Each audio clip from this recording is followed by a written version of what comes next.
7 senators are present. Chair declares a quorum is present. Senate is ready for business. We will begin with the bills on file list number 17. Clerk will read. Senate File List 17, HB 1002, HB 1050, HB 1116, 1286, 1420, 1451, 1623, HJ6.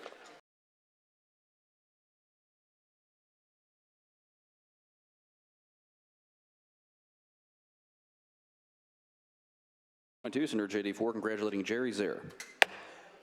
Questions on the adoption of the resolution? All in favor say aye. Aye. Opposed, nay. Resolution is adopted. Continue. Senate Resolution number 20, Senator J.D. 4 celebrating the town of Claremont's Indiana 120th anniversary. Questions on the adoption of the resolution? All in favor say aye. Aye. Opposed, nay.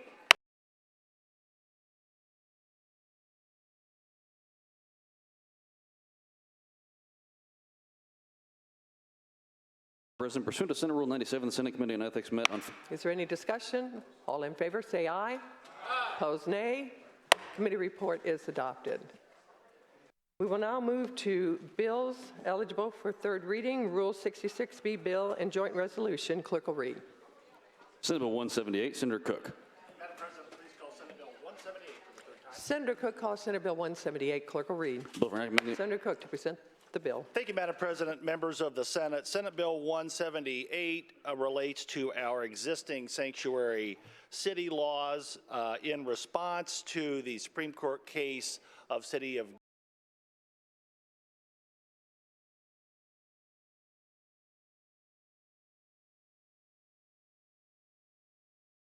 that is sanctuary city ordinances.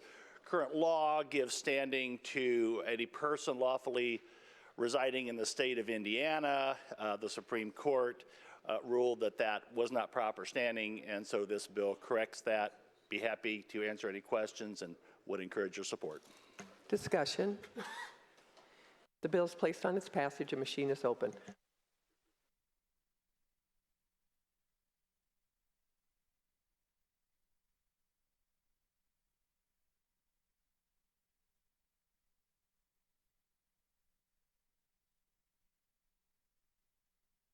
Senator Randolph. Senator Alting.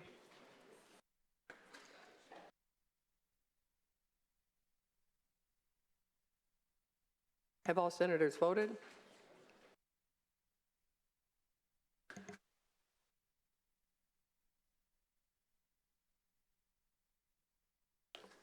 Machine is closed. Clerk will tally the roll. Roll call shows 40 ayes, 9 nays. The bill has passed. Shall the title of the bill remain the title of the act? And your House sponsor. Representative Sturwalt, Secretary, notify the House of the passage of the bill. We will now move to bills eligible for third reading. Is there consent to read the roll numerically? Clerk will read the roll. Senate Bill 6, Senator Charbonneau. Senator Charbonneau calls Senate Bill 6. Clerk will read. Bill for enactment. Senator Charbonneau to present the bill. Thank you, Madam President, members of the Senate. Without a doubt, hospitals play a critical role in our healthcare delivery system. We need hospitals. There's no doubt about that. And if there was any question before COVID, it certainly makes clear the fact that we need hospitals more today than we ever have before. But at the same time, we have watched the hospital business transform, and it is becoming slowly corporate powerhouses that we're now dealing with. This has led some to believe that our healthcare system isn't healthy, isn't a system, and doesn't care. We're looking at revenue for hospitals that are now in question. Some of the billing processes are in question. I'm not going to go into a lot of talking about this because the bill is very simple. All the bill is saying is that when services are provided in other than a hospital setting, it explains the form that should be used to file that expense claim. this is not a new concept. In 2020, we passed the same language out of the Senate. We had put it in a House bill. It ultimately came out in a conference committee. So this has been an issue that has been out there for some time. And I think part of what we do with this is level the playing field for independent doctors who don't charge that hospital a fee. Senate Bill 6 provides real savings for Hoosiers, for employers, for employees, and taxpayers in the near term, and moves us in the right direction to realign health care prices in Indiana. I ask for your support of Senate Bill 6 and would be happy to answer any questions that you might have. Discussion? The bill is placed, yep, Senator Becker. Senator Becker is recognized to speak on the bill.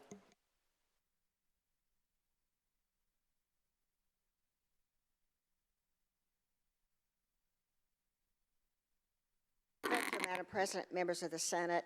I just want to share some information with you about Deaconess Hospital. It's one of the 2 hospitals in my district, and it is a wonderful community partner. It also is already at the national average as far as their hospital rates, and yet they're going to be penalized with this bill. It will be very crippling to Deaconess. In fact, the possibility is that they will be bought out by Ascension if this bill passes the way that it is. And it will also reduce access to services by patients, and one of the reasons is because Deaconess has an oncology center. It's the Chancellor Center that a local businessman put up the money for. But because it was built after the hospital, even though it's on the same campus, for oncology treatment, if this bill passes, they will have to go and send their patients to Princeton for oncology treatment, or they'll have to send them out of state. That is extremely burdensome. It's not right for patient care. I think the only people that win under this bill is the insurance industry, because that's who the hospitals contract with. I also wanted to share with you that the estimated impact on managed care patients at Deaconess will be $60,000 a year. It will also approach $100 million if you include Medicare and Medicaid. It will cause a significant loss to the hospital, which would lead to reduced services such as mental health, which we are now finally admitting we need to do better at, and other service lines. It's likely to cause shifting of patients to other facilities, including, as I said, out-of-state facilities, where Senate Bill 6 would not apply. It will cause reduced patient access, and Deaconess is already the lowest price system in Indiana, according to RAND, but the bill would have harmful impact to all health systems. Due to the COVID impact, salaries and benefits at Deaconess increased $67 million a year, and supplies increased $22 million a year compared to fiscal year 22 to fiscal year 2019. Also, in Indiana, HIP funding payments by Deaconess Hospital, the Healthy Insurance Program, will increase from $9.9 million in 2022, from an additional $9.9 million in from 2022 to 2023. And it will also, we've done some things such as the Good Faith Estimate, the No Surprises Act, the All Payers Claim Data, but insurance premium increases have been at 4.4% a year, while hospital growth was at 2%. So I also just want to share with you what Good Corporate Citizens, they employ 8,500 people in my district, and they also, they have an estimated impact, annual economic impact of Deaconess Hospital system to our community of $2 billion a year. And our community benefit investment was $95.6 million. Some of the things that they do, and We don't get this kind of support from other hospitals in the district, but Tri-State Food Bank, they have a multi-year commitment toward their new distribution, helping address food insecurity. They have significant multi-year donations to the local university, Ivy Tech, for school and nursing expansion and enhancements, plus in-kind support of facility. They also have in-kind support at the University of Evansville and the University of Southern Indiana for nursing faculty. They have established a Deaconess Memorial Clinic in Evansville in the inner city, and also within some of our Vanderburgh County public schools. So I just want to tell you also, I live close to what we call the Deaconess Sports Park. In fact, it's just across the street. It's a huge sports complex.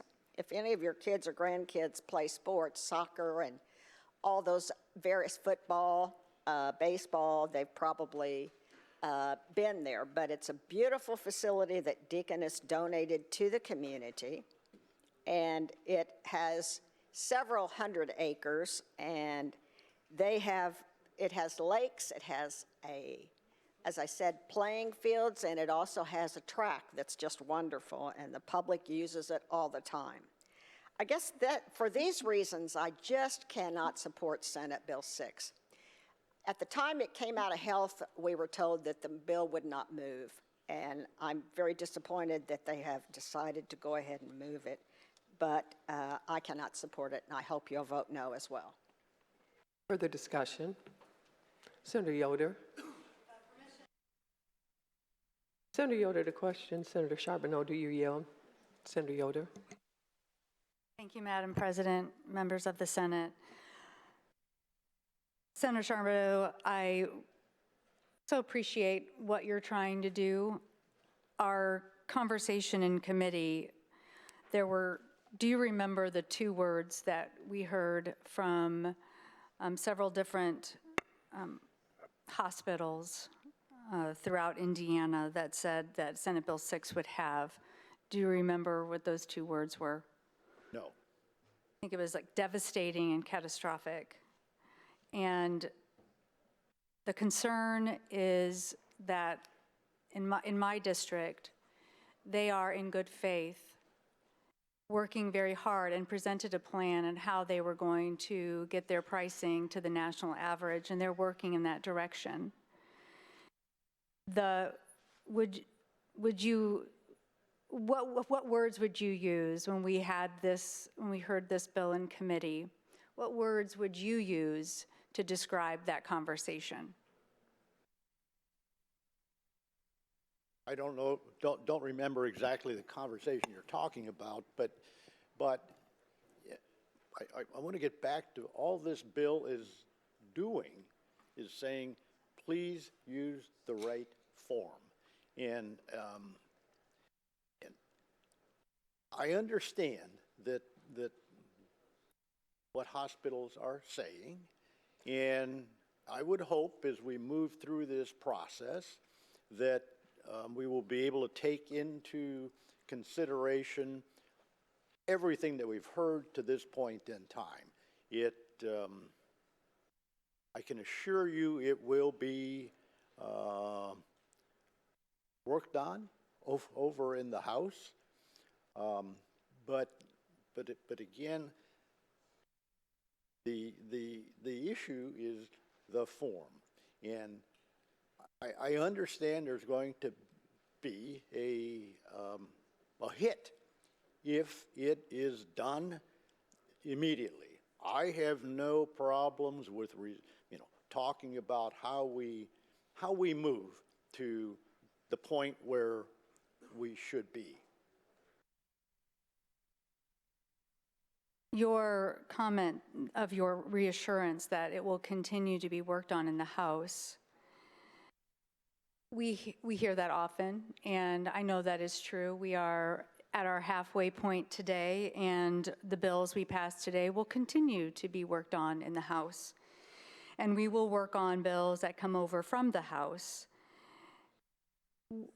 Is it correct to say that in committee, you did ask for support to get it out of committee, and you said, I assure you, I will not take it off of seconds unless it is amended. So was that assurance given or request made of the committee, number one, and number two, did we amend the bill in second reading? Okay. Yes, I remember that discussion well. It has come up to me. I went back and watched the committee hearing again. And what I talked about was the fact that this was part of a bigger picture, that trying to reduce health care costs for Hoosiers, and that there were many pieces to it, and that part of it is Senate Bill or House Bill 1004 that is coming over from the House. It passed out of the House Monday, I think, yesterday. And that is all part of this process that's going on. And the question was, first, do we hold it in committee, or do we move it and hold it on second, see what happens? And I said I would like to get it moved. And we moved it to second reading. I held it for almost a month, and watching what was going on over in the House. House Bill 1004 has moved out of the House and now is over here, and I see that as the basis for an agreement among the House, the Senate, and the Hospital Association. So, yeah, that's how I understand what happened. Well, I appreciate you taking my questions and permission to speak on the bill. Senator Yoder to speak on the bill. Thank you, Madam President. And I would just add, I have continued to hear from my constituents some serious concerns about Senate Bill number 6. And embarrassingly, I would tell them, I don't think it's coming off of, I don't think we will be hearing it. And so I did not do a very good job in educating my caucus about the nuances of this bill because of that assurance that I was given, and was surprised yesterday when we did vote it out, because then I looked to be the fool. And I'm struggling with this, and I can't support it. I'm struggling with the process in which Senate Bill 6, here we are voting on it on thirds. And we can do better if we have a bill coming over from the House that is closer to where we would like to be, then let's hear that House bill. But for that, I cannot support Senate Bill number 6, and I ask you to do the same. Thank you. Further discussion, Senator Melton. Senator Melton to speak on the bill.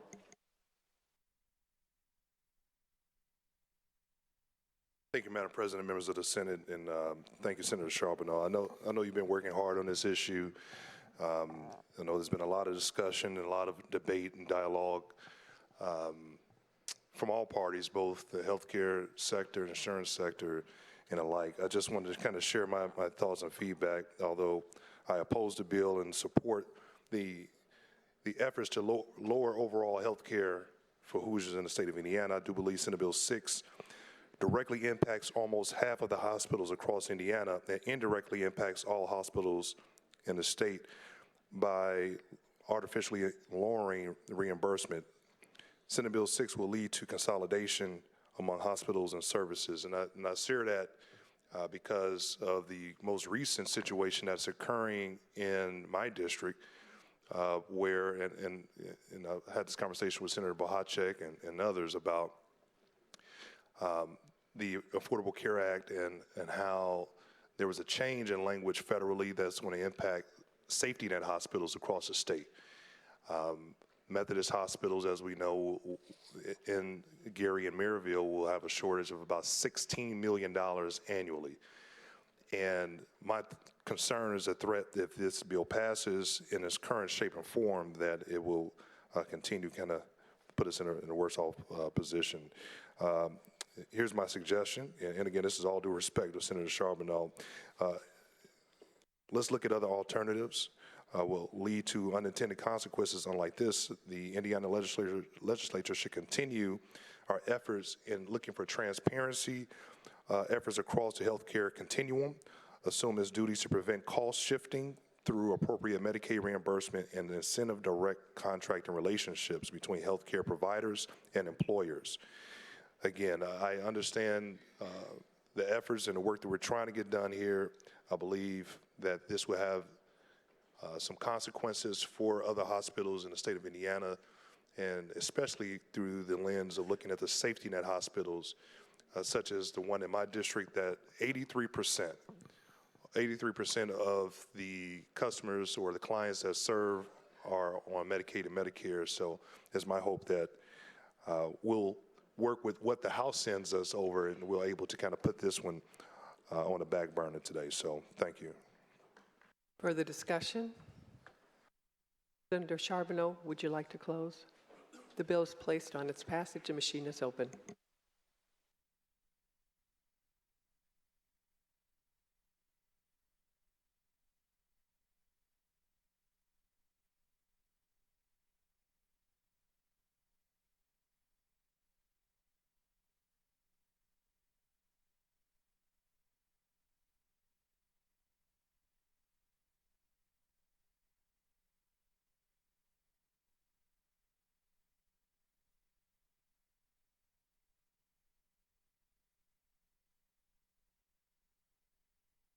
Machine is closed. Clerk will tally the roll. Roll call shows 31 ayes, 18 nays. The bill has passed. Shall the title of the bill remain the title of the act? And your House sponsor? Lehman. Representative Lehman and Shively. Representatives Lehman and Shively. Secretary notify the House of the passage of the bill. Continue the roll. Senate Bill 9, Senator Leising. Senator Leising calls Senate Bill 9. Clerk will read. The bill for name good. Senator Leising, you present the bill. Senate Bill 9 is a utility bill directly impacting reliability and dependability of our electric grid. I've been joined in this bill with Senator Cook, Senators Glick, and Senator Thoms. It just basically does two things. It says that before a generating plant can retire early, that in fact there would be a review or investigation of the IURC. And it's interesting to me that actually to open a plant, you have to have what's actually a bigger process that we are not requiring in the amended bill, but we replaced that with the investigation and review. And then the other thing is that they will not be able to take accelerated depreciation unless there is some catastrophe, like a fire like there was a few years ago in a plant. And you might say, is this really necessary? Do we really have to do this? Well, both NERC, which is the North American Energy Reliability Corporation, and MISO, the Mid-Continent Independent System Operator, both are concerned about the future reliability of our grid. And so you would say, we don't want to turn into a California, right? More than 4 gigawatts of nuclear and coal-fired generation have been retired across the MISO grid since the winter of '21, according to NERC, and not many resources have been added in its place. So we just want to slow down. It's not anti-renewables. It's just we got to make sure that we have the grid supported. And I would tell you, after the bill was amended in committee, all the major players, the Indiana Energy Association, Indiana Electric Cooperatives, Indiana Manufacturers Association, the Citizens Action Coalition, they all are neutral on this bill. So I would urge your support. And I just think that we all need to be proactive in this regard.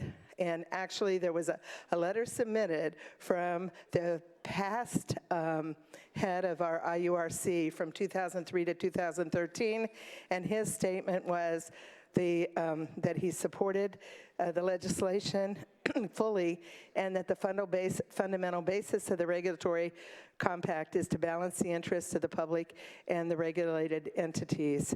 And so I think that with that kind of a support, I hope that you all can see a reason to support this bill today. Thank you. Discussion. Senator Yoder. Thank you, Madam President, and thank you, Senator Leising. This bill does address reliability. The concern that didn't get addressed and why we heard most of these players were neutral after the amendment in committee was the question of affordability. And the question of affordability is still there because what we're trying to do is to interject a process at which utilities would have to have an additional step before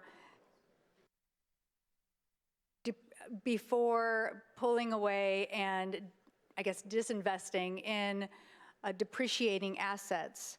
And the question of affordability, what this bill could do is to apply some pressure to continue supporting depreciating assets, which will cost more money. So I can appreciate what this bill is doing. I think there is still a concern over affordability for ratepayers, but I'll just leave it at that because the work that we're doing in the 21st Energy Task Force, what I appreciate is nothing is siloed. We're looking at all of these pillars together, and affordability is part of that. And I think we need to consider that when considering this bill. So thank you so much, Madam President. Further discussion, Senator Becker. Senator Becker to question Senator Leising. Do you yield? Senator Becker.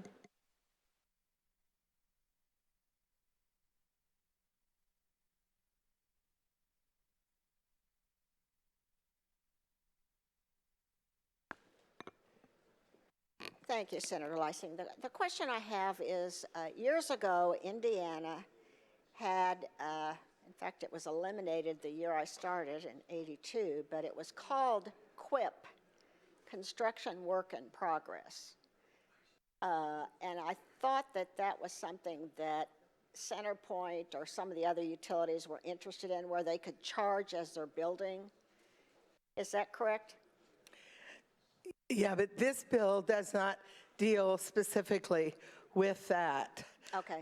This bill strictly is those two things that I mentioned, the review or investigation of closing early and of taking accelerated depreciation without some kind of an emergency. CenterPoint actually also has another opportunity to recover and, oh my gosh, now I've forgotten the magic term.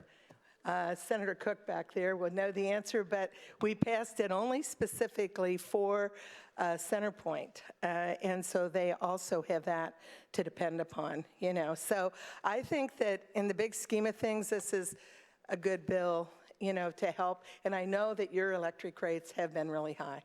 Yeah, thank you. Permission to speak. Senator Becker to speak on the bill. I applaud Senator Leising for bringing this piece of legislation. While it doesn't end all the concerns, I will tell you, and it's unfortunate, but CenterPoint has the highest rates of any utility in the state of Indiana, where at one time, years ago, they had the lowest rates when it was Vectren years ago. So I just know that affordability is a very serious concern. You know, my gas and electric bill last month, I live in a house with 2,400 square feet on the main level and a bonus room upstairs, which we don't use much, and there's only 2 of us, and my husband has been subbing at a school for as a counselor, and I will tell you that our last month's bill was almost $500, and I'm gone 4 days out of the week, and he's gone all through the day. I just want to remind folks, years ago when we had construction work in progress, it allowed utilities to build and charge people as they were building. And then Bob Orr was governor at that time, and there was a big scandal about Marble Hill because of all the cost overruns. And construction work in progress is just like putting candy in front of a 2-year-old. They'll grab as much of it as they can. And so I hope we're not going down that path. I know this bill doesn't do that, but I do applaud Senator Leising for bringing this and hope you'll support it as well. And I'd like to be added to the bill. Further discussion? Senator Leising, would you like to close? The bill is placed on its passage. A machine is open.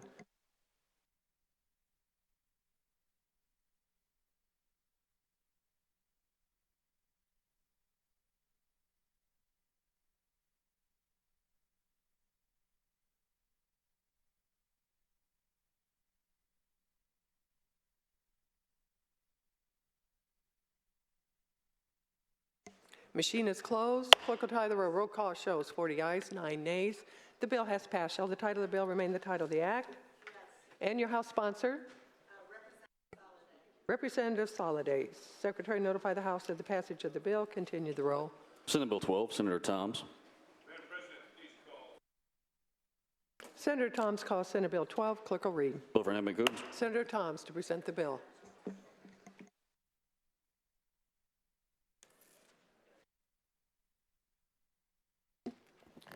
Thank you, Madam President, members of the committee, members of the Senate, I'm sorry. Senate Bill 12 has 3 components to it here. Parents, their children, and books. Really, really, really bad books. The bill is confined to K through 12 ages, and it sets up a process where a parent, if they find a book that falls under the category that we're talking about, there's a process for them to bring the grievance or a complaint to the school board, or there's going to be an appeal committee in this thing as well for a book that they find is harmful to minors. This has been around a while. I've been trying this for 3 years. I hope this will be the year we finally do take care of this matter. And it's about as simple as it gets. There's been, over the past few weeks, debates, people talking about listing types of books that would be in jeopardy if this becomes a law. And they had read off books like The Great Gatsby, Catch-22, Grapes of Wrath, 1984. This whole list of books that they had mentioned is light years away from the books I'm talking about here. Some has went as far as to bring in the Bible, which is I object to a lot, to bring our Bible into something of a disgusting nature as what we're dealing with here. That's the bill. It's simply structured. So I take any questions if anybody's got any. Discussion. Senator J.D. Ford. Senator J.D. Ford to question Senator Thomas. Do you yield? Yes. Senator J.D. Ford. Thank you, Senator Thomas, for answering some of my questions, and thank you for yielding. And I just, again, want to say from the outset that I agree with you that, we need to keep pornography out of our schools, but I do have some questions for you. Where specifically is this happening in our state? Well, the families across the state have come to me with this issue, like I said, 3 years ago, and they recently done a research, and out of the 92 counties, these books were found in 90 counties. Okay. Some in libraries, some in schools. When you say libraries, are you talking about the libraries contained inside the schools or the public Both. libraries? Both. Okay. And what school corporations? Well, I don't have the school corporations. I don't have that their research that they conducted. But And when you say that it was found in 90 counties, who is the person who provided you that information? It was a group of families that done this research. It wasn't just one individual. And what's that group's name? Well, there were several groups. One is Purple for Parents, I think, but there's more than just that. Okay. Some were just individuals that also had come across it because their children had brought those books home. Sure. And you mentioned in your opening presentation that we're not talking about the Grapes of Wrath or Absolutely not, The no. Great Gatsby? Okay. No. So what books are you, what books are in question? Which are the ones that you're trying to ban from our schools? Well, I can tell you, if you want to go back to my desk, I have 2 examples back there. If you want to bring them up and look at them, that's fine. I've had these questions asked me in the town hall meetings over the past few months. And I've had people in my office, teachers, librarians, ask me, do you have any examples? And I do. I've got examples that was provided to me by the people, the parents that found these things. And in those instances where they were in my office, I would show them one of those books. I know in their mind, Senator Ford, that they was expecting something like what was listed here. Sure. And they were shocked. In fact, they had nothing to say when I showed them. In the town hall meetings, our town hall meetings in Evansville is filmed by a local TV station. It's a public broadcasting. A lot of people has asked me to bring the books so they could see them. Okay. And I did. But I wouldn't open the books up. They were laying on the desk that us legislators were sitting at, if they wanted to see it for themselves. I say that, Senator Ford, because when I tell you that this is just raw pornography, and I'm almost sure that you would agree with this. Sure. It's so disgusting. I couldn't bring myself to just open that book up and show it to the camera, show them to people. If they wanted to see it, they were welcome to come up. And I brought 2 down here just for that purpose. If somebody has question about it, you're more than welcome to go on my desk and look at those 2 books. In fact, one of those books was just in the news this morning, early this morning. A news story broke in Anchorage, Alaska, and one of those books was the Book of Controversy, which is the most banned book, according to the report, that we have. Okay. Thank you, Senator Thomas, for that. And those books that you mentioned that you brought here today, is it possible that someone ordered it and it got onto the shelves by accident? Is that possible? Absolutely possible. Okay. Absolutely. And is it possible for a parent to then say, you know what, I do object. This is too racy. This is not something I want my kid. So can you talk to me about the challenge process? Well, I'm sure you read the bill. No, but I'm talking about under the current statute. Oh, right now? Parents have the ability to say, I object to this particular book. Right. Right? Right. Okay. And by law, the teacher, the administrator, the principal has to provide another subject. Is that right?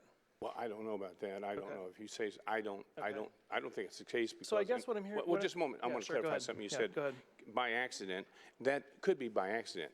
The story I referred to here a while ago that broke at 4 o'clock this morning, the librarian intentionally brought that book to these kids. So that's what goes on too. Okay, it's not always by accident. Okay. Sure, accidents can happen, but Okay.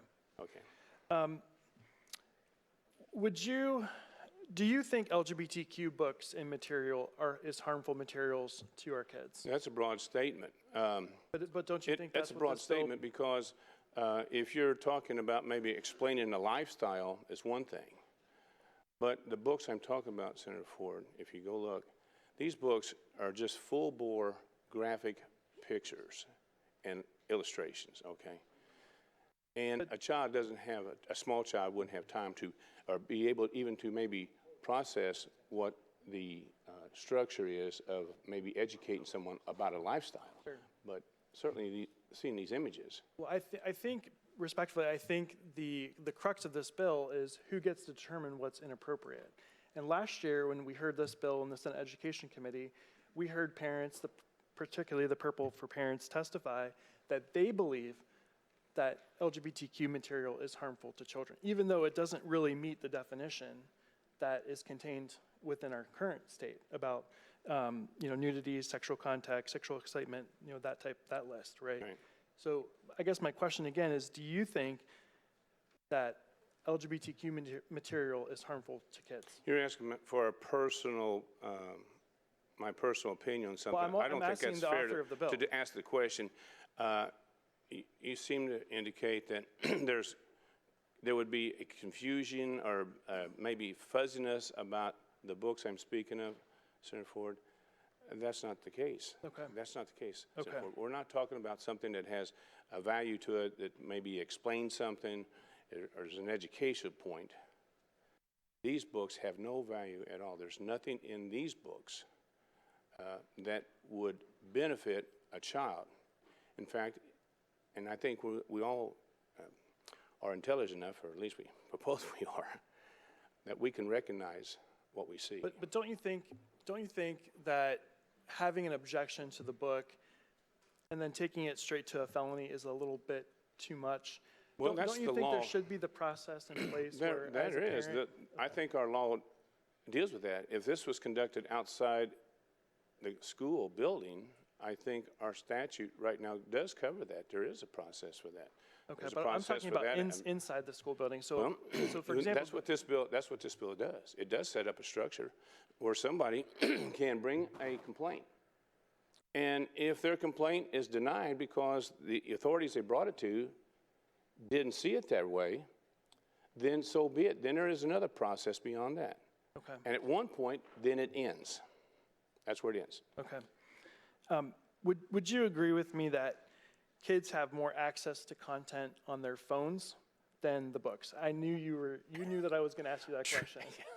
You But- sit but in front of me. But wouldn't you agree with me that is, don't you think that kids can pull out their phone and access material that's harmful to them, that does meet the criteria? And why aren't we doing anything about the phones? Why are you specifically just listening it to the books? Well, that's a good question. I'm going to answer it for All you, right. Senator Ford.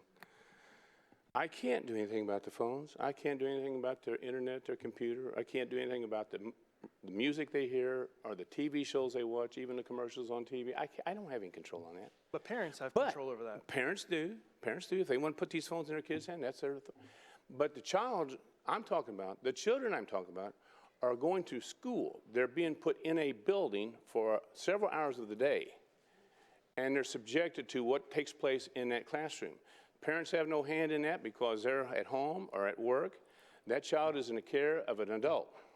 That child has no control on what would be. So therefore, that's what this bill is about.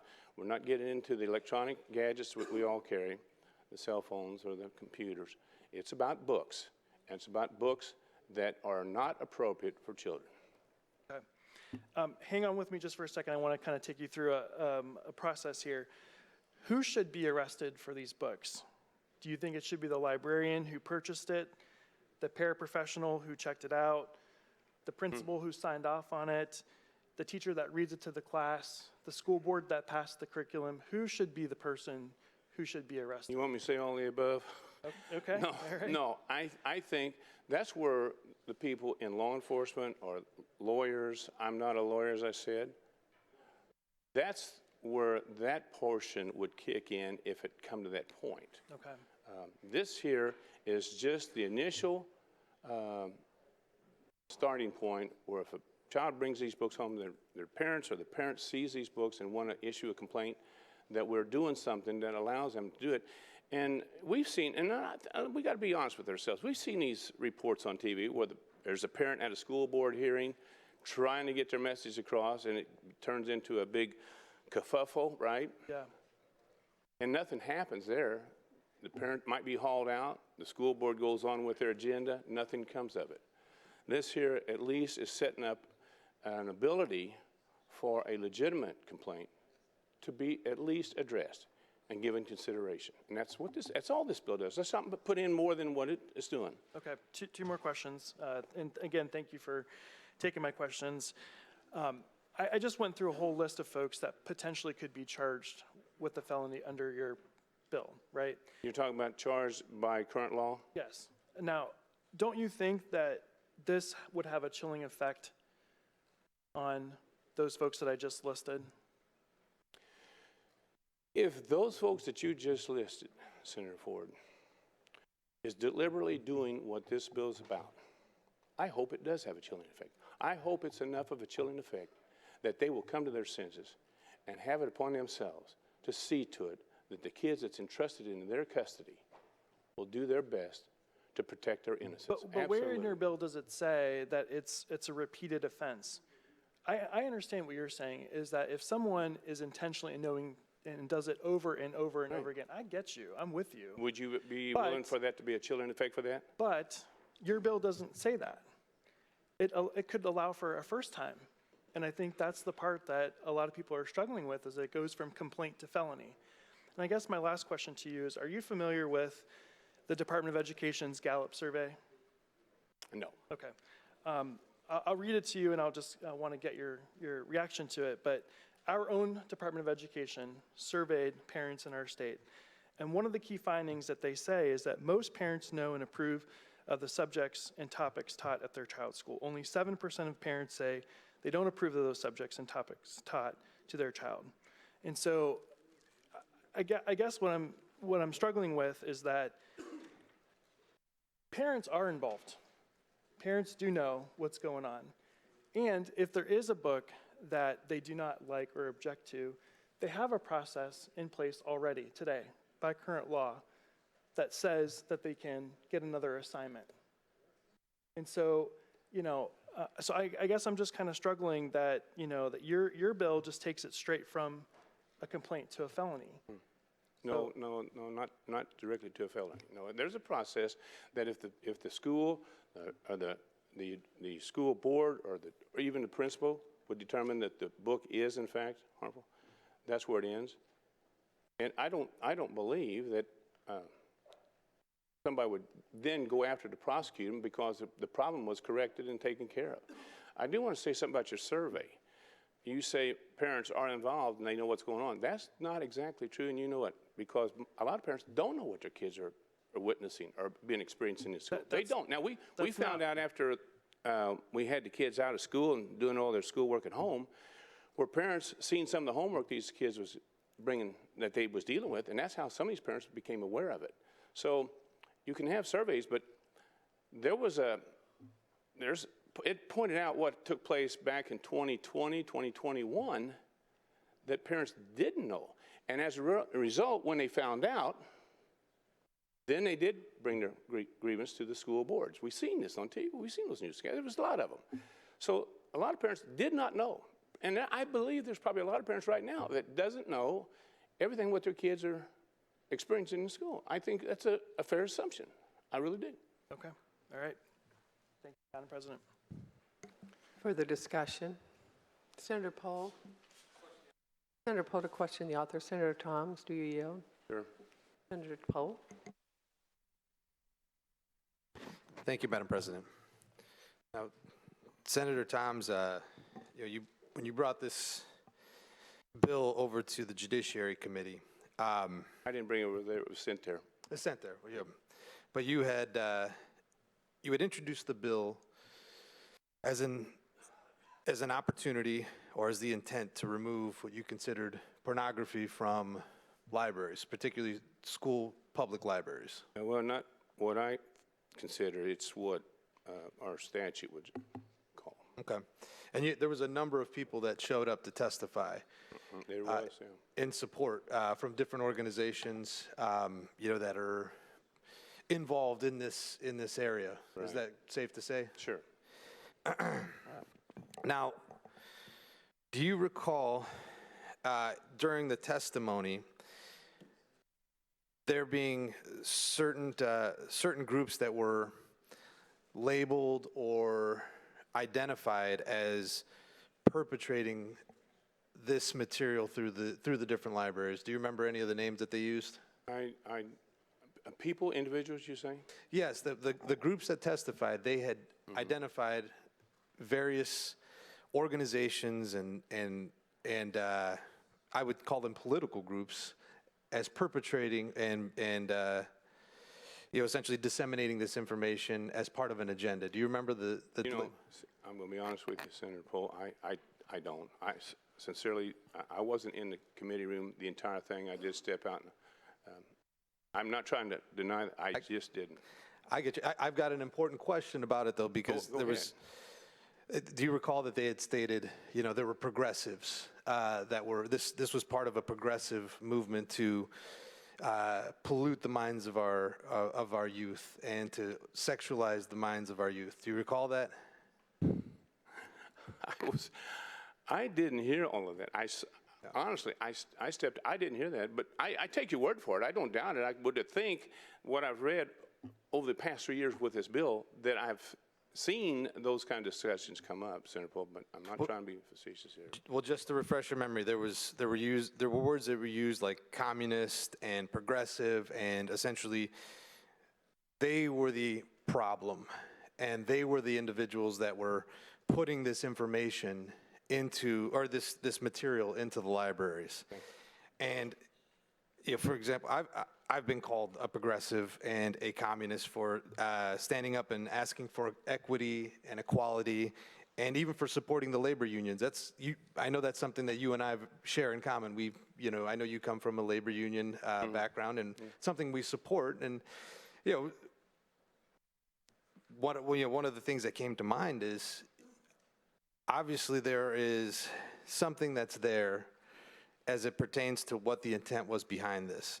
And my question is, does that concern you in that the bill that you're proposing provides individuals with the ability to go on, essentially, on potentially a political crusade? Yeah. No, you're asking, no. You talk about name calling or classifying somebody. I drove a commercial truck for 33 years. And I can tell you, I have been called a lot of names behind the wheel of that truck. Okay, trust me. And I'm sure, I don't doubt that there hasn't been accusations about what you just said, not a bit. But I want to say this, Senator Pol, let's stay on track. This is not about the adults here so much as it is about the children. Okay. Absolutely. And so what adults do, and this is probably some of the problem what we're having right now, is adults in some of these kids' lives. I want to keep on point here. I'm talking about the books that's harmful to minors. And the adult portion I'm talking about is the parents or those adults who's in that child's life while they're in the classroom. And I completely understand that. I know that that's your intent. Okay. Your intent, I'm assuming, was not to remove books that would be considered inappropriate because they spoke to inequality or equity or supporting labor unions, correct? No. In fact, the books you're speaking of are light years away from these books I'm talking about.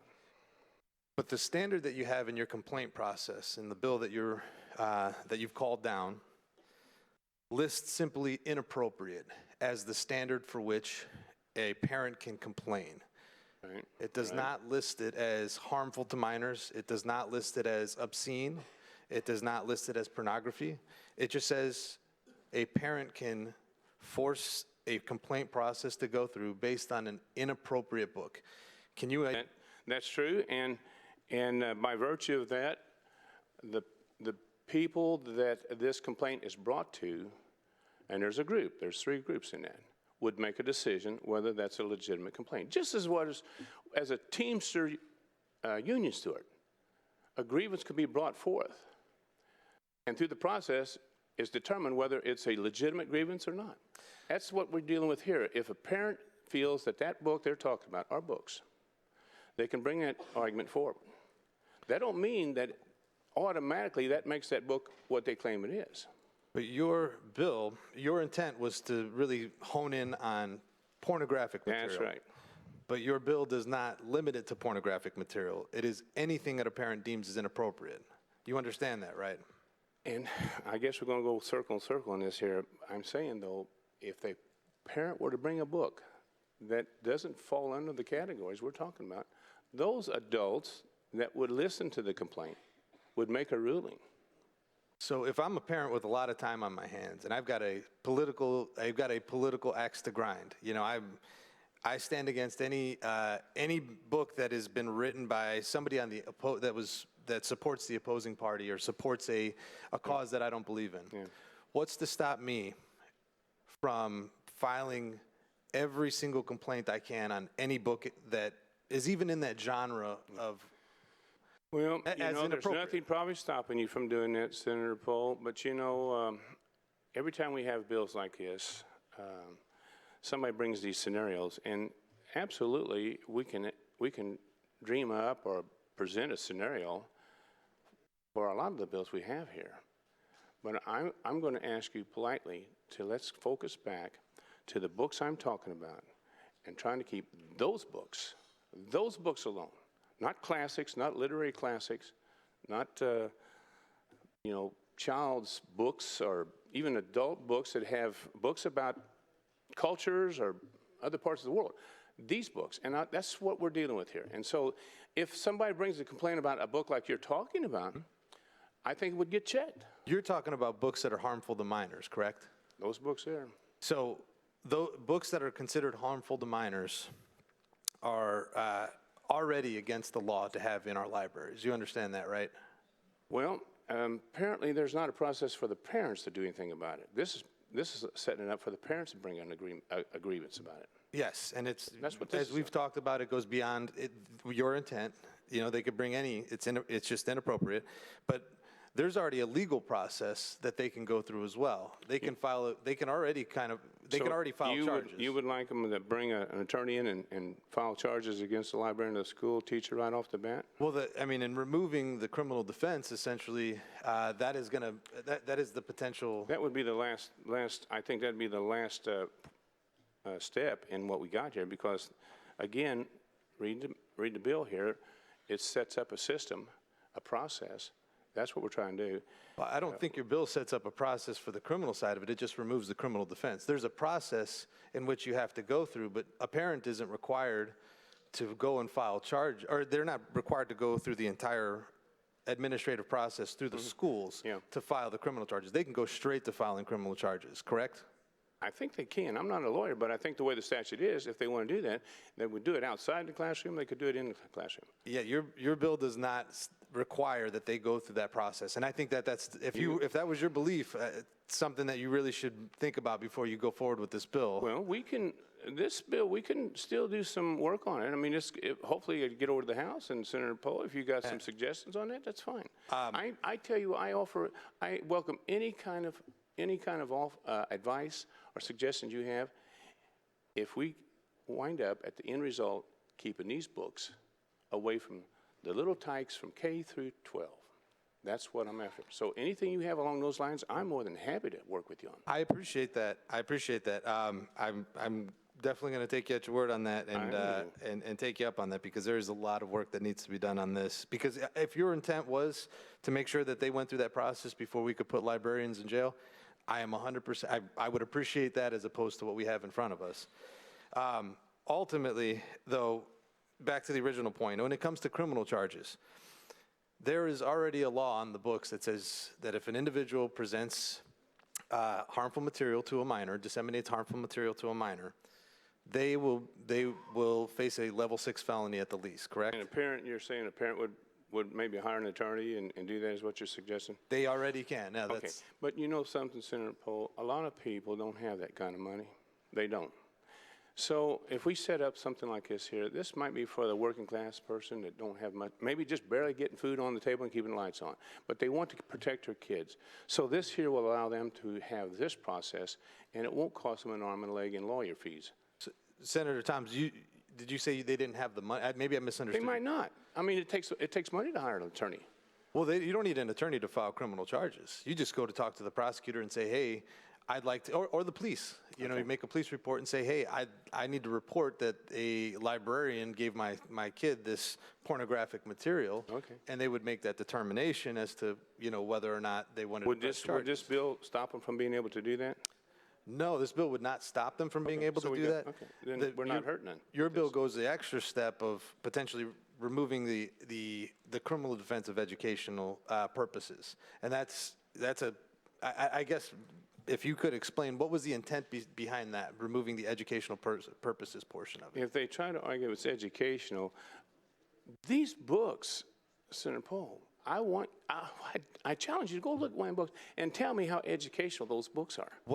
And again, what library did that book come out of? Well, I don't have the chart in front of me of what the families, I said earlier, the families that did the research on this across the state, they did list some of the libraries and some of the schools that these books were in. And I can get that for you. If you want to see that, that's up in my desk. I just brought a couple of examples of these books we're talking about. So, but you yourself have never gone into a library and pulled one of these books off the shelf, correct? No, I haven't. No. You know anybody that has specifically gone and pulled one of them off? Yes, I do. Yes, there's some of them that testified in that committee. And it was in a public school library? It was in public school libraries. Okay. And I'm telling you that secondhand. You're getting that secondhand. I'm telling you from what the parents told me. They could tell you, and they did speak firsthand knowledge of the ones that did find those books. Well, on one of the things that you had brought up in committee was, I believe it was a teacher in Senator Mesmer's district in Gibson County that had recently been arrested, correct? That was in Gibson County, yeah, that was in Princeton, Indiana. And that was because she had displayed obscene material, harmful She was material. showing a video of oral sex. That's what the charges was. And, you know, as far as videos and books, I mean, that's all just considered materials, correct? I would think it'd be materials, wouldn't you? So, I mean, doesn't that demonstrate that the laws that we have on the books already is working? Well, again, if it hadn't been, how did they find out about that? Was it a parent brought it to the attention? I don't know how that came about. I never seen a follow-up on the story, how she was found being charged, how she was reported doing that. I'm sure an adult But at some point, I'm obviously. saying this here, Sen Pol, I'm going to stand by this bill. This allows for the parents that can immediately go and react to a school board or someone in the education system right away if their child come up with one of these books. We're just not, I don't know, I have a hard time understanding the objection to keeping these kind of books away from kids. I just do. And now that, like I said, if you want to point out more case law or something, I don't know. Well, and Senator Tom, do you understand that I don't think anybody in our caucus disagrees with your intent as far as keeping harmful material away from minors? I think, do you understand that, right? I believe it. I believe it wholeheartedly. Do you understand that our concern is that this goes way beyond that, where, you know, you're essentially criminalizing librarians, you're providing a complaint process that is very, very broad. It doesn't necessarily limit it to what all of us agree on as far as keeping harmful materials as legally defined away from minors. You understand that, right? Are you suggesting that if a librarian does put these books in a kid's hands, that would make them a criminal? I'm sorry, ask that question again? You said it's criminalizes librarians. Excuse me, Senator Thoms, you can't ask sorry, questions. okay, go ahead. Permission to speak on the bill. I appreciate it, Senator Thoms. Senator Pol to speak on the bill. Senator Thoms and I have had a couple different conversations about this, and, you know, when this came to the judiciary, it brought a lot of concern, and I think it should for everybody in this chamber. You know, Senator Thoms, I believe, has the best intentions in, you know, what he's consistently stated, that he wanted to keep harmful materials out of the hands of minors, which is already the current law. I understand that, you know, when you hear a story, we hear stories, we want to figure out how to solve these problems, but this goes far beyond trying to solve the problem that's already on the law, that's already the law.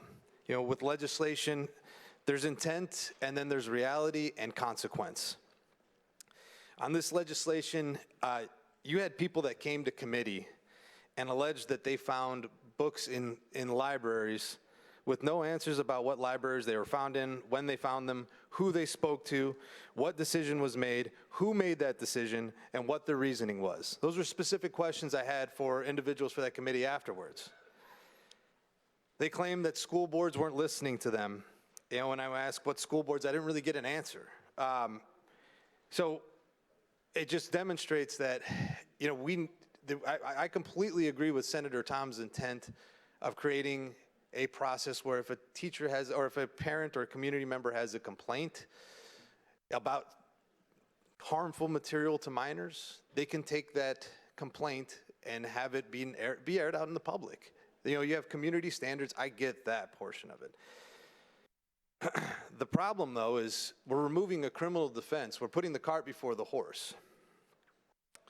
The problem is we're talking about inappropriate material. Nobody in this chamber is probably going to agree as to the specific line for which inappropriate is.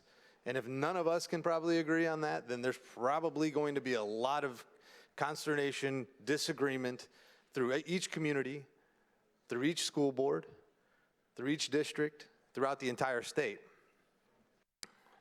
You know, I believe sunlight is the best disinfectant. I believe that we have to have these conversations in the public. I have no problem with that.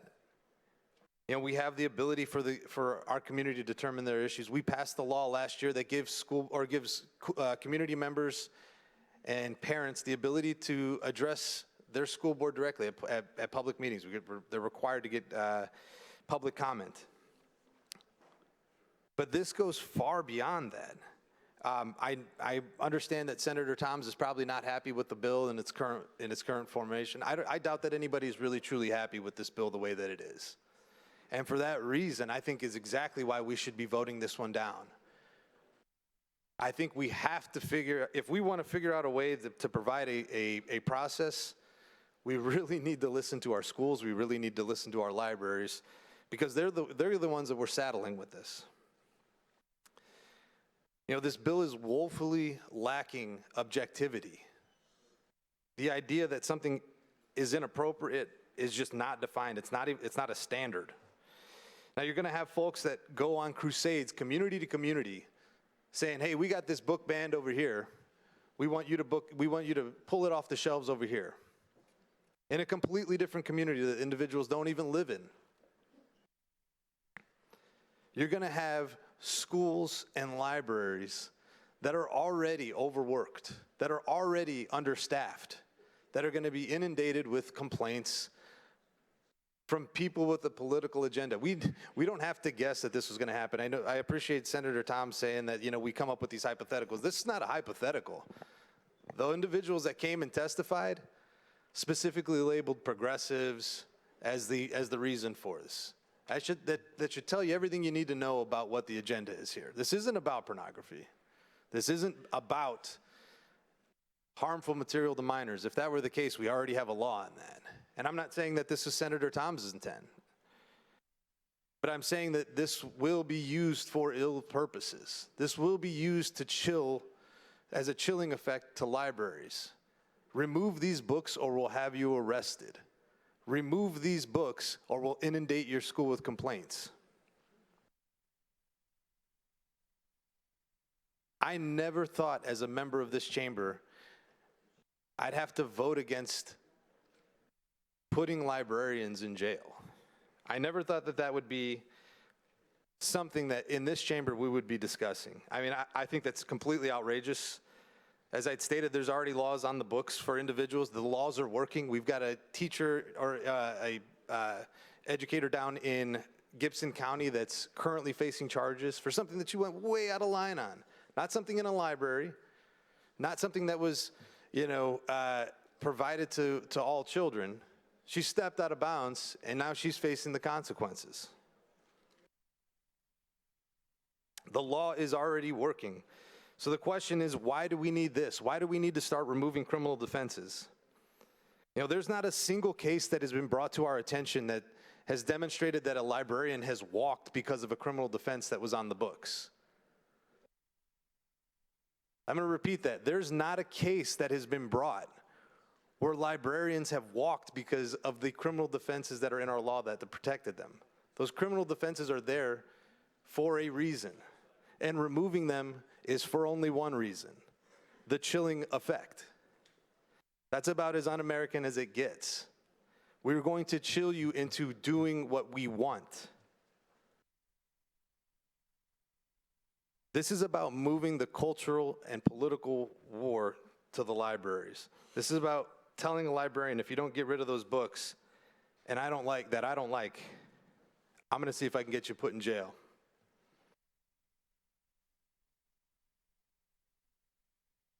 I think it goes without saying this bill is going to have problems that your communities are going to face. And I don't think that this is something that we should move forward with. I ask you for your support in voting this down. Senator Toms, I really, truly do appreciate what your original intent was, but this has gone far beyond it. I know it's not the bill you originally wanted to file. I know that it's not in the form that you wanted, but for that reason alone, I think it demonstrates that we really need to stop what we're doing, vote this down, and start over. Thank you. Further discussion, Senator Baldwin. Senator Baldwin to speak on the bill. Thank you, Madam President, members of the Senate. I've been listening to the dialogue, and I just wanted to clear a few things up. There are really two components to this bill, which there's been an attempt to kind of connect them. The first component, which isn't currently in law, is a codification of a complaint process, which there isn't one right now. And that's where, when we talked about the term inappropriate and how that could admittedly be nebulous, very difficult to determine, a lot of different opinions about that.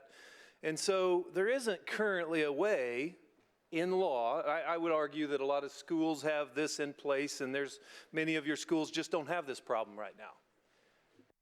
But some of them do have a problem, and they don't have an opportunity for parents to engage in a process that gives them a voice, and that ultimate voice works them through a legal process. However, it's a full stop right there. The second part of the bill, which I heard a couple minutes ago may have been a mistake, is legal, criminal. That is disconnected to the complaint process. Material harmful to a minor is already in law, as has been said in this chamber. And that material harmful to minors is 2 or 3 layers deep in the obscenity section of our criminal code in Title 35.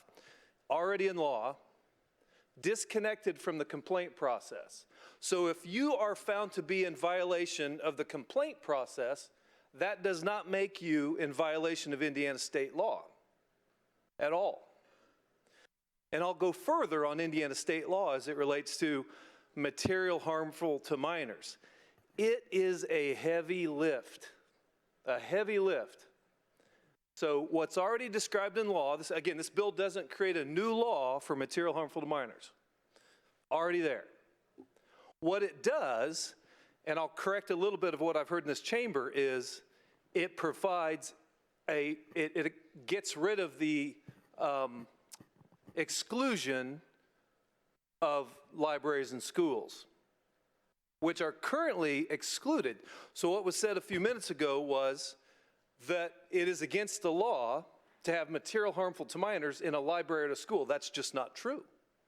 In the obscenity section, under material harmful to minors, and I can show anybody who wants to come back to my desk, there is an exception. You could take something that would be illegal to hand to a child on the street. I would go to jail if I handed this to a child on the street. But if I was in a school building or in a library, it would not be illegal. And that's what this bill's trying to do. It's trying to correct that loophole. Not that we're indicting libraries or coming after libraries in any shape or form. There's a loophole there, and that loophole needs to be closed. If a nefarious magazine is illegal on the street, it should be illegal in the library or in the school. That's not an unrealistic statement. And that, again, is disconnected from this complaint process that Senator Toms is trying to codify. So I just want to make sure, again, we have a law already in code, material harmful to minors. It's not being changed. It is not illegal for you to have this material in a library or in a school right now. That needs to get fixed to protect our children. This bill does that.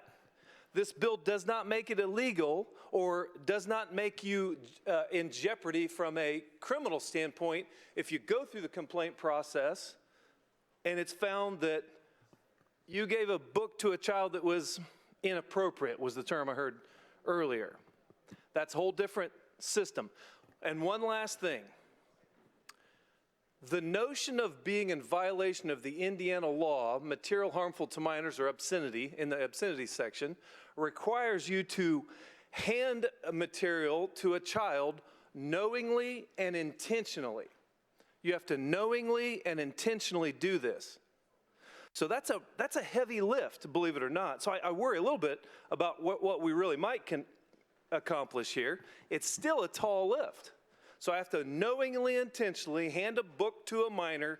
That book has to be harmful to minors as codified in Indiana code.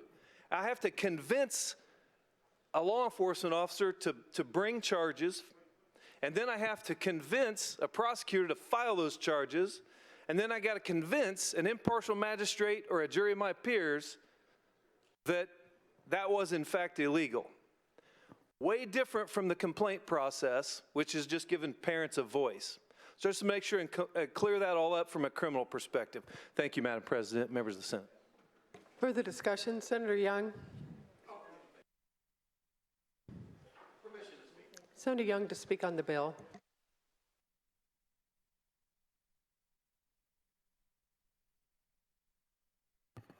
Thank you, Madam President, members of the Senate. Yesterday, you may know that I had a shadower with me, a nice little young lady from Plainfield. I wanted to see what it would be like to be a senator, a little bit about being an attorney as well. But we were talking about this bill to her yesterday. We were talking about some of the things that would be coming up and some of the amendments that may be called down but not voted on. And Senator Thoms had in his desk drawer several of these books that are really bad, sickening. No one in this room, I don't think, would show this to their young child and feel it was a good thing to do. And I told her that he had those books, but you know what? I can't show you those books. I can't let you look at those books, because if we did it here in this building, I would be a criminal.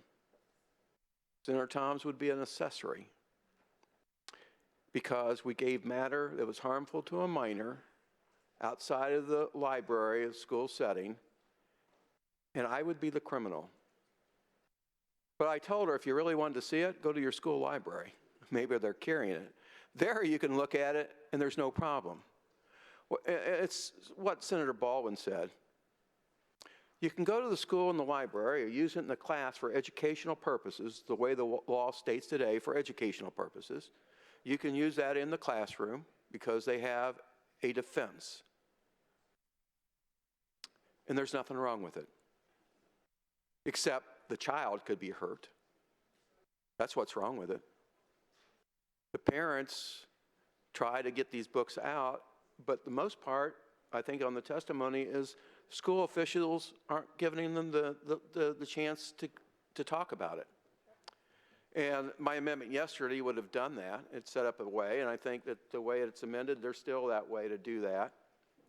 But who in their right mind can tell me, if I would be arrested in the Senate for giving a young lady this nasty book that's in a school library, that I could be arrested for doing that? But if she could go to the library, there's no problem whatsoever. What kind of thought process is that says, hey, this is so bad, it's illegal, you can't give it to a minor, but it's not so bad if they read it in a library or it's part of a school class? What kind of logic is that? This material is not something about the great wrath. It has nothing to do with a person's heritage or where they come from or what they believe in as to their own, I don't know what the term is, whether you're a guy or a girl or in between. It has nothing to do with that. It has nothing to do with that at all. It's in the law. Take a chance to read the law. The law simply says, obscene performance. A matter or performance is obscene for the purpose of this article if the average person applying contemporary community standards finds that the dominant theme of the matter or performance taken as a whole appeals to the Puritan interest in sex. The matter or performance depicts or describes in patently offensive and way sexual conduct, and the matter or performance taken as a whole lacks serious literary, artistic, political, or scientific value. Now, those last words I read are important. Here's the reason why. We don't give it even an exception for education in that. It is so bad, we don't even allow them to use it for education. But there is exemption if it's a dirty book or a material that's printed or a video. But here's what it says under the law for the definition. It's a pretty stringent thing to overcome. Matter of performance harmful to minors.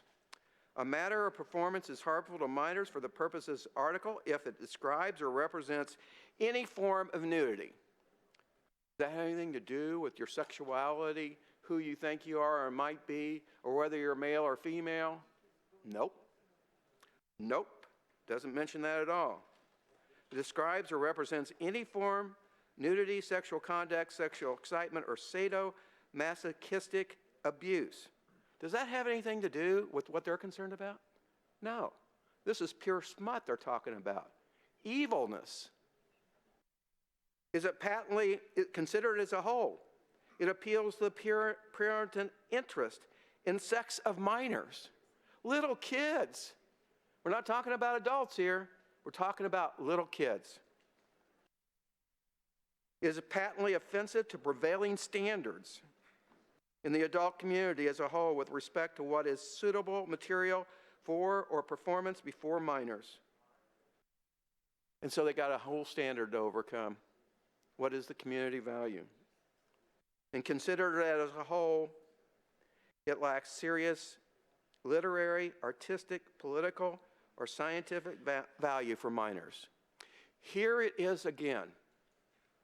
We don't give an exception for these materials that are harmful to minors to anyone else.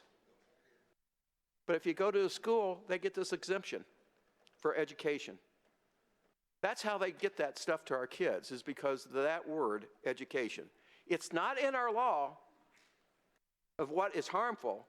It's in our law to allow a school to give it to a child. Why would we do it when we know the definition under the law? It's horrible. It's disgusting. It's vile. And yet, we say it's so bad, it's against the law, but we allow it to do it in school. Folks, maybe this is not the best procedure to go through. I trust what the committee did on its work. I had an amendment I thought was great yesterday to try to be helpful, and so I withdrew it without a vote. But they're not asking to take out material that was over here, the examples that were given. None of those examples are in the law. None of those examples are in the statute. It's only what is so sickening that we outlaw it in 2 other sections of our code. We say you can't do it. And yet, in 1 section of our code, we add the word education, and you can give all this material to a kid in a school where I couldn't give it to him as a senator in the State House. I hope you support this bill, and maybe it'll get some changes that make the process more efficient.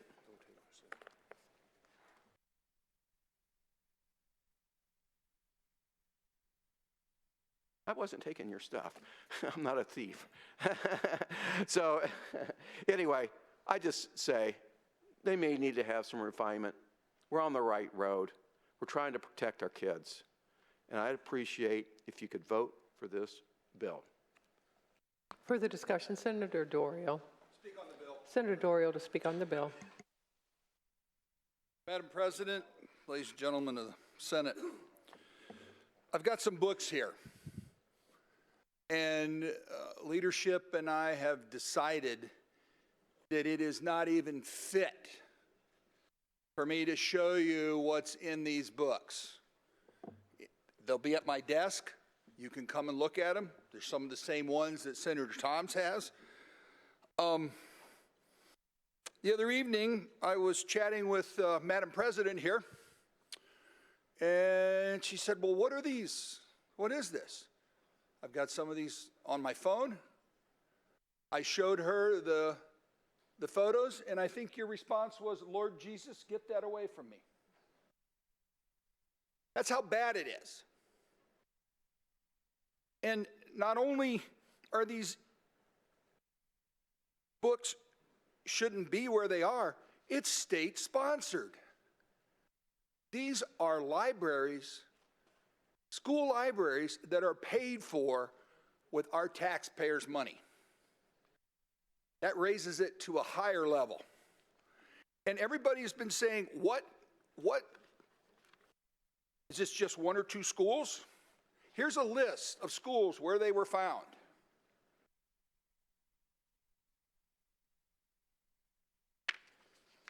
It is not just one or two schools. It is dozens and dozens of schools. We need to let our children be children. Now, I know I've heard telephone or cell phones, computers. Well, that's the parents' responsibility. That's the FCC's responsibility.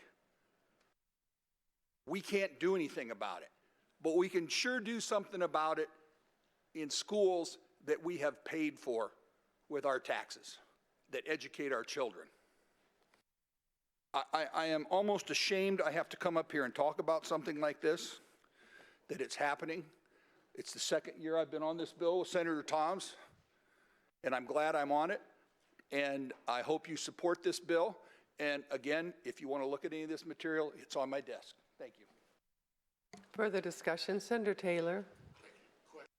Senator Taylor to question Senator Toms. Do you yield? Senator Taylor. Yes. Thank you, Madam President. Thank you, Senator Toms, for agreeing to answer my questions. Senator Toms, there's been a lot of convoluted discussion, I think, on this issue.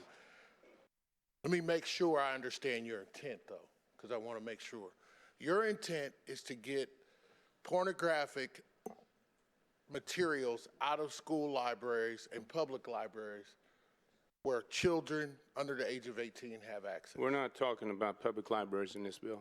Excuse me? We're not talking about public libraries in this bill. I understand that, but that's your intent, though.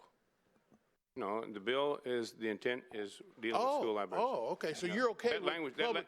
no, I'm not, but the language of this bill doesn't address public libraries. I agree with you, but I was just... Well, let me start over. Before this bill was amended, you wanted to make sure that we didn't have pornographic material in public libraries and school libraries.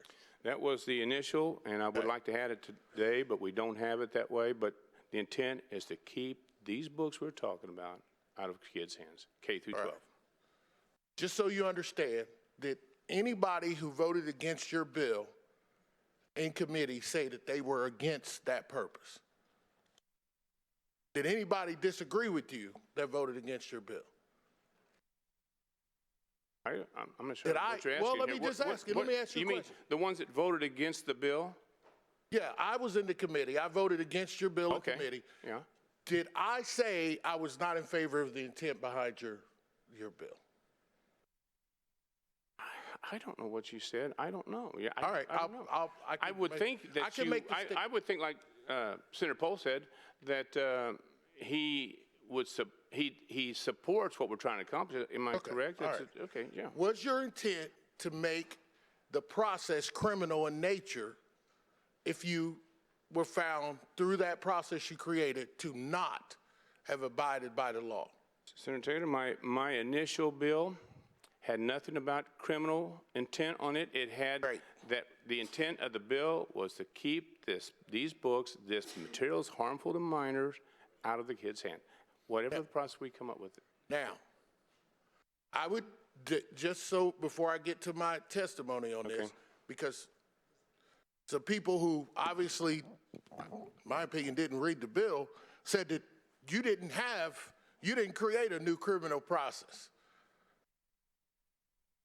Does this bill that we have in front of us create another criminal process? I don't believe it does. Okay, all right. Speak on the bill. Senator Taylor to speak on the bill. Thank you, Madam President, members of the Senate. Please go to page 3 of the bill. It's in black letters, which means, for those of us who maybe have only been serving for less than a year, means it's added language.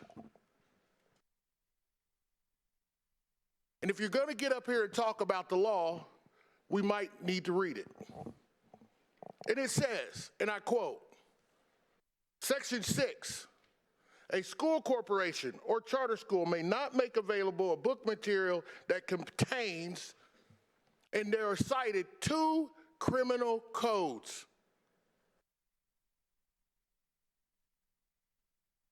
Somebody got up here and said this was just an administrative process.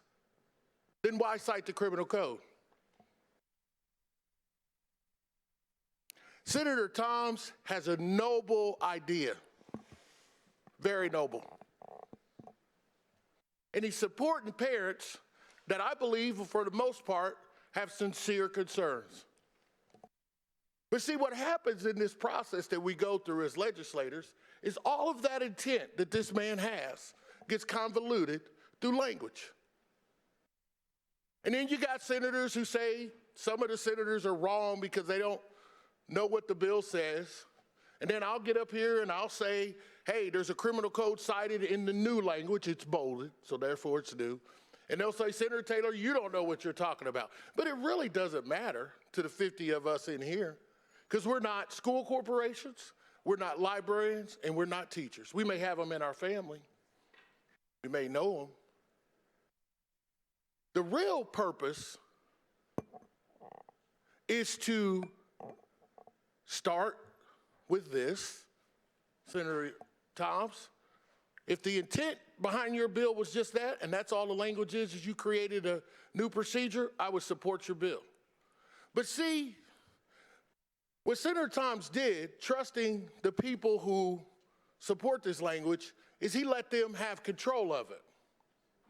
See, I would have never called the bill, because I don't think the man wanted this language in there. See, when you strike out the word education, Senator Toms, it does go to the criminal aspect, Senator Baldwin, because it takes away a defense.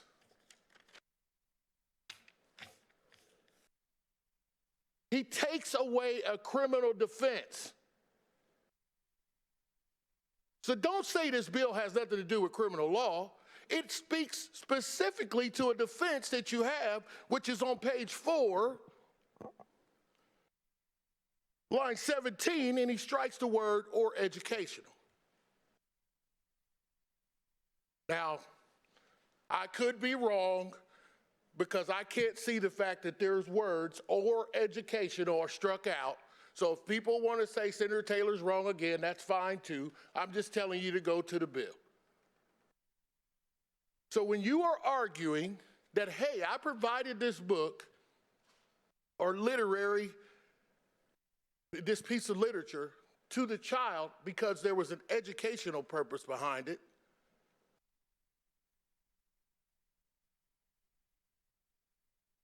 I don't have that defense anymore. It's tough. Let's talk about the words knowing and intentional. Senator Toms, again, wants to get at those people who knowingly and intentionally provide this stuff to our kids. I agree with you. Again, I go to the bold language. Senator Baldwin, if you can find the words knowing and intentional in that language,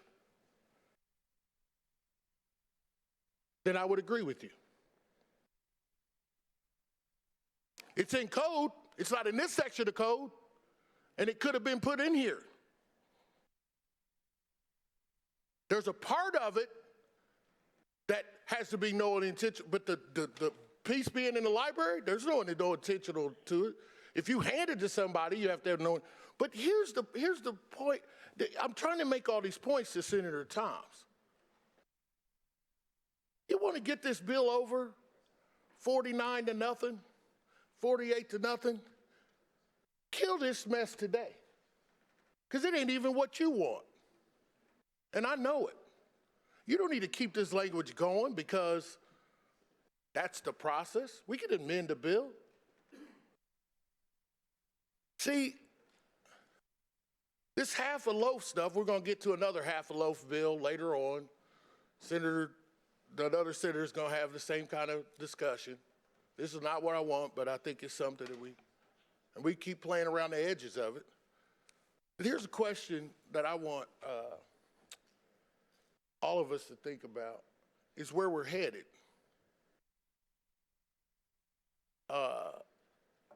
I don't know where we're headed. I have my own thoughts. None of the parents in the committee could answer Senator Pol's question. First question, you know, they brought these books.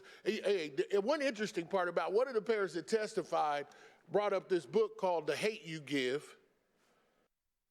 The name of the book, if you look it up, you'll see it was made into a movie. It's actually a true story of a young African-American female in the LA inner city who had the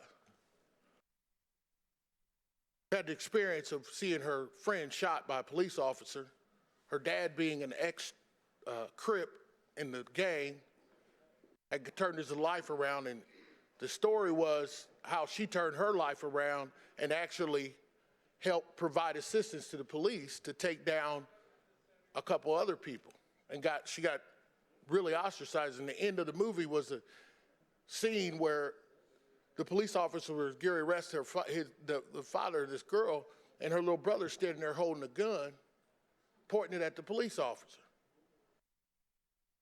And the story ends with the boy father talking him down from pointing the gun at the officer's not shooting, and it was a great movie.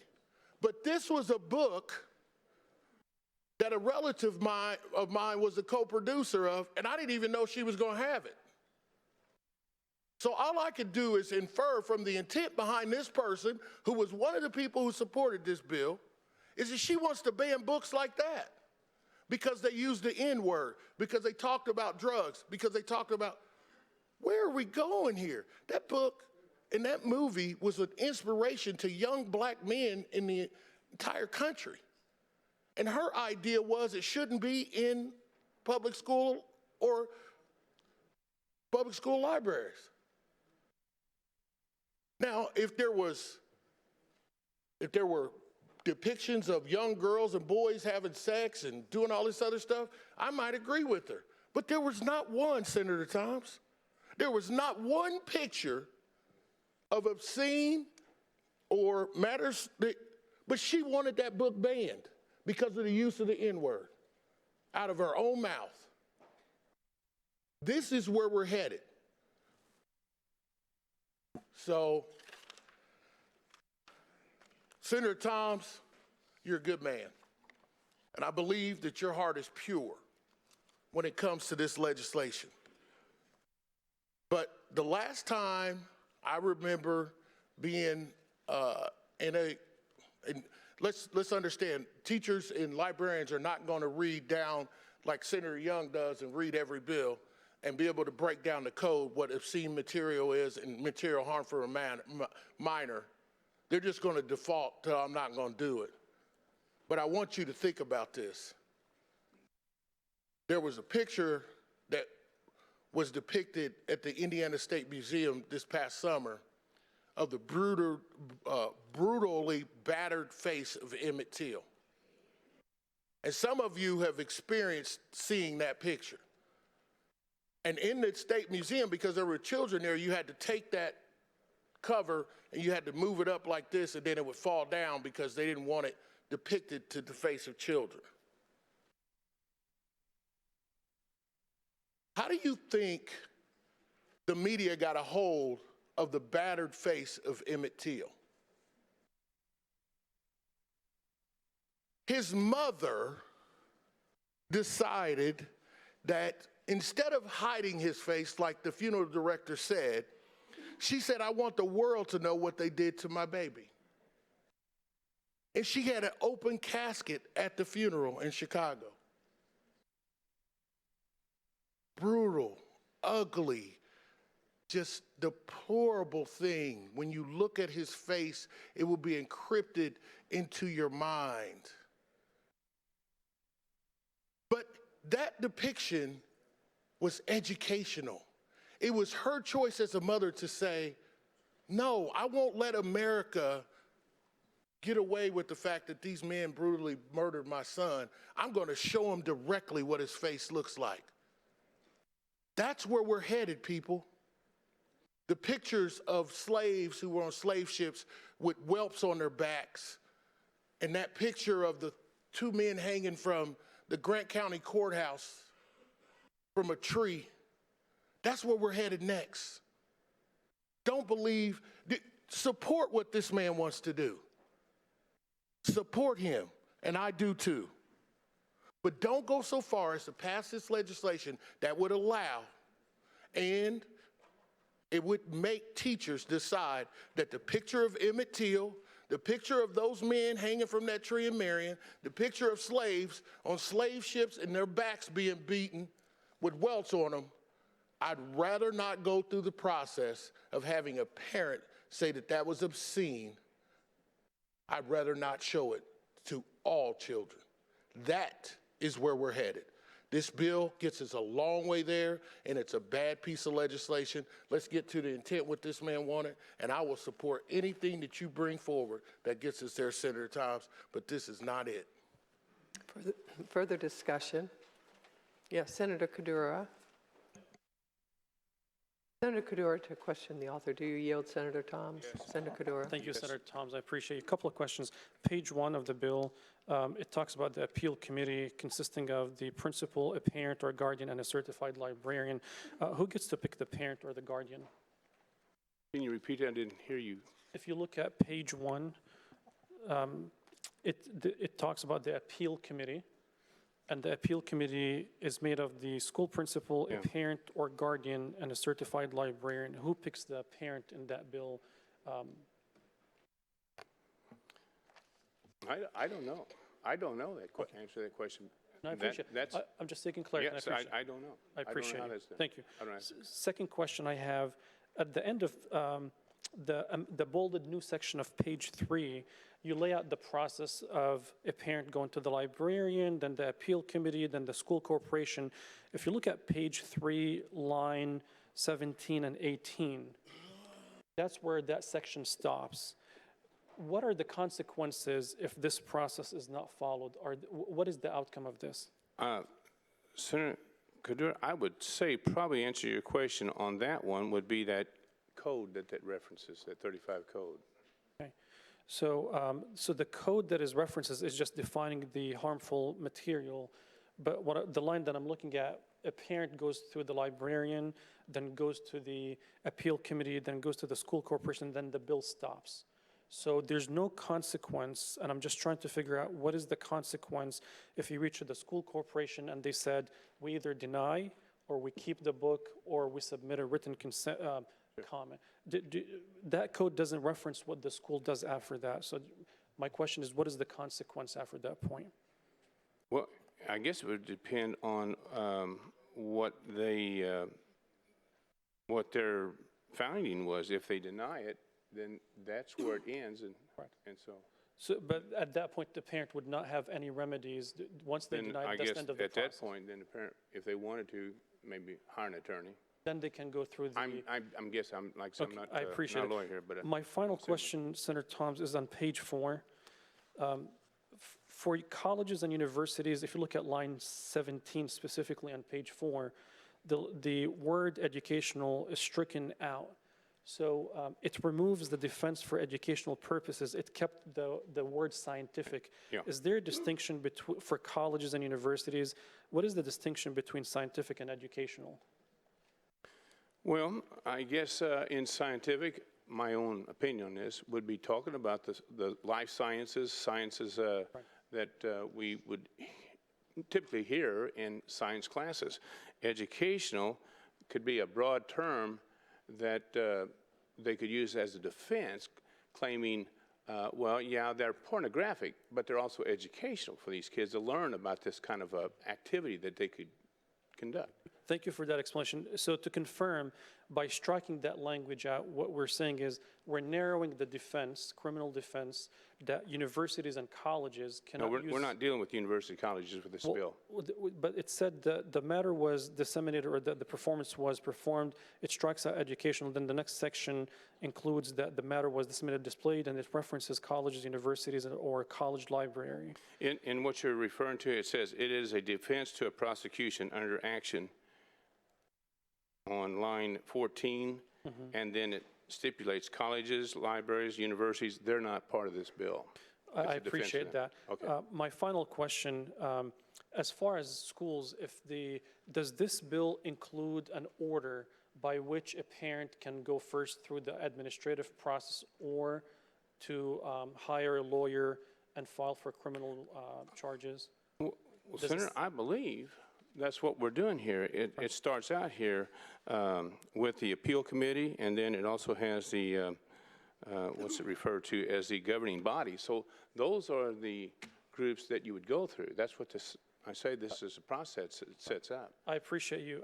My question is that I'm looking for the language that specifically said a parent shall go through these steps first, then after exhausting these steps, then is that language included in the bill? Well, I don't think it says that. I mean, if a parent just out of their own right away wants to go right to a prosecution or bring a complaint or file a complaint with their county prosecutor, they could do that. This doesn't, but this is for a parent that wants to address the issue right where the source is at.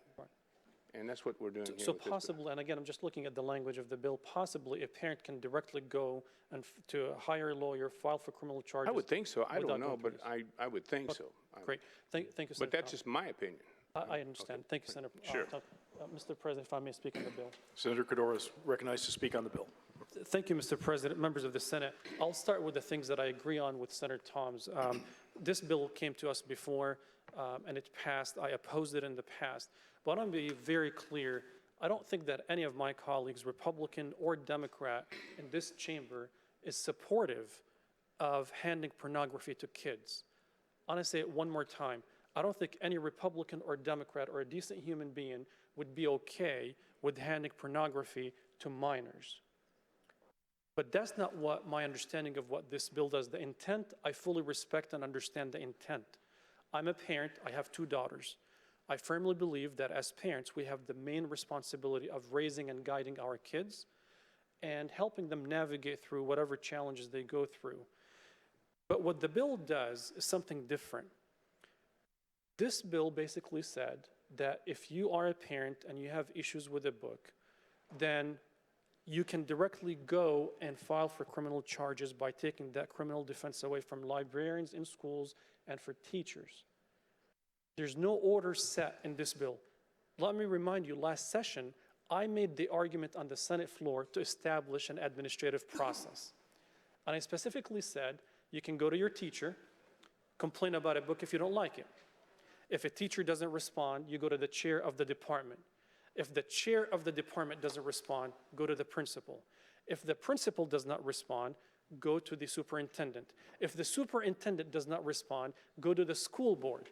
If the school board does not respond, fire them next election and hire people who are more aligned with your community and with your values. I said that also last year, when I was an intern in this building 14 years ago, most legislators used to say, you cannot legislate morality. You cannot legislate morality. Because we are a community of diverse people, diverse backgrounds, diverse values, diverse faiths, so we cannot dictate, government should not be dictating the values for communities. I firmly believe this is a family responsibility, and families must be engaged in the daily activities of their kids. I'll share a couple of points where I criticize not the intent, because I fully respect Senator Tom's intent, and I actually agree with his intent. But I criticize the drafting of the bill, the language of the bill, and even the logic of how we go about protecting our kids. I'll give you one example. In Noblesville, a few years ago, a child took a gun and shot a few people in his school. I'm not going to turn this discussion about guns, but kids were harmed by being shot at a school in Noblesville, and we didn't come back here to introduce a bill to protect our kids in schools by addressing this issue. To me, guns are harmful to kids and minors, and this is not a Second Amendment discussion. I think we all agree that kids should not be holding guns, or toddlers should not have guns, or elementary school kids should not have guns, and that's what happened. If you visit most prosecutors' offices across the state, you will learn about kids being raped, cases pending in court, and some of them make it to the front page of the newspaper, where some kids are raped and sexually assaulted on the hands of biological parents or, in some instances, adoptive parents or foster parents. This bill doesn't protect kids in these instances because I think it's a different topic. But if we want to go strategically about what is harmful to our kids, then let's really look at it comprehensively, whether it is material that is deemed in this bill as books, or it is guns, or someone physically being harmed, a child being physically harmed on the hands of anyone. In my district, I'm in tune with my teachers and librarians in my school district, and they are fully opposed to this legislation. They see it as a censorship model more than anything else. And here's why, Senator Thomas, they can't help. They might not know you, they don't work with you daily here, but here's what they see.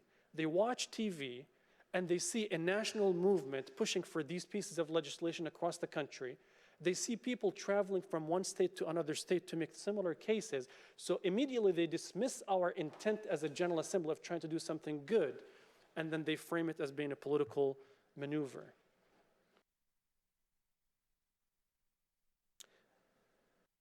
All what I would say is that, again, I respect Senator Thomas, and I honor his intent, but I think that the crafting of this bill will not protect our kids.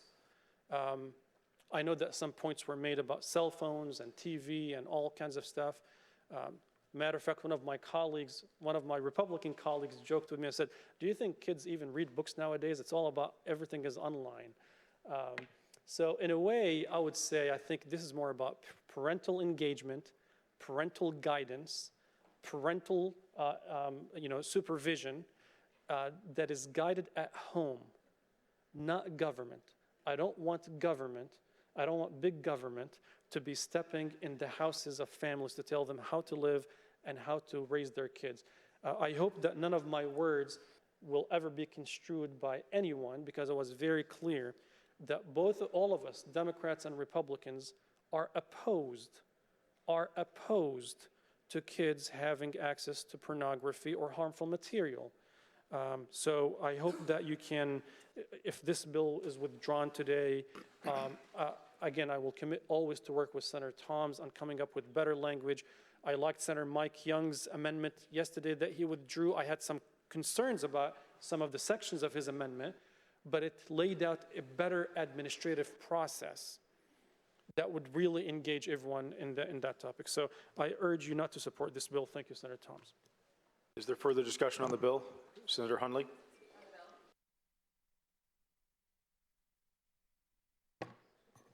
Thank you, Mr. President, members of the Senate, colleagues. Since we're doing show and tell today, I brought a book to show and tell about.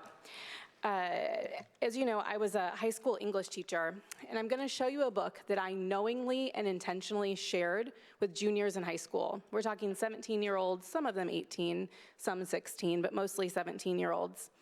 And this is a book that I do believe that parents could argue is harmful to minors. I do believe that because it contains nudity, because it contains a sex act, and because you could argue whether or not it has literary or artistic value, that I could have been prosecuted for. Now, do I think I could have won? Yes, because I had an educational defense at the time. This was 12 years ago, so I had an educational defense. But under this bill, it would take away the educational defense. I also think about the fact that when I was teaching this, the first time I taught it, it was my second year as a teacher. So I also think that my second year as a teacher, third year as a teacher, if a parent had chosen to try to prosecute me over this, I'm not sure if I would have made it to my 10th year or my 18th year in education. So this book is called The Middle Passage, and it is about the Middle Passage, the Atlantic slave trade that happened when we took folks from Africa, enslaved them, and brought them over to the United States on ships. It won the Coretta Scott King Award, so it is an award-winning book. But I will tell you that there are portions of it that some might deem disgusting or vile or sickening, which are some of the words that we heard up here today to describe texts that we're worried about. So first thing to note, though, about this book is that it has these amazing charcoal drawings, but there are no words in it at all, which is why I think that you could argue on whether or not it has literary value, because there are absolutely no words.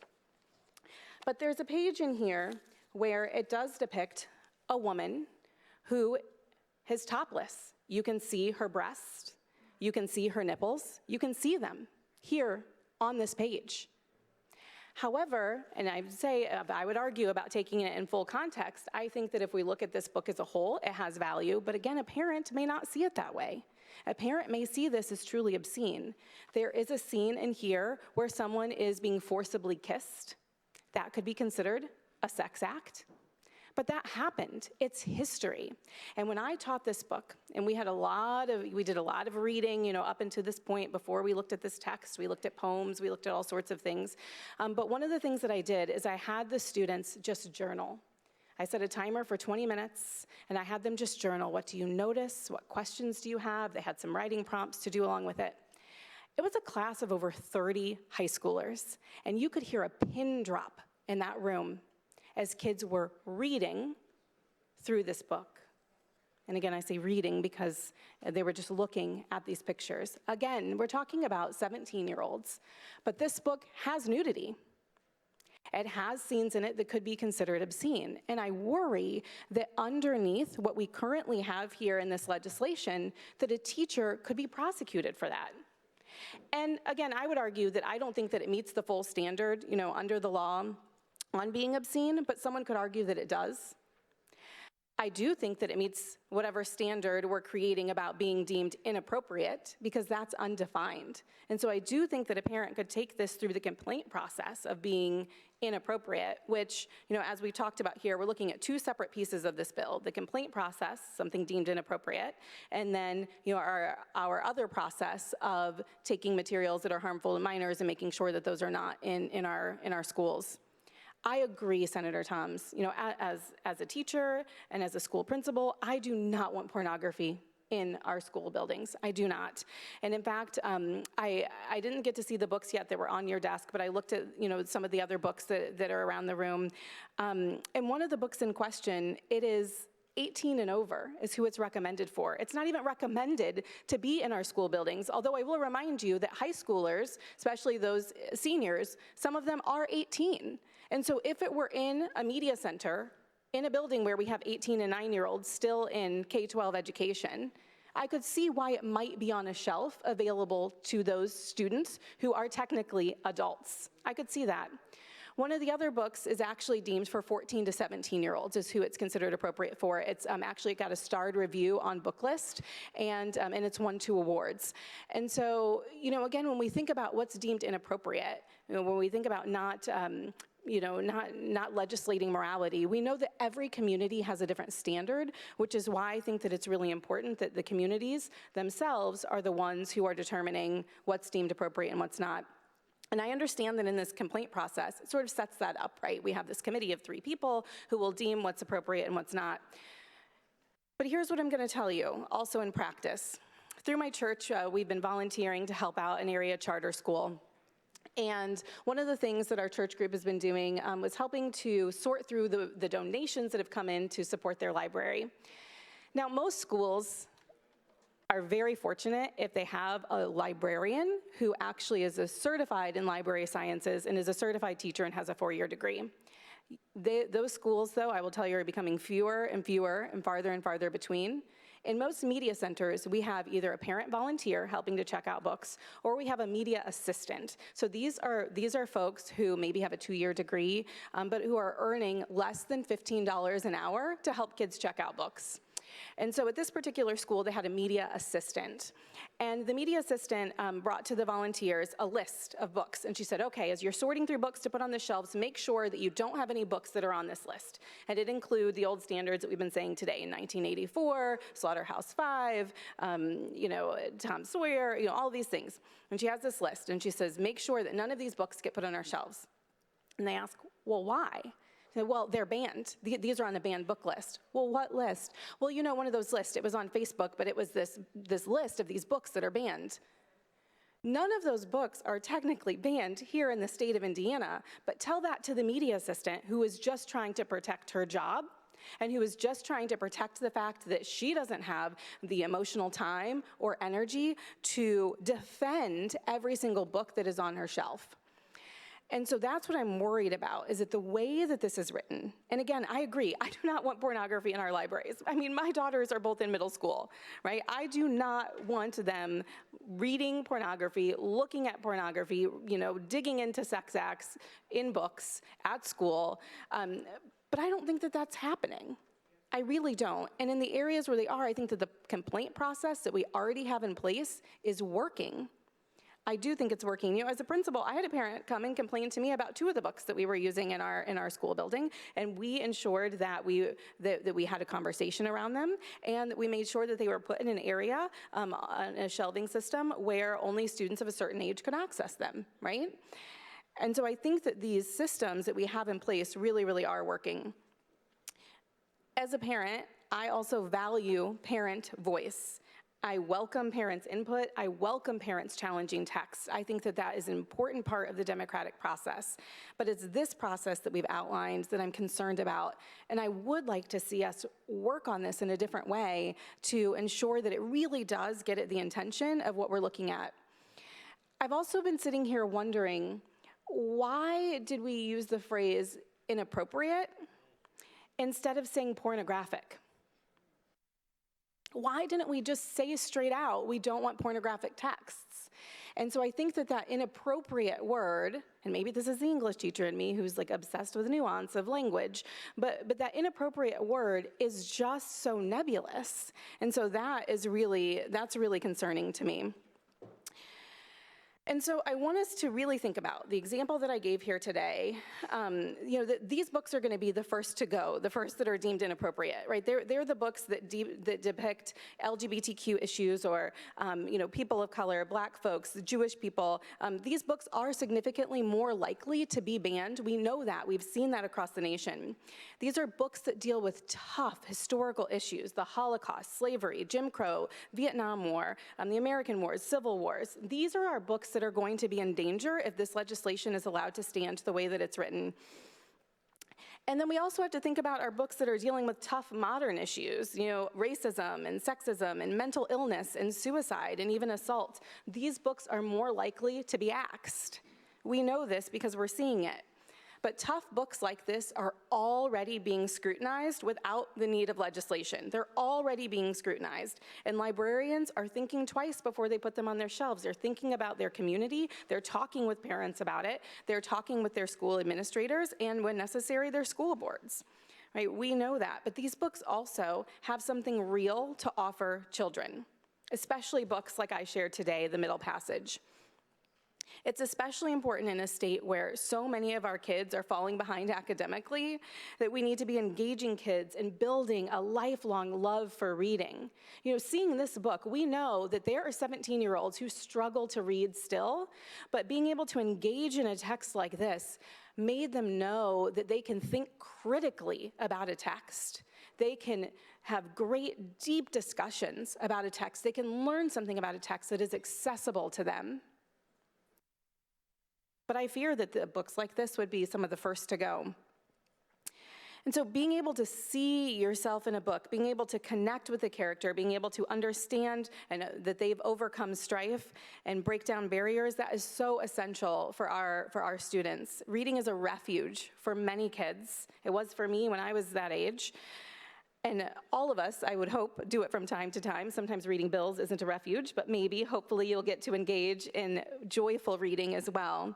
And so let's slow down. Let's not take away this opportunity for refuge to children. Let's let them learn. Let's let the professionals do what they do best, and let's work on this bill. Let's work on this legislation so that it truly does what we're seeking to do, which is ensure that pornography is not in our schools. I hope that you will join me in opposing this bill. Is there further discussion on the bill? Senator Bassler. Senator Bassler, to question the author. Senator Thomas, will you yield? Yes. Senator Bassler.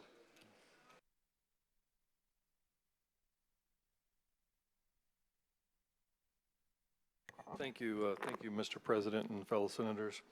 I think to a certain extent, Senator Hunley may have been reading my mind. When we entered the chamber a few hours ago, my inclination was not to support the bill, but we've heard some good discussion today, and I have to be honest with you, I'm kind of wavering. I had a good talk with Senator Koch about one particular issue back on page, I think, 4 and 5 that he was able to clear up for me that made me comfortable about that aspect. But what I'd like to maybe touch on is on page 2, line 10, and I'll read the couple previous lines to that, and then I'll get to my question. The governing body of the school corporation or charter school shall establish a procedure for each school to allow a parent or guardian of a student enrolled in the school to submit a complaint that a book in the possession of the school library is inappropriate to students. And if we could, I'd like to focus on that word inappropriate for just a few minutes. And I know that LSA writes these bills for us, and so maybe you know the answer to this, maybe you don't, but do you have any sense on why we use the word inappropriate instead of like pornographic or obscene? Well, Senator, we've had a lot of discussion up here using semantics. I'm puzzled by how we can take a discussion and get it so far off the point of the subject we're talking about. Inappropriate, if we had pornography in there in place of that, if we had pornography in place of materials harmful to minors, we would have discussion about, well, whose definition is pornography, by what definition? So you got to have a word of some sort.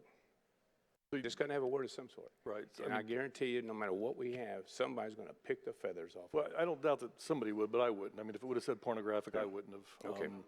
But I'm just kind of curious. I guess what I am concerned about, and this is probably the last hurdle I need to get over, is obviously I think that probably, I would hope that all 50 of us would be opposed to getting pornography and obscene material in the hands of K-12 kids through the libraries. But I guess what I'm concerned about is, will some people think that other things that would not be pornographic or obscene would be inappropriate? I think that if you look throughout the history of the world, there have been all sorts of kind of gruesome things we've seen, whether it's pictures of victims in the Holocaust, or whether it's victims of slavery, or maybe the mistreatment of like Japanese during Japanese Americans during World War II.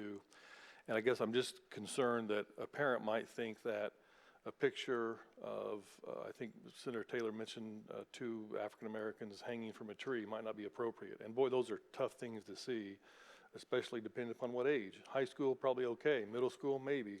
Elementary school, it gets questionable.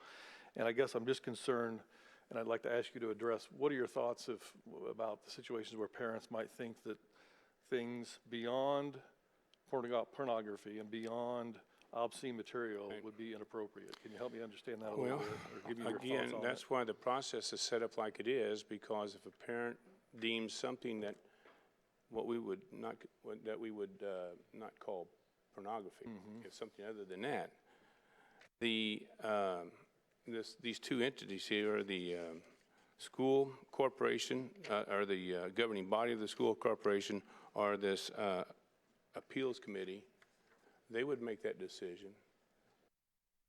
So it would be your hope if a parent was off base on that, that going through the review process, you think it could be ironed out where I think it's reasonable to believe that would be the case. Okay, very good. I appreciate you taking my question. Thank you, Mr. President. You're welcome. Thank you. Is there further discussion on the bill? Senator Crane?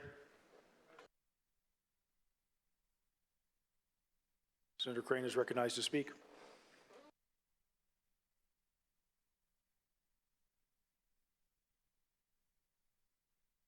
Thank you, Mr. President, members of the Senate. I'll be very brief. I know we've been discussing this particular bill for a while, and I think it's been a good discussion. I think it raises some really challenging points. One of the things that I wanted to address simply is just big picture. And We've heard it a couple times here. I've lost track of how many times I've heard the idea or the admonition that we can't legislate morality, especially in this chamber and in this legislature. And I would respond by countering that to say that that's precisely what we do every single day on every bill. We try our best to try to determine what's right and what's wrong, what we ought to do, what we ought not to do, which is the very definition of morality. It's not whether or not we legislate morality, it's whose morality are we going to legislate. And that's where we get into a lot of important debates on how do we do this to the best of our ability to try to solve a problem.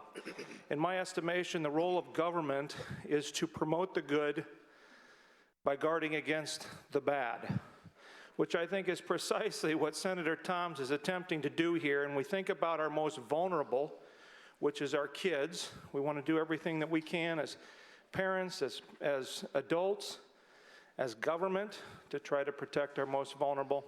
I think this is a step in that direction. I ask you to support the bill. Thank you, Mr. President.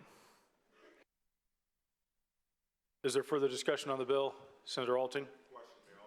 Senator Alting to question the author. Senator Toms, will you yield? Senator Alting. Thank you, Mr. President, members of the Senate. I was going to ask Senator Doriot the question, but being an old restaurant guy, he's enjoying that lunch so well, I'm going to leave him alone. So, just a question. Yeah, great. Okay. Just a question. What I have not heard in any of these discussions is, and I appreciate Senator Doriot showing us how the different schools that they have these books in, because that was one of my questions. Out of 300 school corporations, how big is this problem? And he's got several. But do you know if there's any of these school corporations that have went through the process of going to that school corporation, to the school board meeting, and when they have an open mic for them, or to the librarian, or have any of these parents approached this situation and was denied that book coming off the shelf? I don't know about being denied. There has been parents coming to the school boards here in this state to argue about some of this. Yes, there has been. How many, I don't know. But more importantly, was the books removed after that? Well, I can't answer that either. Okay. I wasn't at the school boards, but and it's a good question. I would think, I honestly believe that those in our education system, whether librarians or teachers or principals, administrators, superintendents, I do believe that if something was called to their attention, that they would do something about it. I honestly think they would take that book and either get rid of it or put it someplace where a kid wouldn't get a hold of it. I honestly believe that. But by virtue of us bringing this out right now, we've put it under the microscope, which might help us, right, and society might take care of it. But if we need something like this just to ignite it, to get it going. Thank you, Senator Toms. I appreciate permission to speak on the bill. Senator Alting to speak on the bill. Thank you. And thank you, Senator Toms. Look, this has been beat to death, and I appreciate what you're doing, and there's some definitions in there that's really loose that I think it's going to be hard to narrow down, but I'm not sure it's as big a problem as what we think. But having said that, even if it's a small problem and it's affecting our children, it needs to be addressed. And I think that, I agree with you 100%. I don't know, I talk to my librarians and school board members, and they've had parents come to them, particularly in the librarian, and the book is immediately taken off the shelf. That has never been an issue in any of the schools that I have represented. But what I did want to share in closing, because we've talked about this enough, I went to Andy Hedges, who I think is one of the greatest legal minds in this entire building. Some of you may agree, some of you may not agree, but in the 25 years I've been around, he's my go-to man on just about any subject that there is. And I showed him the existing bill, which I want to say, the existing bill is much better than if we would have added that amendment yesterday, not to get off the subject, but that's more government yesterday going to the state saying we know more here than we do at the local level. So I appreciate Senator Young withdrawing that and your support on that. But I ask Andy on this existing bill, what do we have in code presently for that? And this is what he said. Essentially, a school board can already do what the bill allows them to do concerning removal of inappropriate materials due to their specific statutory powers in IC 20-26-5-4 to take charge of, manage, and conduct the educational affairs of the school corporation, to employ librarians and determine the nature and extent of their duties, and to prepare, make, enforce, amend, and repeal regulations to procedures for the government and management of the schools, property, facilities, and activities of the school corporation. So this was his, and then he highlighted it in section 4 of that code, sentence 2, and then he went over in page 3 on 8A and 8E, and then over on page 4, paragraph 18, A and B.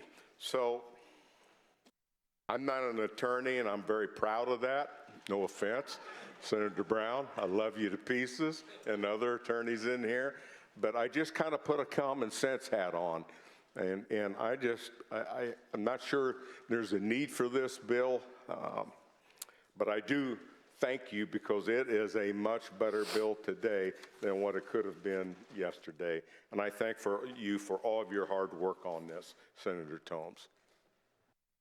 Is there further discussion on the bill? Senator Gaskill. Senator Gaskill is recognized to speak on the bill.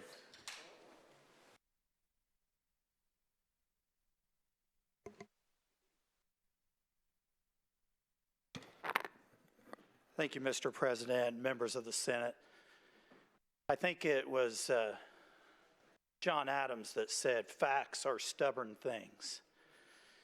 And I want to present you with some facts here.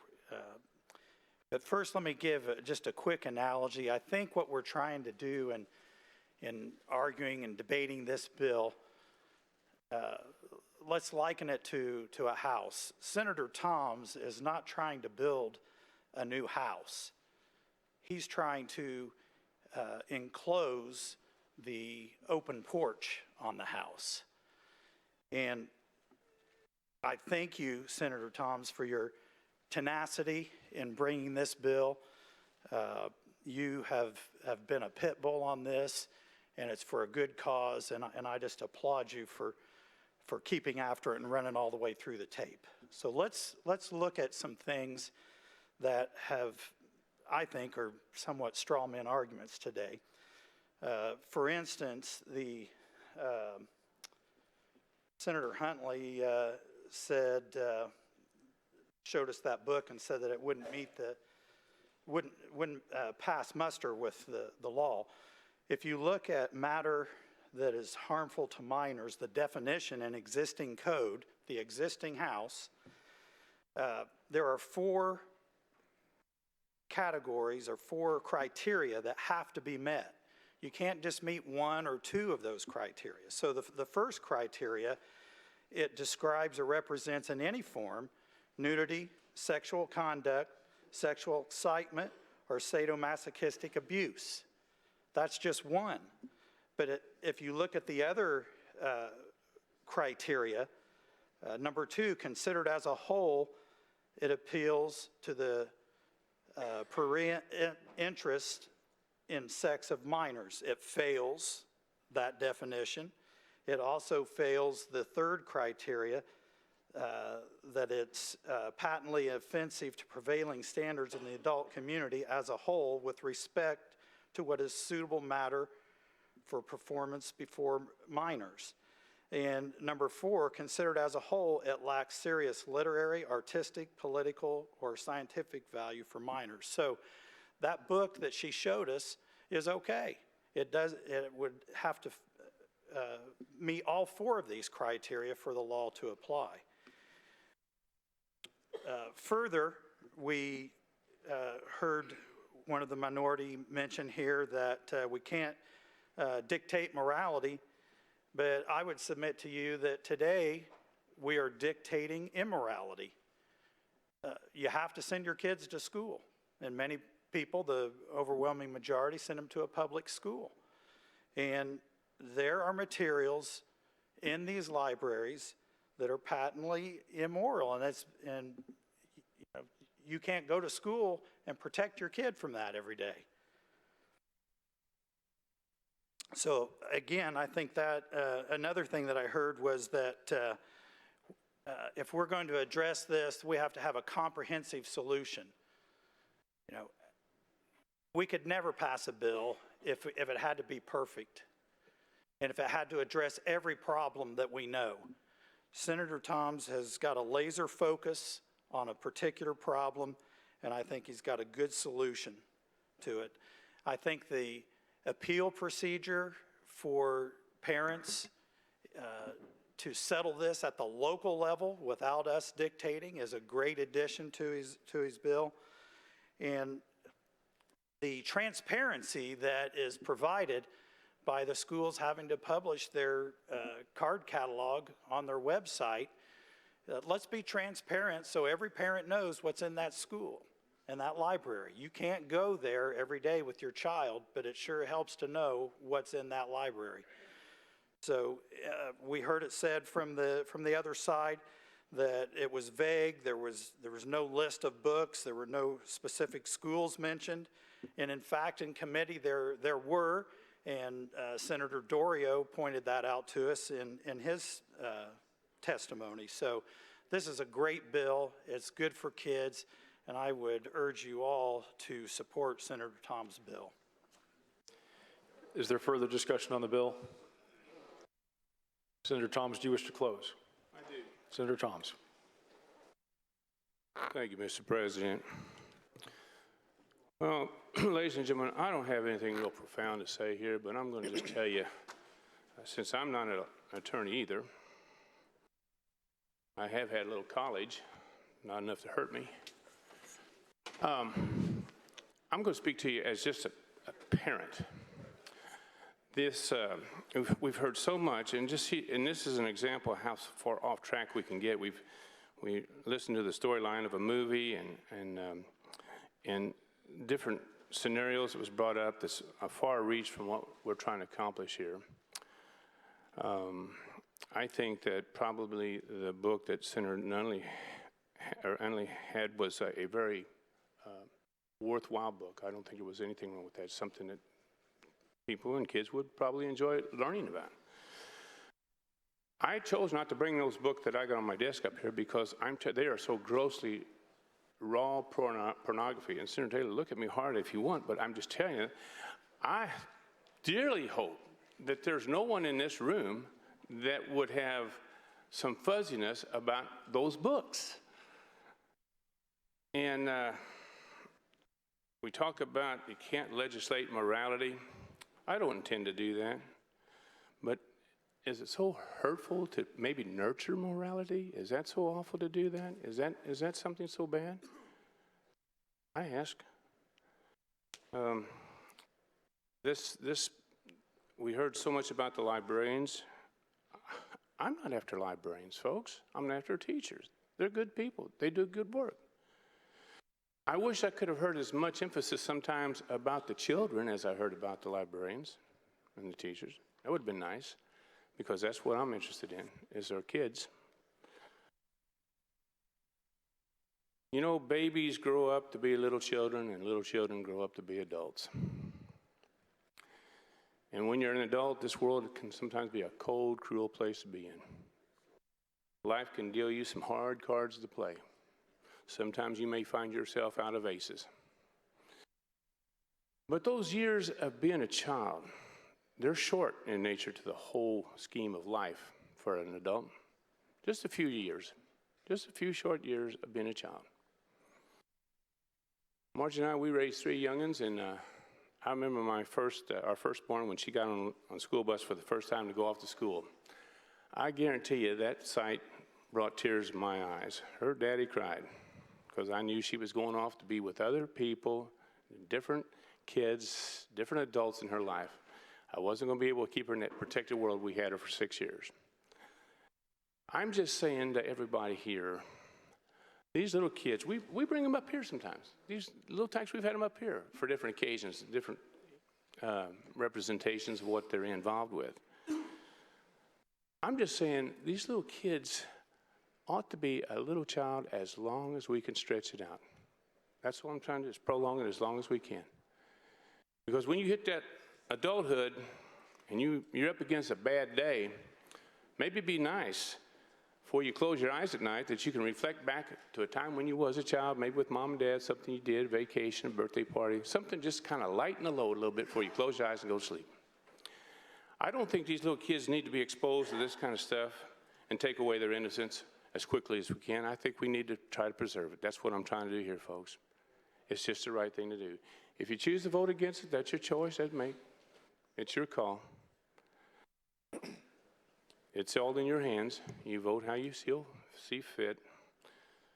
I am just trying to help the little kids, the little tykes we always talk about for the children. Well, this one is. Thank you. The bill is placed upon its passage. The machine is open.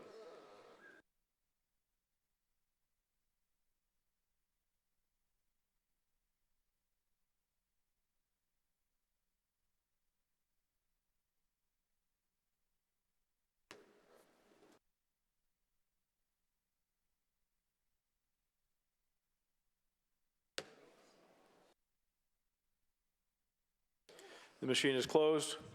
The clerk will tally the roll. The roll call shows 37 ayes, 12 nays. The bill has passed. Shall the title of the bill remain the title of the act? Yes, sir, it will. And will you please name your House sponsors? In this order.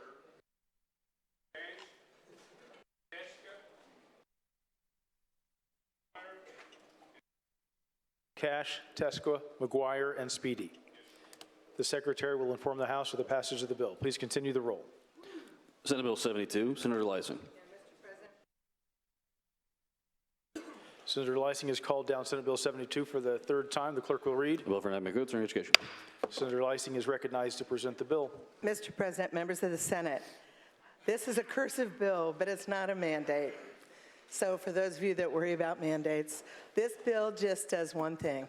It asks our Department of Ed to survey the public and private schools, including charters, as to whether or not they're currently teaching cursive, and if they are, and what grade level. And the reason for this bill is, honestly, you guys, I don't know if it's going to turn out this way, but anecdotally, it sounds like private schools are teaching it, public schools, a lot of them are not, and it's creating a disparity for our kids, because the whole reason is not that they're going to want to write in cursive like I do, but the truth is, it's probably pretty important that they have a signature, and even more important that they're able to read cursive, because I've actually had some employers in my district tell me they've let people go because they couldn't read cursive because of their required things for their job. So I urge your support of the bill. Thank you. Thank you, Senator Leising. Is there discussion on the bill? The chair hears none. The bill is placed upon its passage. The machine is open.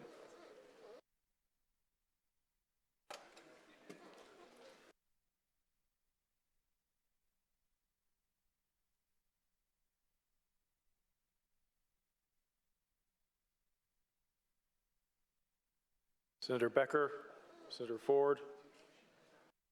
The machine is closed. The clerk will tally the roll. The roll call shows 42 ayes, 7 nays. The bill has passed. Shall the title of the bill remain the title of the act? And would you please name your House sponsors?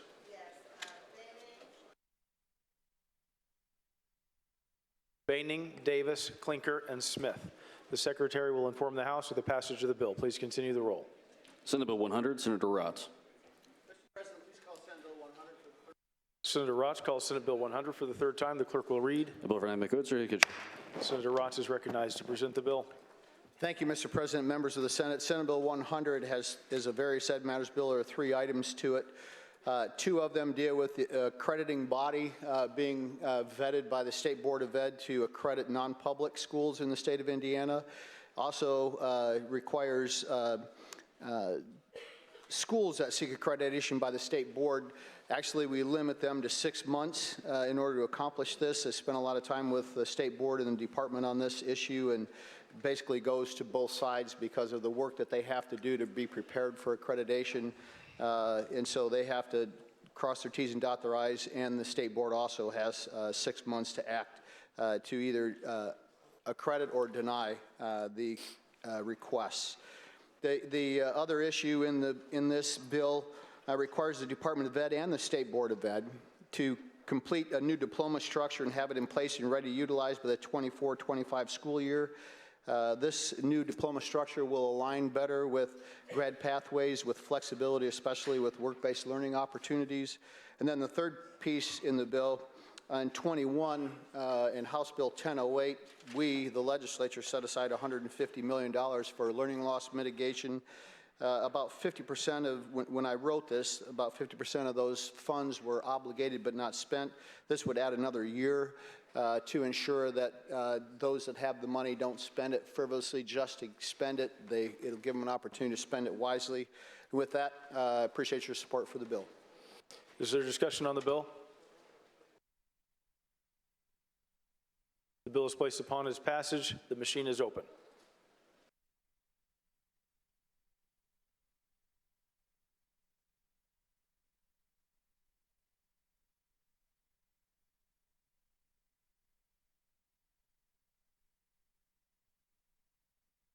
Senator Becker, Senator Brown.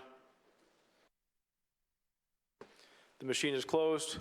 The clerk will tally the roll. The roll call shows 49 ayes, 0 nays. The bill has passed. Shall the title of the bill remain the title of the act? And would you please name your House sponsors? Boehning and Goodrich. The Secretary will inform the House of the passage of the bill. Please continue the roll. Senate Bill 136, Senator Sandlin. Senator Sandlin calls Senate Bill 136 for the third time. The clerk will read. Bill for economic goods and court office. Senator Sandlin is recognized to present the bill. Mr. President, members of the Senate, Senate Bill 136 sets up a process where the judicial administration can establish a process to transmit certain data to assist and determine if a person is a prohibited person for the purposes of obtaining a firearm. I'd be ready to answer any questions they have. It's a pretty simple bill. Thank you. Is there discussion on the bill? The bill is placed upon its passage. The machine is open.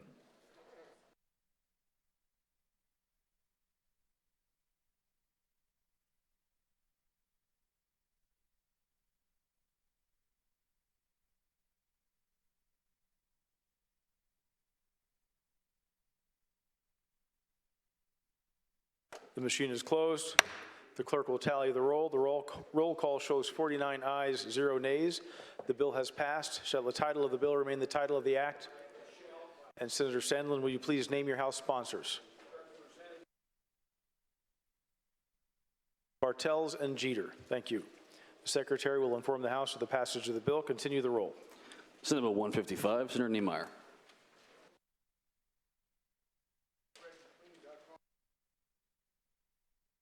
Senator Niemeyer calls Senate Bill 155 for the third time. The clerk will read. The bill for economic goods and environmental law. Senator Niemeyer is recognized to present the bill. Thank you, Mr. President, members of the Senate. Senate Bill 155 deals with the Clean Air Act and Title V. Provides a one-time exemption for the Environmental Rules Board, Environmental Rules Board, to base the Title V permit program so they can remain in compliance with the Clean Air Act. Under current statute, there's a guardrail in there that calls for the increase to be one time in a 5-year period, no more than 10%. That was taken out that part was put back in this legislation and committee, because we had testimony from IMA and other agencies that were concerned about this would be a normal increase in these fees, because these fees are based on what these companies pay in on this air pollution. So that was put back in, that language. The biggest reason why we need to keep this in fact, this is a federal Clean Water, Clean Air Act, and if you don't have enough funds in there to do it locally in a state, the federal government will take it over. And this fee is not going to be able to sustain itself without these increases in these fees. And it's kind of a tough piece of legislation because these fees, these tonnage is going down on these air emissions, and they're doing their job. But we must be able to keep this in the state ability to make these decisions, because we permit businesses on a period of 50 to 60 days when they apply. It turns over to the federal government. We're going to have a waiting time of 6 to 8 or 9 months. Research this a little bit in other states like Illinois that use the federal to put their applications in and approve these fees. So it's very important that we keep these fees locally. It's about economic development in our state. We have businesses and companies coming in here. We got to get them the job to come in as quickly as they can and do what they need to do in this state. And so this is why it's so important we keep this. And this fee is not going to sustain itself if we don't increase the fees.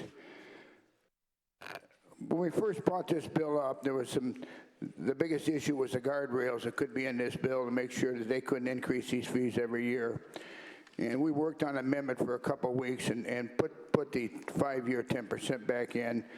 And these agencies come on board then with the bill, which is Indiana Manufacturers Association, the Indiana Chamber, Indiana Energy, and Northwest Indiana Forum. They come online with this bill to get done what we need. And it's a little bit, I learned that we have about 2,500 companies and businesses that are required with this fee to bid.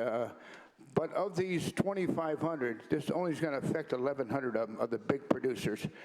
There's 1,400 of them that are not going to be impacted at all with this fee increase, which is the small businesses and the small manufacturers. That's the important thing about this bill.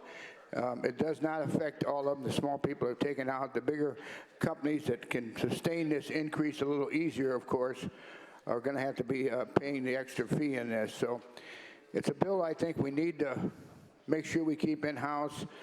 It's something that the federal government through Title V has implied on states to do.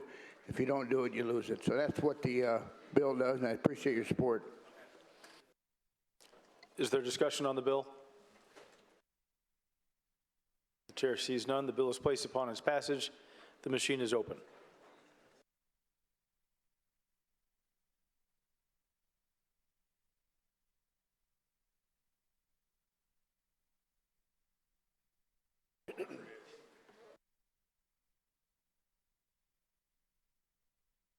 The machine is closed. The clerk will tally the roll. The roll call shows 45 ayes, 4 nays. The bill has passed. Shall the title of the bill remain the title of the act? And will you please name your House sponsors?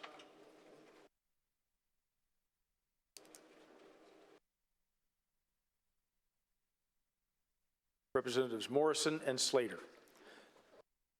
The Secretary will inform the House of the passage of the bill. Please continue the roll. Senate Bill 161, Senator Crider. Senator Crider calls Senate Bill 161 for the 3rd time. The clerk will read. Bill for enacting the law, concerned criminal. Senator Crider is recognized to present the bill. Thank you, Mr. President, members of the Senate. As most of you are aware, I've been working on the issue of domestic violence for several years.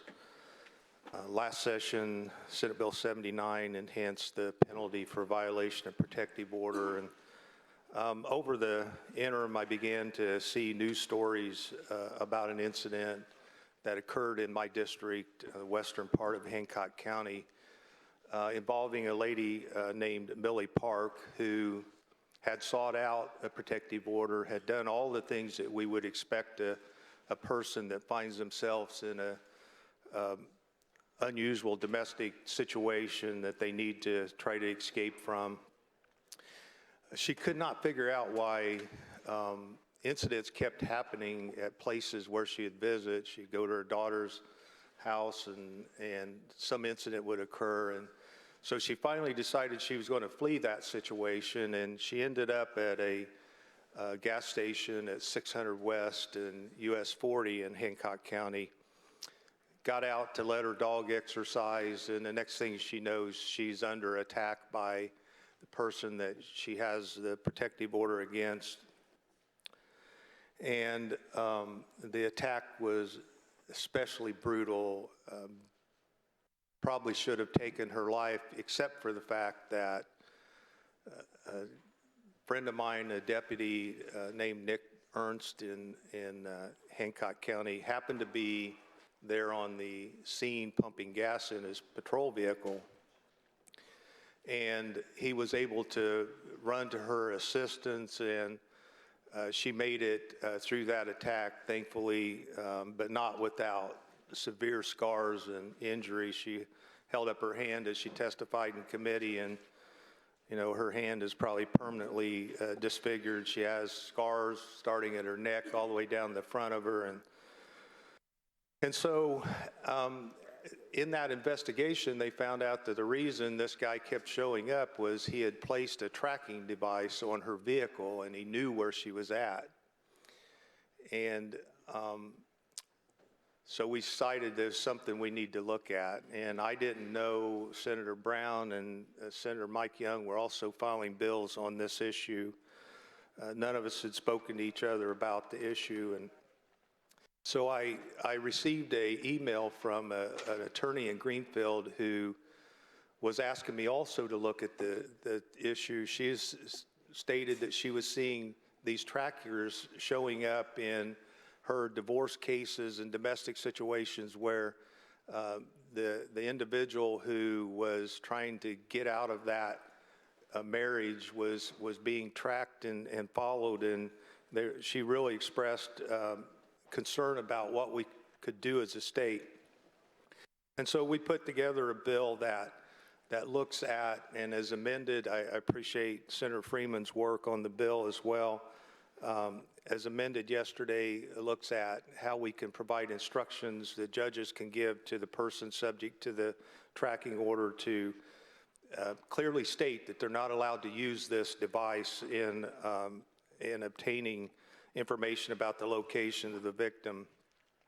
And we put in the bill appropriate enhancement opportunities if the bill is used, or if the technology is used in the furtherance of a crime. And so we're trying to do what we can to protect those people that have sought out protective orders and make sure that that order does in fact provide that layer of protection that they're seeking. I've started calling this bill affectionately Millie's Law, because I think she's a classic example of what technology can do if it's used in the improper ways and it's used in ways that we don't want. I told a newspaper reporter recently, technology, it's either wonderful or it's awful depending on how it's used. And in this particular case, Senate Bill 161 will provide a layer of protection for the constituents that we serve that's appropriate, and I'd appreciate your support of the bill. Is there discussion on the bill? Senator Brown? Senator Brown is recognized to speak on the bill.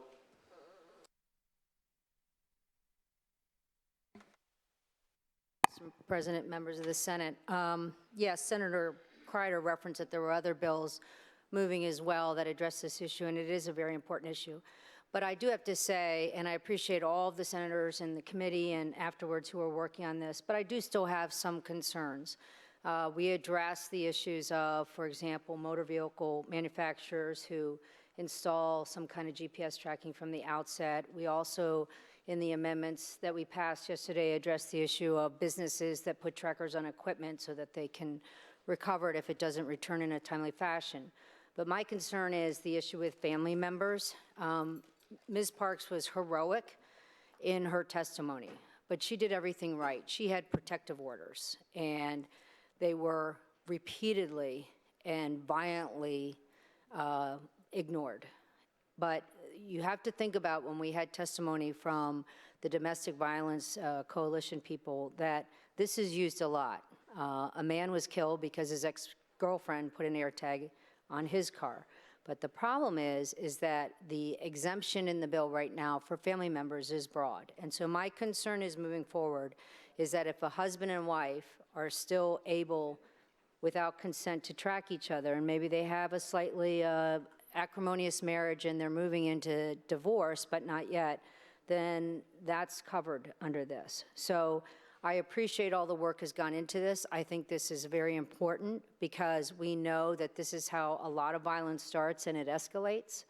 And with that, I'm still going to support the bill and looking forward to working on it further. Thank you. Further discussion?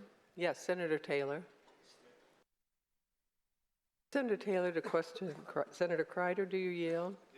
Senator Taylor.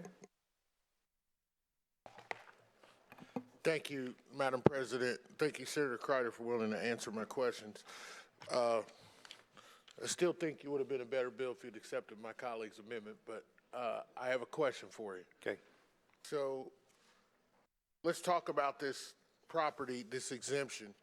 So if me and my wife own a vehicle together, right? And, you know, most vehicles, you gave the exemption for the manufacturer to have those chips, right? Right. So if we are both have a pecuniary interest in the vehicle and we're going through a divorce, who gets the exemption? Well, I think if you're the person in possession of the vehicle, that technology is typically tied to the vehicle. And so unless there's something I'm unaware of where the manufacturer of that vehicle is relaying real-time information about the location of the vehicle, I don't understand your concern. Oh, I'm sorry. Let's say I put a tracking device on my wife's vehicle while we're going through divorce proceedings, and she's the one who's using the car, but we're both on the loan. So I think that's one of the things we're trying to address here. And so to Senator Brown's point, if we are in the process where there's not a protective order in place, then it is still an area that in the bill, it's not going to be perfect. This bill is not going to be perfect. We're trying to figure out ways to help in most situations. Well, okay, let me, your bill, you did have an amendment, though, that addressed a person who's placing a tracking device on property which the person has an ownership or contractual interest. Right, and that really is intended more for, say, a rental company that has trackers or other pieces of equipment that they rent out and they want to know where the location is and how to recover it. So, you know, I guess, you know, you can argue at both directions. There are legitimate reasons why companies and other persons that own property would want to know where those pieces of property are and where they end up. Okay, thank you, Madam President, to speak on that. Senator Taylor to speak on the bill. Thank you, Madam President. And I thank Senator Crider for bringing this bill. But this is why I think we should have taken my colleague's amendment, but we didn't. So, you know, I'm not going to cry over spilled milk. But Senator Crider's bill says that a person who has an interest in the automobile can track that automobile. It says a person. So in that situation, to me, if I'm on the, if I'm paying on the loan and my soon-to-be ex-wife is driving around that vehicle, I have a right to put that tracker on her car, the one she's using. And your bill actually gives me that right. So this is why, you know, I think sometimes we try to talk about collaboration and other things. I get the intent of what he's trying to do. I think charging me with a level 5 felony if I track a car that I that I have an ownership interest in is going to be, you're going to have a hell of a fight with me, okay? Because I have an interest in that vehicle. Maybe not an interest in her or whoever, but I got an interest in that vehicle. And if I get charged with a level 5 felony, you're going to have a fight on your hands. But your bill doesn't contemplate that, and it actually expressly says that a person, and I don't know what person is defined as, it might be a corporation, but a person who has a ownership interest in a vehicle can still track the vehicle. And, you know, when we try to seek out remedies to these types of problems that happen in our community, that's one of the problems is we actually create more problems. And so you're specifically giving an exemption to people who are in a relationship, in my opinion, and if they want to, they can track that vehicle now because you gave them the exemption that they have an ownership interest in it. And I would assume that the court would consider being one of the I don't know what you'd call it, you don't call it a mortgage. I don't know what you call it. I haven't financed a car in so long. If you're one of the people, you've got an interest in it, so you just gave them an out. You just gave them a workaround to track their ex-wives or soon-to-be ex-wife's car. So I can't support your legislation, although I support the concept. Further discussion? Yes, Senator Freeman. Senator Freeman to speak on the bill. Thank you, Madam President, members of the Senate. We had an issue earlier that took a couple hours, and I think you see from that conversation that legislating is hard. I was speaking to a member of the press today, and I said legislating is hard. Senator Brown disagrees with me about family members. I'm not right, and she's not wrong. She has an opinion. I have a different opinion. I don't believe a family member should be a felon for wanting to track their family member. I can see countless examples of why parents want to track their kids. I can see why parents would want to track their adult kids. I can see why children are going to want to track their then elderly parents. I can see all kinds of examples of this. Senator Taylor's not going to support the bill because we put in on page 8 on line 37 the provision, and it was my amendment, a person who places a tracking device on property in which the person has an ownership or contractual interest. Well, if you own a construction company, large or small, if you own a landscape company, large or small, I think you want to put a tracking device on your equipment.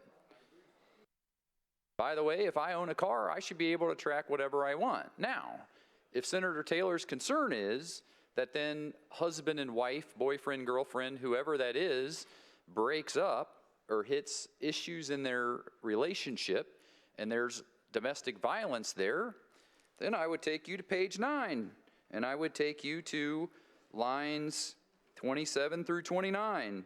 Well, even before that, 21 through 29. So a person who is subject of a protective order. So if the person goes and gets a protective order, married or not, family relation or not, boyfriend, girlfriend or not, and they use a tracking device, whether they have an ownership interest in the car or not, if they're subject of a protective order, it is not a level 6 felony, it is a level 5 felony. So I hope you see from this example that the purpose of what Senator Crider is trying to accomplish, keeping bad actors out of putting an air tag in a lady's purse and tracking them, this is stalking. That's exactly what it is. It's egregious and shouldn't happen. But is the bill 100% perfect? Maybe not. I mean, I don't know what legislation we pass out of here that is always 100% perfect. This is hard. I mean, what people are included, what people are excluded, it's really difficult. I think that Senator Crider, I mean, I have a profound respect for how hard it is to come up with all the scenarios and cover all the possibilities. But I think this is a really good bill. It protects ladies in our life. I think it reaches the right balance, and ask for your support. Further discussion? Senator Crider, would you like to close?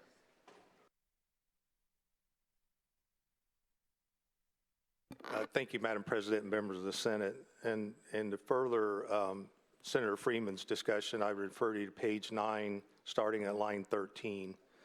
a person who with the intent to remotely determine or track the position of an individual and without the knowledge of the individual places a tracking device on the individual or on property owned or used by the individual commits remote criminal tracking, a level 6 felony. The Commission to End Domestic Violence testified in the committee that in about 60% of the domestic cases, they think this tracking is something that is happening. You know, I've stood here and presented the statistics on domestic violence just this session, and we're not in a good place. We're not going in the right direction with this. This bill is a first attempt to try to address what technology is kind of forcing us to address. And this bill is a good first effort at that. I'd appreciate your support of the bill. The bill is placed on its passage. Machine is open.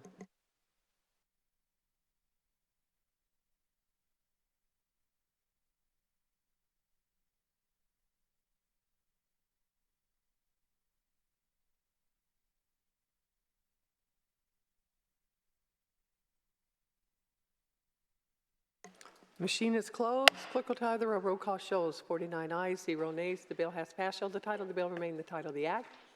And your House sponsor? Representative McNamara and Tor. Secretary notify the House of the passage of the bill. Continue the roll. Senate Bill 233, Senator Hunley.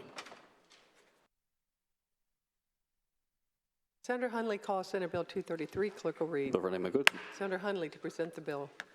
Thank you, Madam President, members of the Senate. I'm excited to bring to you Senate Bill 233, which would help us establish a task force to look at road safety. And I appreciate the Transportation Committee for listening to testimony on this bill, and I want to thank our chairman, Senator Crider. I also want to thank my co-authors of the bill, Senator Toms and Senator Dernulc and Senator Doriot as well, and then Senator Qaddoura, Pol, and Yoder and Randolph have also joined on, and Senator Ford on this great bill. So what the task force would do is it would make recommendations concerning the reduction and prevention of fatalities on our roadways and on our highways. And it would also look into other driving safety issues. And the task force would file an annual report with LSA and then also with the members of the Interim Study Committee on Roads and Transportation. This task force the duration of the task force is 4 years, and in each of those 4 years, they would submit that report. And one of the reasons I want to thank folks for their recommendation on the amendment, we did reduce the length of the task force, but I do think that it's important that it is multi-year, because we know that if we're going to be making recommendations on, say, infrastructure projects, that it takes time to look into those plans, it takes time to implement those plans, and then to also get the data to see if they're working. And so that's why I think that it's important that this is a multi-year task force.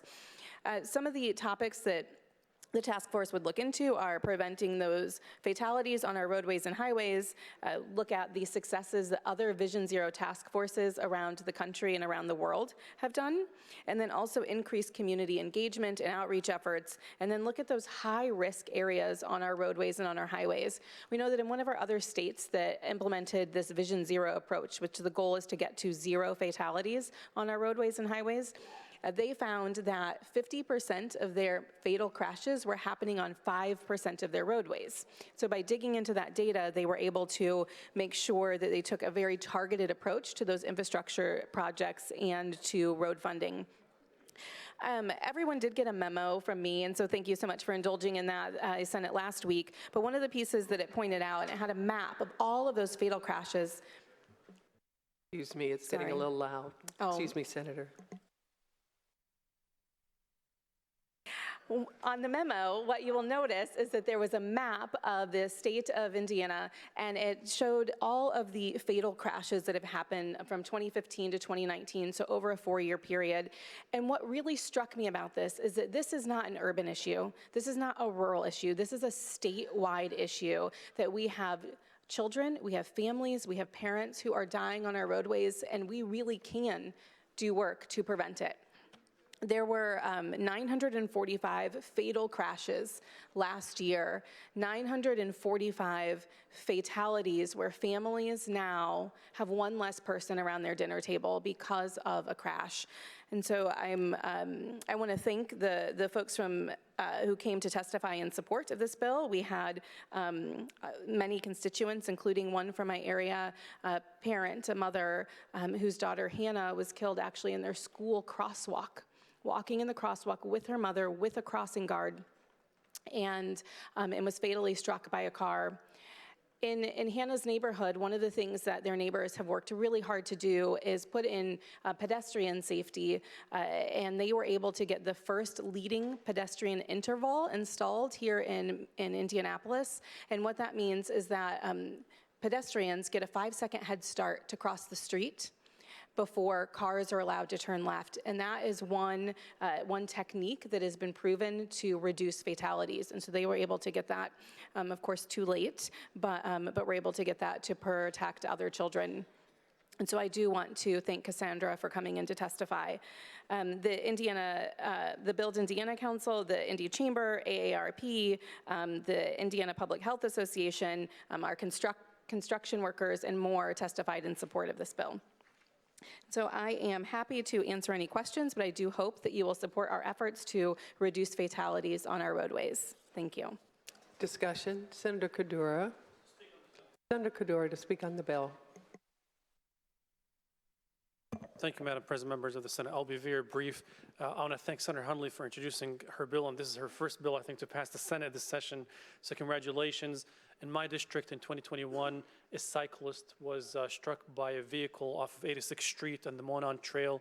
He lost his life, unfortunately. So these types of bills truly help improve the safety at dangerous intersections in our communities. I urge you to support the bill. Thank you. Further discussion, Senator Yoder. Senator Yoder is recognized to speak on the bill. Thank you, Madam President, members of the Senate. I want to thank Senator Hunley for bringing this bill forward, and it looks like we're going to pass it. I hope that you will support this bill.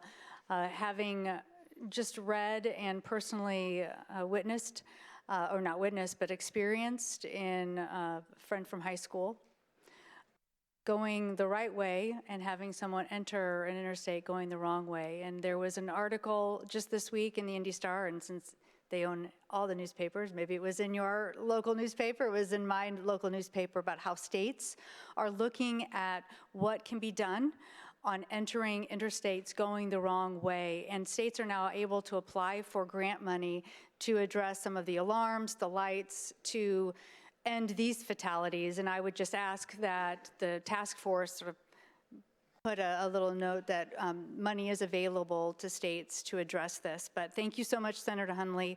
I hope we can all support this. Senator Crider to speak on the bill. Yes, I wanted to join and add my thanks to Senator Hunley for her work. One of the things that struck me, one of the statistics she just used, over 900 traffic fatalities. When I started serving as a transportation chairman, it was rare that we were above about 750. And so we're trending in a really bad direction with the number of traffic fatalities. And certainly she had a horrible incident in her district. It was a district I represented before her.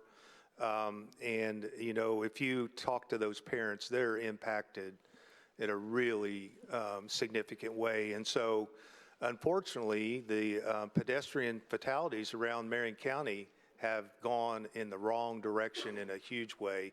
And I think this work, this study will help us identify tactics that we can use to really begin to have a deeper discussion around what we can do as a state. So I appreciate your work. Further discussion, Senator Taylor to speak on the bill. Thank you, Madam President, members of the Senate. Senator Hunley, thank you for the bill. And I'd just like to inform you that Senator Crider was talking louder than me when I was standing there. It wasn't me, but I was talking to him, so I apologize. I'm going to vote for your bill. Thank you. Further discussion. Senator Hunley, would you like to close? I want to thank you all for the support, and I want to also just acknowledge what Senator Yoder said about the opportunity for grant funds. I think it's helpful to note that that task forces like this have been successful in applying for the Safe Streets and Roads for All and the National Roadway and Safety and Strategy Grants, which are through the U.S. Department of Transportation. And we do know that here there were several counties located in central Indiana that actually didn't get grant funding nationally that they just applied for. And I do believe that a task force like this will help us to be able to secure that kind of funding in the future. And so in closing, I'll just say that, you know, combining policy changes, modernizing our roadways, and using advancing technologies, experts show that we can prevent 75% of today's roadways incidents when we combine all of those strategies together. And so I do believe that with new technologies, with advancements on the horizon, we do have the ability to get to 0 fatalities. We've built and designed our current systems, and we can build and design our systems for the future. So thank you so much for supporting SB 233. The bill is placed on its passage. A machine is open.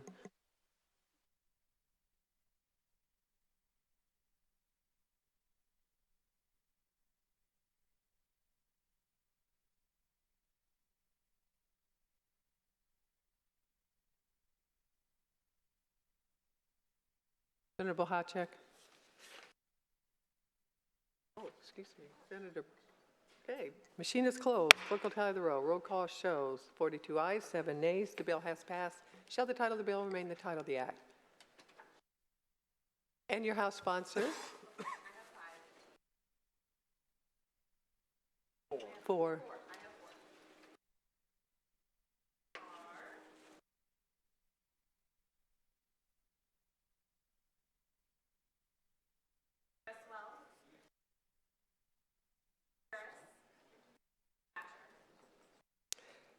Representative Speedy, Pressel, Harris, and Hatcher.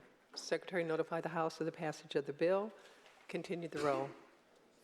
Senate Bill 246, Senator Niemeyer. Senator Niemeyer calls Senate Bill 246. Clerk will read. Bill for the amendment. Senator Niemeyer to present the bill. Thank you, Madam President, members of the Senate. Senate Bill 246 deals with the I had to wear these glasses today, so I got to get it closer, so sorry. It deals with the Excess Liability Trust Fund, and right now, underneath the Excess Trust Liability Fund, it's underground tanks. What this legislation does is add above-ground tanks to that and airport above-ground tanks. And this is only in the bulk hauling stations that do gas and or bulk haulers that do diesel and gas. And adds the airport, of course. This fund has been growing. There's approximately $147 million in there now. It's expected to go to $200 million within the next 2-year fiscal year. So it's time we looked at this fund and what else we can do with it. And another big part of this fund is it's going to help small tanks out there that are old, they need replacing, provide for 50-50 match from this excess liability fund, which has to be approved by item with the plan and the ability for the property owners to come up with this money that owns this property. That part of this bill really jumped at me because we have so many properties that get abandoned, and we know that. They walk off because they can't afford to do it. This gives them the ability to see if they can put the funds together locally, get some matching funds from us, item from the state, and get these tanks taken out and cleaned up before you have to see them go vacant and they go off the property rolls. And this has to be the owner of the property has to come forward with this. This can't be an abandoned property. It has to be the owner of that property. And also, we put part of a bill in here, Senate Bill 389, which was Senator Messmer's bill. And the language in that amendment was this. The amendment simply requires that before item can restrict an environmentally restrictive covenant and issue no further actions, they must receive and review an initial site characteristic about the property, which will detail the levels of contamination and groundwater flow directions and depth of the contamination. So all this is saying is you just can't say, put this covenant on and put no further action without saying why, what this property is going to need. So when this owner gets ready to try to move this property we're at restricted covenant on, he can deal with this issue with the people and maybe can help them get these tanks out and get this property sold and get it back on, make sure it stays on a tax roll. So that's what the bill does, and I appreciate your support. Discussion. The bill is placed on its passage. The machine is open.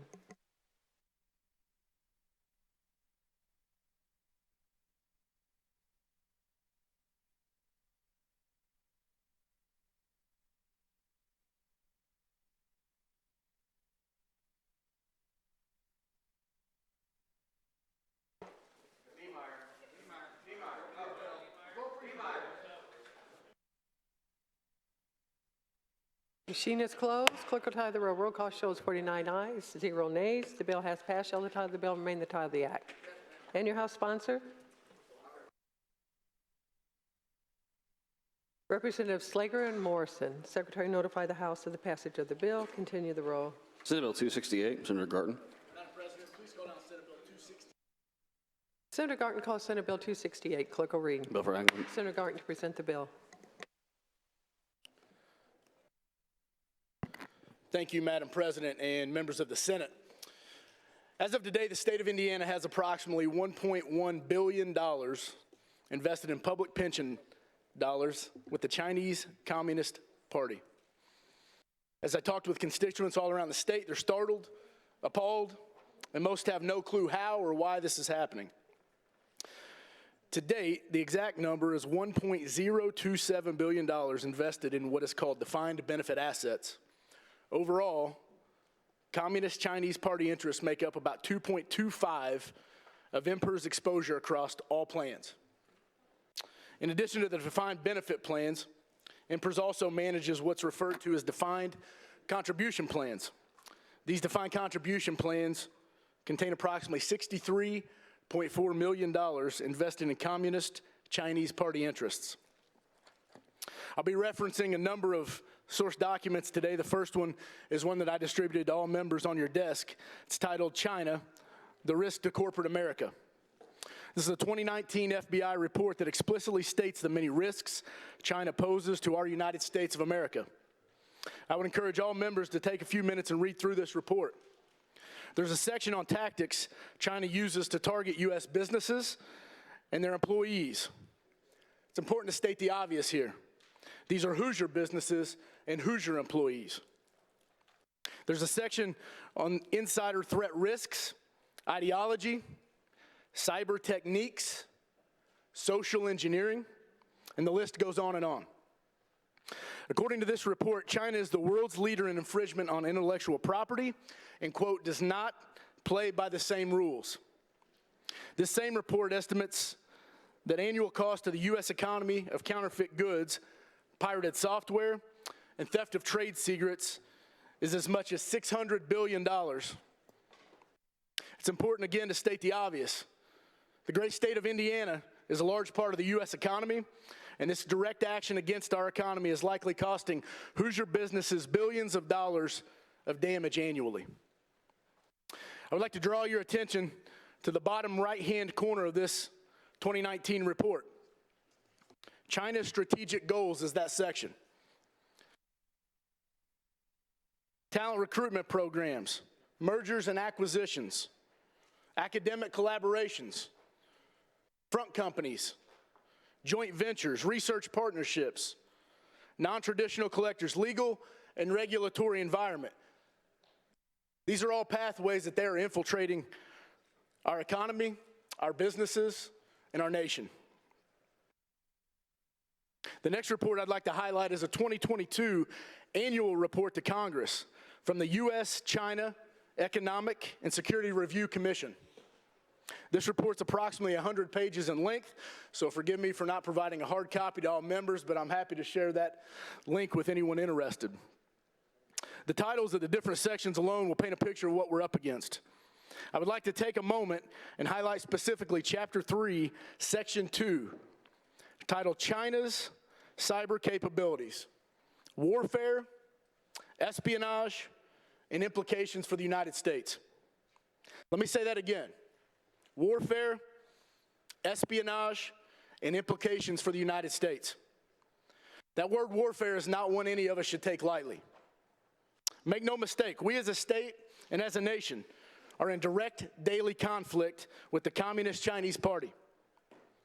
And on the other hand, we as a state are invested in the Communist Chinese Party. It's impossible to reconcile these two details in my mind. Someone, anyone, help make this make sense to me. If that's not enough, let's briefly discuss the current crimes against humanity that China is currently engaged in. According to a United Nations report published on August 31st, 2022, China has committed abuses that remain under investigation for crimes against humanity.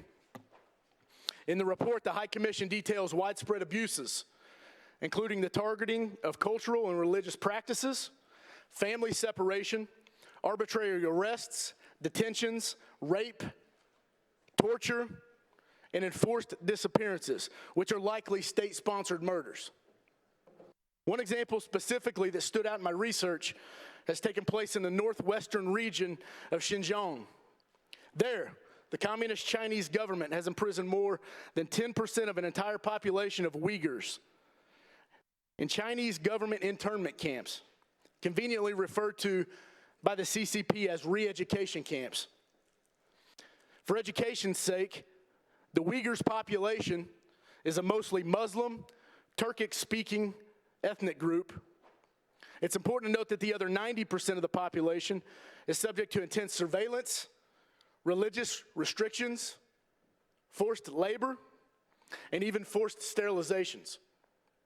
Does this sound like a business partner you want to invest with? Does this sound like a country that wants Americans, and specifically Hoosiers, to make more money on your investments? Does this sound like someone you can trust? So what does Senate Bill 268 do? This bill creates a 5-year glide path for divestment from communist Chinese interests. We tried to focus on maintaining a high level of fiduciary responsibility. We require 50% divestment in the first 3 years, 75 after 4 years, and 100% and out on the 5th year. The language in the bill would also prohibit future investments in the same interests. It's important to note that in my conversations with Mr. Tony Green and Mr. Scott Davis of Emperors, it was mentioned that now is actually a fairly advantageous time for us to divest here with all the experience of increased volatility due to current actions of the Communist Chinese Party. And that was mentioned actually before the CCP's most recent engagement of direct action with the United States through numerous unmanned systems and or aircraft in the form of balloons on American soil. I would like to point out that there is divestment precedent in current code today. We as the state of Indiana currently pay a third-party company approximately $75,000 a year to ensure that we do not invest in any of what is known as the Sudan terrorist states. We also have a list that contains anti-BDS state interests. I would like to thank you for indulging me in this critically important conversation on national security and how it relates to Indiana public pension investments. I would like to point out that addressing the Communist Chinese Party is an issue that continues to garner bipartisan support. Just earlier this year, on January 10th, 2023, all 9 of Indiana's congressional delegation, Republicans and Democrats alike, voted in support of Congress creating a House Select Committee on China. I'm pleased to also inform this body that this bill has garnered bipartisan support thus far. Not only did this bill pass out of Pensions and Labor Committee unanimously, with both Democrat and Republican support, it also passed out of the Appropriations Committee unanimously with both Republican and Democrat support. This bill is supported by our Attorney General, Todd Rokita, along with our State Treasurer, Daniel Elliott. I've also been in contact with both of Indiana's U.S. Senators, Senator Todd Young and Senator Mike Braun, who are also both in support of this bill. I'd like to thank Senators Holdman, Freeman, Zay, Baldwin, Buchanan, Rogers, Busch, Crane, Greg Walker, Doriot, Perfect, Cook, Gaskill, Messmer, and Senator Randolph for joining me on this bill. Thanks again, and I'm happy to answer any questions. Discussion. The bill is placed on its passage. The machine is open.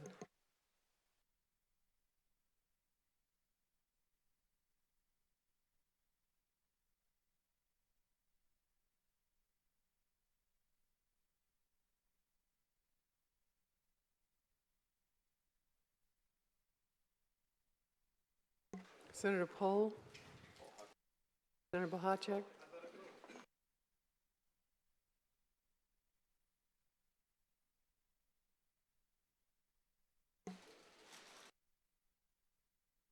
Machine is closed. Clerk will tally the roll. Roll call shows 49 ayes, 0 nays. The bill has passed. Shall the title of the bill remain the title of the act? Your House sponsor. Judy, Jeter, Carball, and Van Adder. Representatives Judy, Jeter, Carball, and Van Adder. Secretary, notify the House of the passage of the bill. Continue the roll. Senate Bill 278, Senator Freeman. Senator Freeman calls Senate Bill 278. Clerk will read. The bill for be good. Senator Freeman to present the bill. Madam President, thank you, members of the Senate. My plan is to take as long or longer than Senator Garten just did. I'm sure. Senate Bill 278 deals with non-profit corporations. The Indiana Attorney General already in current code can issue what is called an investigative demand letter. Current practice just basically means that when that letter goes out, we're 6 months or a year at best before anything is actually going to happen. So I believe it was in Senator Sandlin's district. We've had some bad actors around the state involving millions of dollars, for example, that become in question here, and there's very little enforcement that can currently happen. So the bill puts in some mechanisms to do that. Senator Brown had some good suggestions that were amended into the bill about reasonable cause, so that the focus here is narrow and the AG just can't randomly start auditing folks. Nonprofits got to keep records for 3 years, which is what the federal law requires. Nonprofits get 30 days to remedy before any enforcement action can take it. And I would ask for your support of Senate Bill 278. Discussion. The bill is placed on its passage. The machine is open.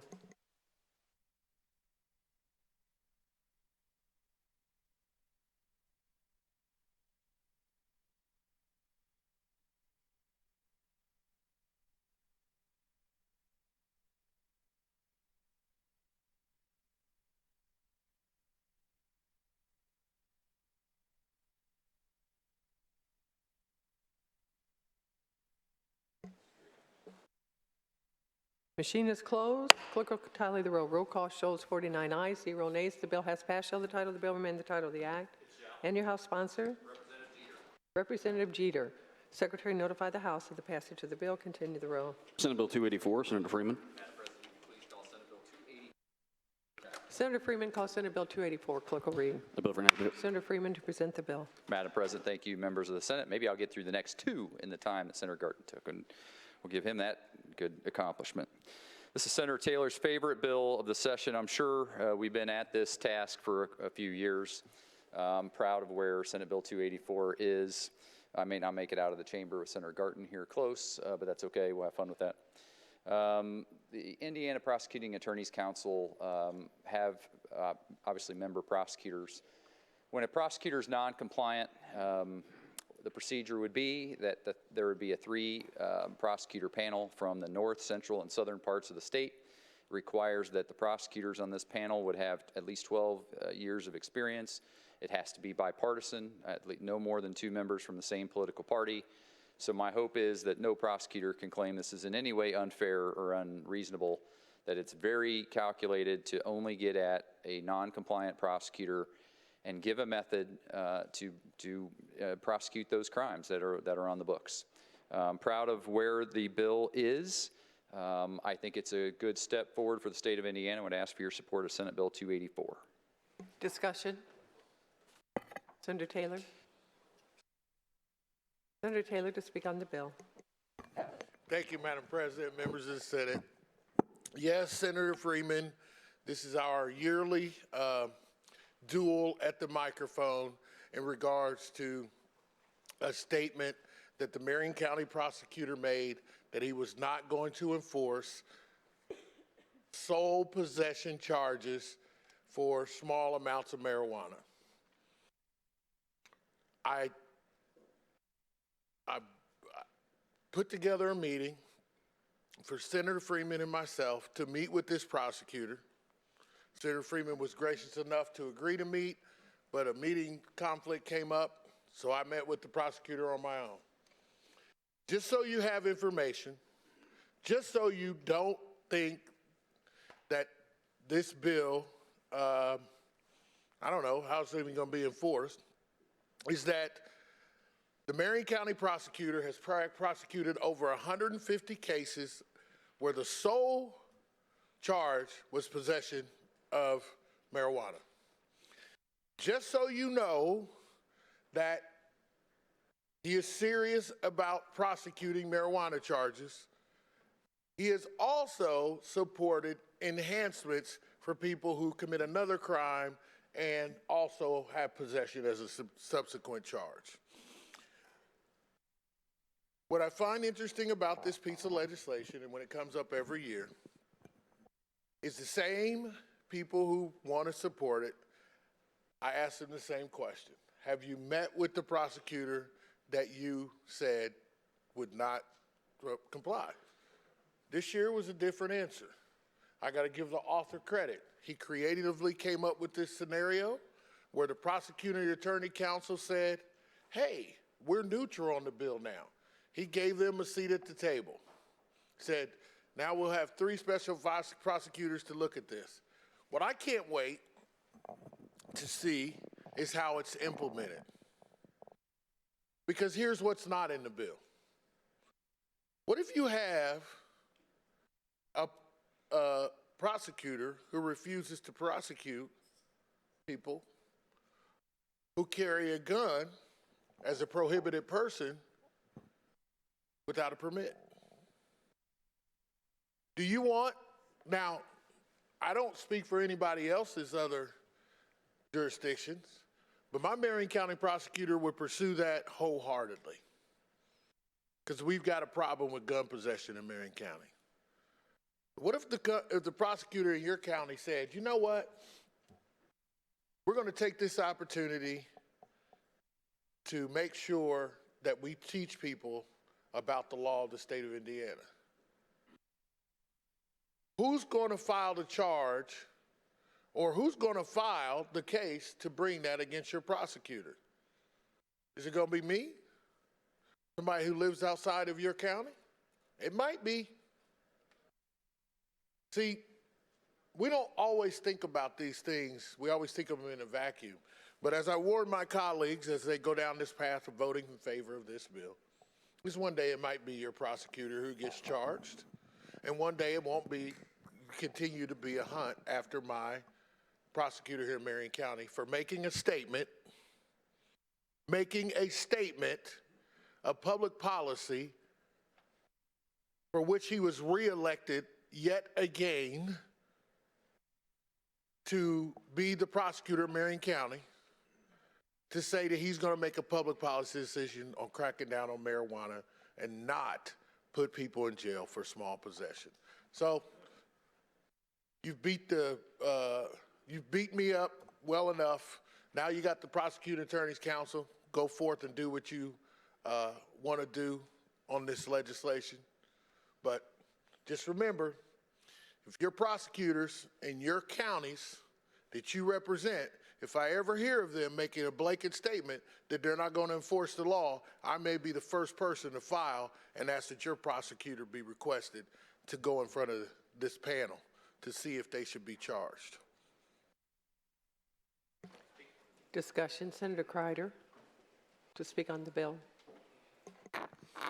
Thank you, Madam President, members of the Senate. I was one of the folks, I think Senator Taylor may have been on that group, Senator Freeman, Representative Jeter. We had the prosecutorial oversight committee that met in the interim, and we discussed various ideas around how we deal with situations where a prosecutor may have a policy, whether he makes a statement or not, a policy about how he may or may not enforce certain laws that exist. And one of the discussion points was I have relatives in California, and there are prosecutors in that state that say that they will not prosecute for property theft below $1,000 limit, and so now there are gangs of kids that go in to a retail establishment with a calculator and get to $990 and they walk out the door. And that's a problem. And my statement in that discussion was that I felt like there needed to be some kind of a review panel to look at these situations, because all persons are not aggrieved the same in these situations. There may be cases where it's simply a person violates a law like a marijuana law, but it also could be a situation where the business owner is literally going to lose their business based on a decision whether they're going to prosecute what they consider petty crimes or not. And so this bill kind of provides that opportunity to have an oversight, a review panel, and I think it's appropriate. You know, there are always going to be disagreements around what laws that an individual considers the most important. I was a law enforcement officer, and there were oftentimes I completely disagree with the prosecutor's decision or the judge's decision. But, you know, we should not have folks making blanket policies outside of the laws that we pass. They should enforce the laws that we pass. I'd encourage your support of this bill. Further discussion? Senator Freeman, would you like to close?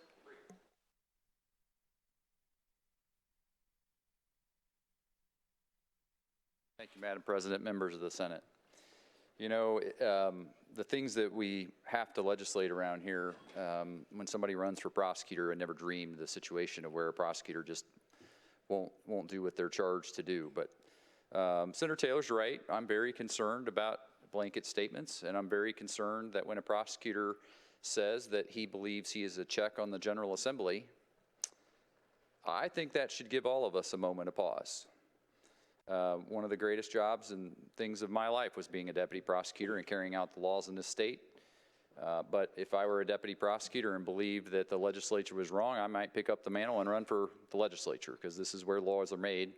And maybe all of us need a good dose of schoolhouse rocks, because I think we've all forgotten the three branches of government and what we're all charged to do. I plan to stay in my lane. Ask for your support of the bill. The bill is placed on its passage. The machine is open.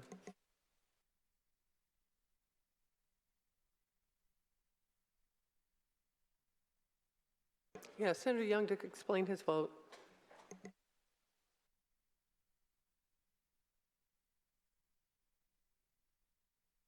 Thank you, Madam President, members of the Senate. I need to make a correction.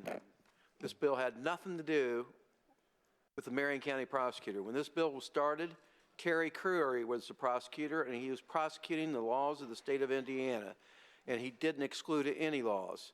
That's when the bill started, because there was a convergence in the United States of these social liberal prosecutors not prosecuting, and I wanted to make sure it didn't come to Indiana. Ironically, after I worked on the bill and started it, then there was a change of prosecutors. It had nothing to do with this current prosecutor. I appreciate your support for this bill.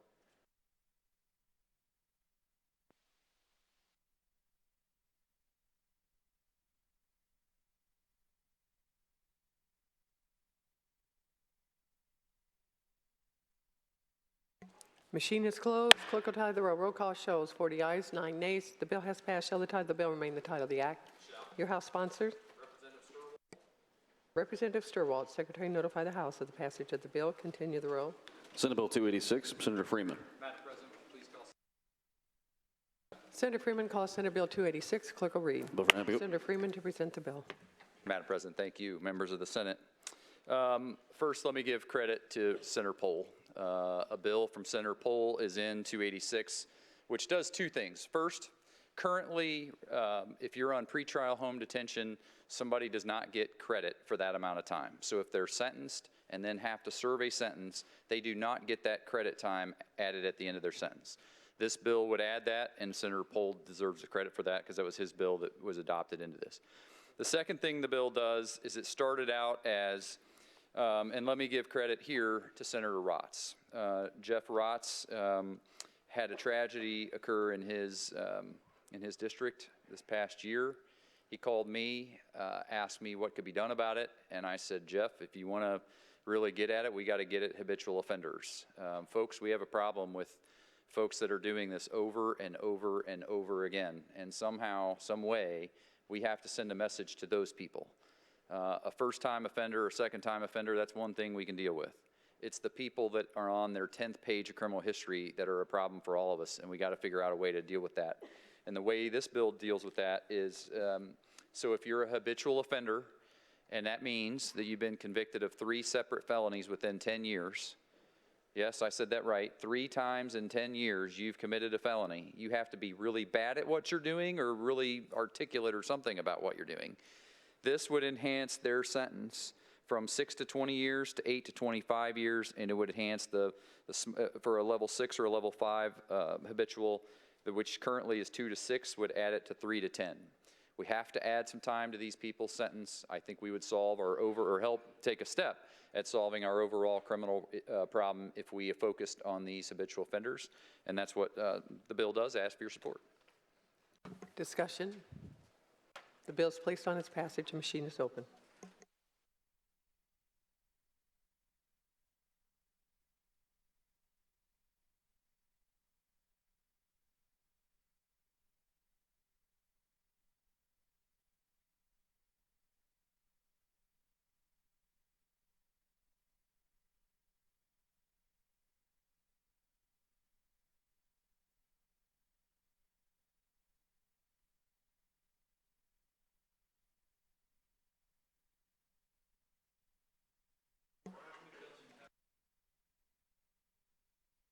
Machine is closed. Clerk will tally the roll. Roll call shows 47 ayes, 2 nays. The bill has passed. Shall the title of the bill remain the title of the act?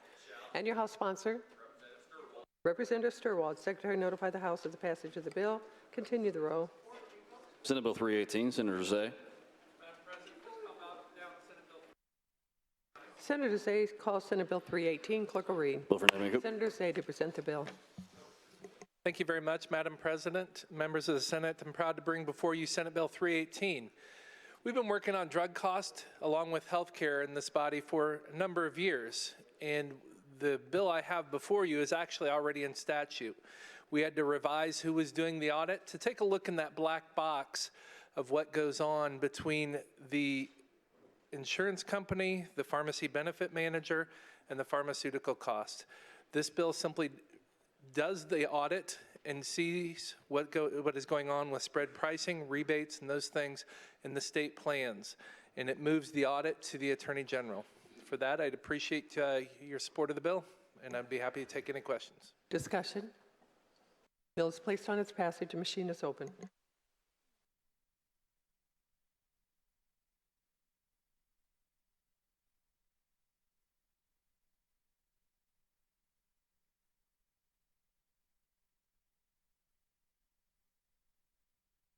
Senator Becker. The machine is closed. Clerk will tally the roll. Roll call shows 49 ayes, 0 nays. The bill has passed. Shall the title of the bill remain the title of the act? It shall. Your House sponsors? Representatives Lehman, Vermillion, and Carball. Secretary notify the House of the passage of the bill. Continue the roll. Senate Bill 325, Senator Buchanan.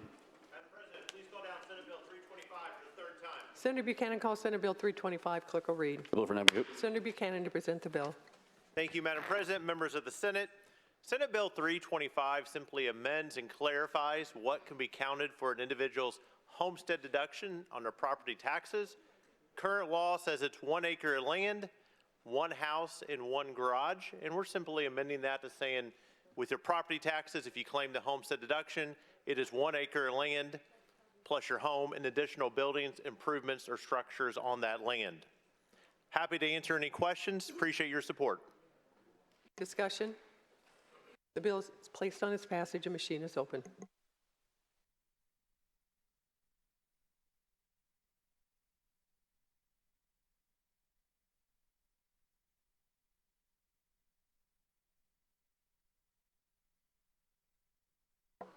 Machine is closed. Clerk will tally the roll. Roll call shows 41 ayes, 8 nays. The bill has passed. Shall the title of the bill remain the title of the act? It shall. And your House sponsor? Representative Thompson. Representative Thompson. Secretary notify the House of the passage of the bill. Continue the roll. Senate Bill 333, Senator Messmer. Senator Messmer passes. Continue. Senate Bill 340, Senator Becker. Senator Becker calls Senate Bill 340. Clerk will read. Bill for neighborhood. Senator Becker to present the bill.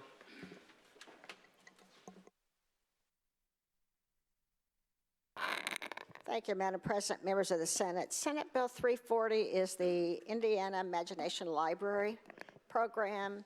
It's really patterned after the Dolly Parton Library Foundation, and there are 13 states that have passed this piece of legislation. And basically what it does is it gives books to children from 0 to the age of 5 when the majority of brain development occurs in a child. And this will set up where children will have learned to read much earlier in life, and they should be able to do better in school because they will be better prepared for school. And Dolly Parton, the program, the foundation pays for publishing and mailing the books.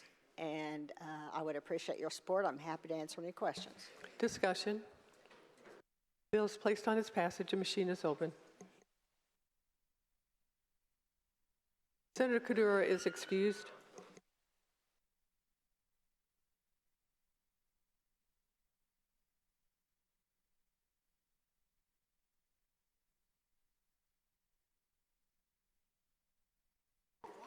Machine is closed. Clerk will tie the roll. Roll call shows 43 ayes, 5 nays. The bill has passed. Shall the title of the bill remain the title of the act?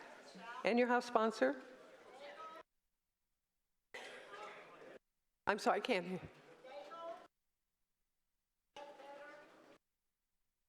Nagel, Ledbetter, and O'Brien. Secretary notify the House of the passage of the bill. Continue the roll. Senate Bill 343, Senator Freeman. Senator Freeman calls Senate Bill 343. Clerk will read. Bill for neighborhood. Senator Freeman to present the bill. Madam President, thank you, members of the Senate.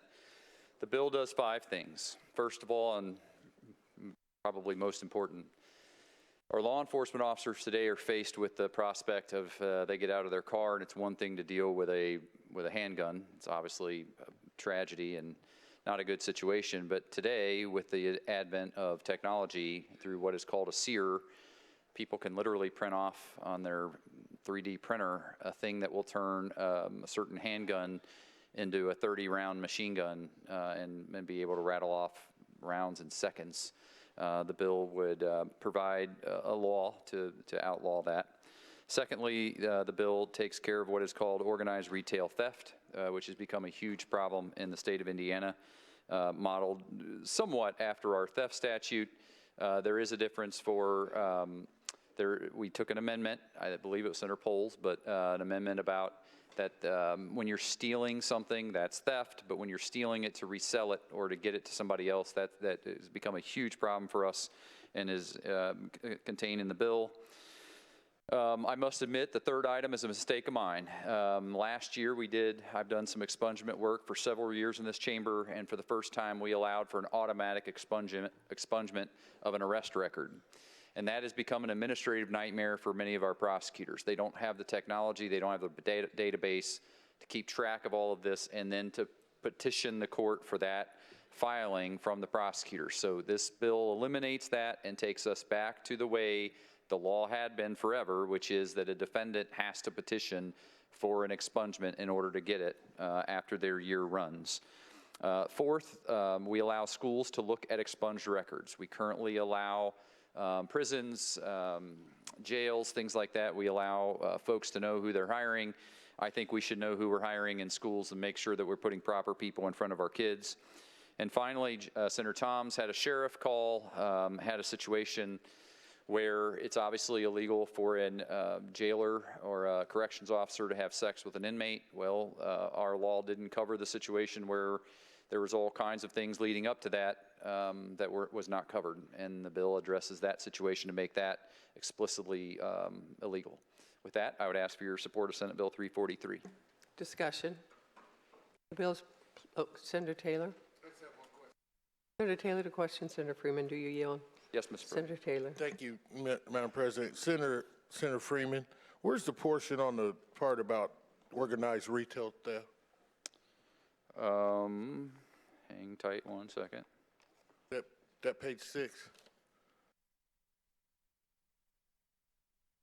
So page 14, it describes what a retail merchant is. Page 15 is the offense as a level 6, and then as our current theft statute, it's a level 5 if it's over $50,000.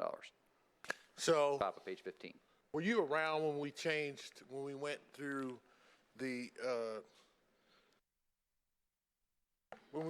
whole theft statute and changed the value to $750 or less would be a misdemeanor? Not sure. I don't remember, Senator Taylor. How about that for an answer? I don't recall if I was here or not. I don't recall the conversation. So probably not.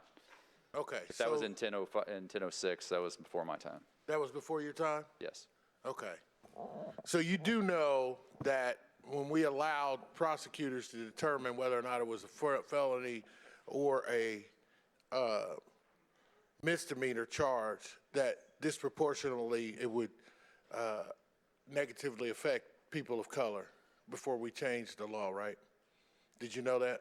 Senator Taylor, here's what I can tell you. I was a prosecutor 5 years, and I can assure you somebody's skin color never impacted what I did as a prosecutor ever. So whether somebody else can say that or not, I don't know, but I hope we can all get to a place in our society where the law is applied equally to everybody despite skin color. I don't think we'll ever get there because the basis of it wasn't started that way, but this is the question I have for you. What makes it organized retail theft? Well, is it the amount? So in essence, the way I'll explain it is this. So if you have somebody that goes in, and usually what is going on, at least currently, is someone will go in and steal big ticket items. They'll take, generators, grills, stoves, big ticket things that then get put in a warehouse and then shipped or put online and resold on these sites, which we address as well. But it's become a huge problem for retailers in the state of Indiana. So you're talking about these people who get multiple items and then put them in a warehouse and sell them?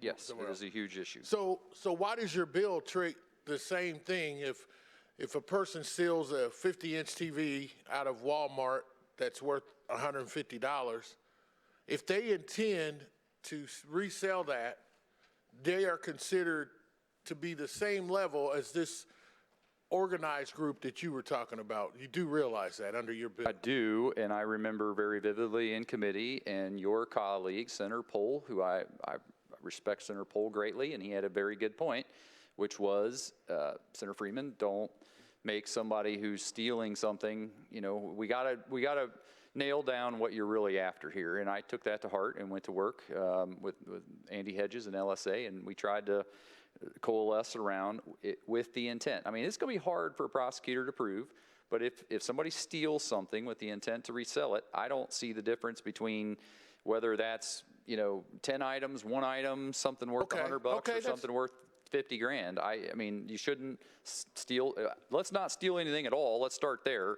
But if you're going to, certainly don't resell it for a profit or a benefit. So it doesn't matter to you if you're going to steal. If you steal a candy bar, if you steal a TV, it's the same thing. Well, I knew the candy bar thing was coming because we had that in committee, but and we're not getting at people stealing food for, to stay alive. These are folks stealing things to resell them, and that is the issue that this bill addresses. All right. In addition to the machine gun language, which is a problem for your community and mine. Thank you. Can Madam President speak on the? Senator Taylor to speak on the bill. Thank you. I don't think I'm going to change Senator Freeman's mind, just like I don't think I'm going to change y'all's mind. But this is a walk back. This is a serious walk back. For those of you who were around in 1006, if you remember the premise that we started with, which is we were seeing the disproportionality in the state of Indiana was just rampant. And I am not saying that it's done on purpose. Please don't. I didn't say that as a deputy prosecutor, Aaron Freeman would have done it. I didn't say that any prosecutor has malicious things. It just comes with the territory. Minorities seem to get got the bigger end of the stick when it came to discretion for prosecutors to charge a level felony or misdemeanor. Before 1006, it was like 11 times higher. That for the same item, a person of color would receive a felony and a person who was not of color would receive a misdemeanor charge. So we changed that in 1006. This is a walk back of that, people. Make no questions about it. If you want to charge somebody with a felony, this is the way to do it. Sir, what did you intend on doing with that bag of Brussels sprouts? The answer you give will determine whether or not you are a felon or not now. If you intended to resell that, you're a felon. If you love Brussels sprouts and you wanted to eat them, I use Brussels sprouts because I don't think a lot of us like them. If you planned on eating them, except for Senator Alton, if you plan on eating them, now you're a misdemeanor. Is that really what we were trying to do? Hey, you know what? Here, Mr. Retailer, if I go in and I steal a TV and I say to the judge or to the loss prevention guy, well, all right, yeah, you caught me. I was going to take it home and put it up on my wall. You're a misdemeanor. But if you say, hey, maybe I was going to go take this TV and resell it and get $50, now you're a felon. We talked about this in committee, people. You don't have to change the underlying law to get at this organized theft that we were talking about. We already have statutes in place that allow stacking of charges. If you find that there's a criminal enterprise that's putting these together. But what we've done here is we've taken a step back because we've taken out the value of the property. Senator Freeman may not have the intent to bring back this ugly part of our law that we saw affected one community negatively. I hope he doesn't do it again. If he was around before we had level 6 felonies, he would understand what I was saying.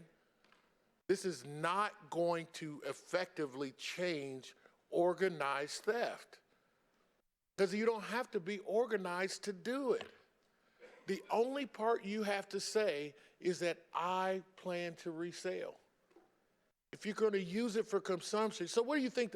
Here's the funny part about this. What do you think the people who are organized and know this stuff are going to say now, Senator Crider? I plan on putting 25 TVs up in my house. Man, you ain't going to fix it with this. All you're going to do is harm those people that we never intended to harm anymore. Please don't support this legislation. We are beyond this. I do want to support the retail establishment who have a problem with organized retail theft, but this is a step back, and I think that we should do something different. Thank you. Further discussion, Senator Young. Senator Young to speak on the bill.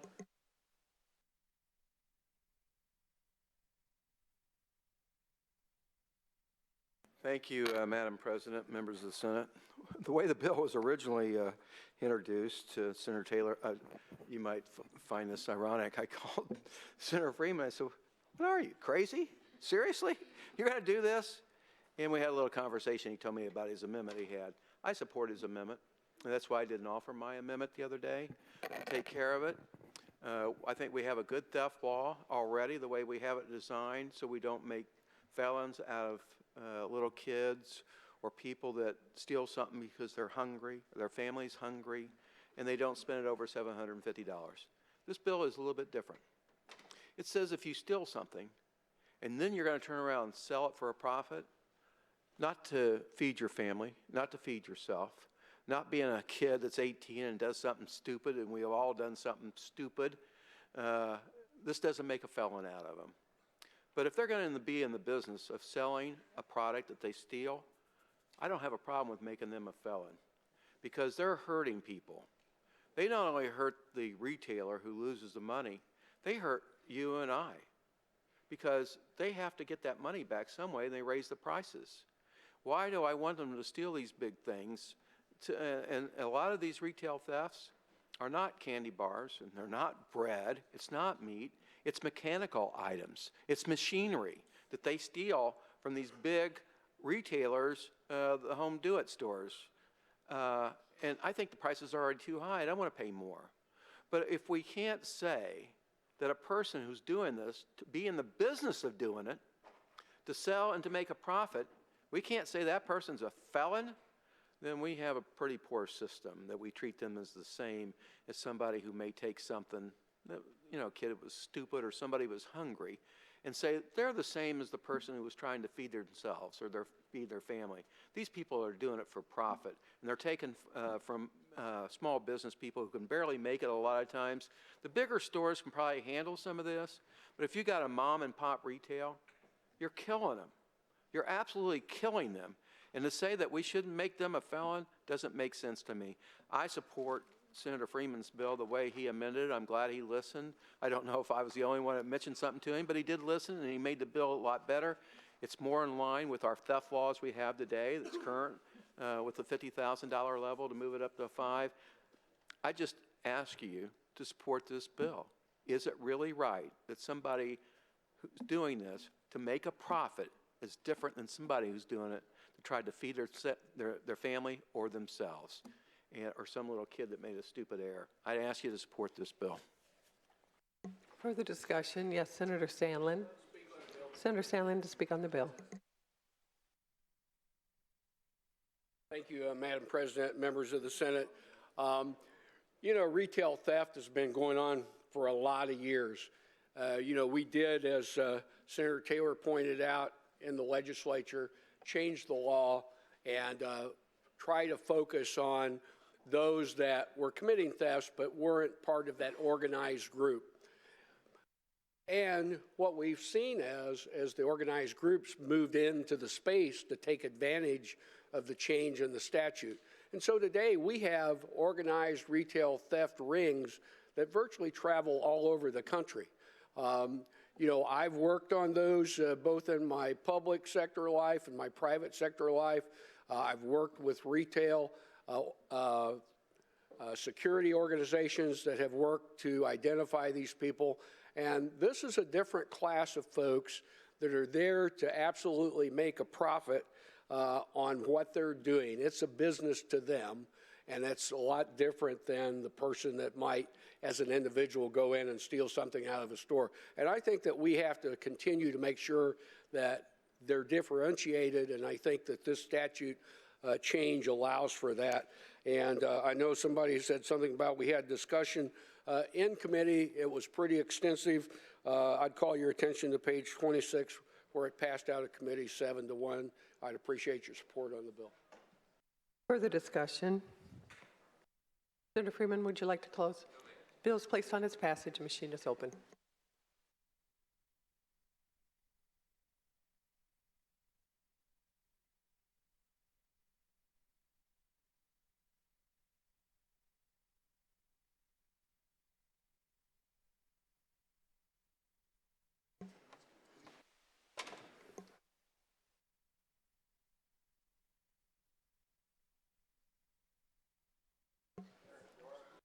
Senator Qaddoura. Machine is closed. Clerk will tally the roll. Roll call shows 39 ayes, 10 nays. The bill has passed. Shall the title of the bill remain the title of the act? Your House sponsor? Representative Tor. Secretary, notify the House of the passage of the bill. Continue the roll. Senate Bill 350, Senator Raatz. Senator Raatz calls Senate Bill 350. Clerk will read. Senator Raatz to present the bill. Thank you, Madam President, members of the Senate. Senate Bill 350 we spent a great deal of time on yesterday, and so it's in its final version today after the amendment that we put in yesterday. The genesis of this issue was the City Council, West Lafayette, created an ordinance that would have hindered a house of worship and its ability to perform counseling services to its constituency. When the bill started out, we started out with simply with mental health services, and as I said, yesterday's amendment expanded it to all services, whether licensed or exempt. Ultimately, the ordinance locally failed only after the church, who had the financial wherewithal to hire a lawyer from here in Indianapolis, which was expensive for them to fight back. And the concept here, we've had a lot of conversation, even goes against my wishes at times when you think about, are there not already laws in place to prevent things like this? and my concept back was that there could be if it's a church in this specific case that does not have the wherewithal to hire an attorney to help continue the services for which they believe in. And so that essentially is the bill. It would make sure that folks follow the laws that are in place. And with that, Madam President, I'm finished. Discussion? Senator J.D. Ford. Senator J.D. Ford to question Senator Raatz. Do you yield? Sure. Senator J.D. Ford. Thank you, Madam President, members of the Senate. Thank you, Senator Raatz, for yielding for questions. I'd like to start with yesterday when you were presenting your amendment, Senator Randolph on the floor asked what your amendment and bill was trying to solve. Why didn't you tell the body what you shared today about this ordinance? And well, if we're going to rehash yesterday with Senator Randolph, essentially the amendment, I did share exactly what the amendment would do, and that was remove or allow every whether exempt or licensed by the state organization would be now covered under with the amendment instead of the way the original bill was written.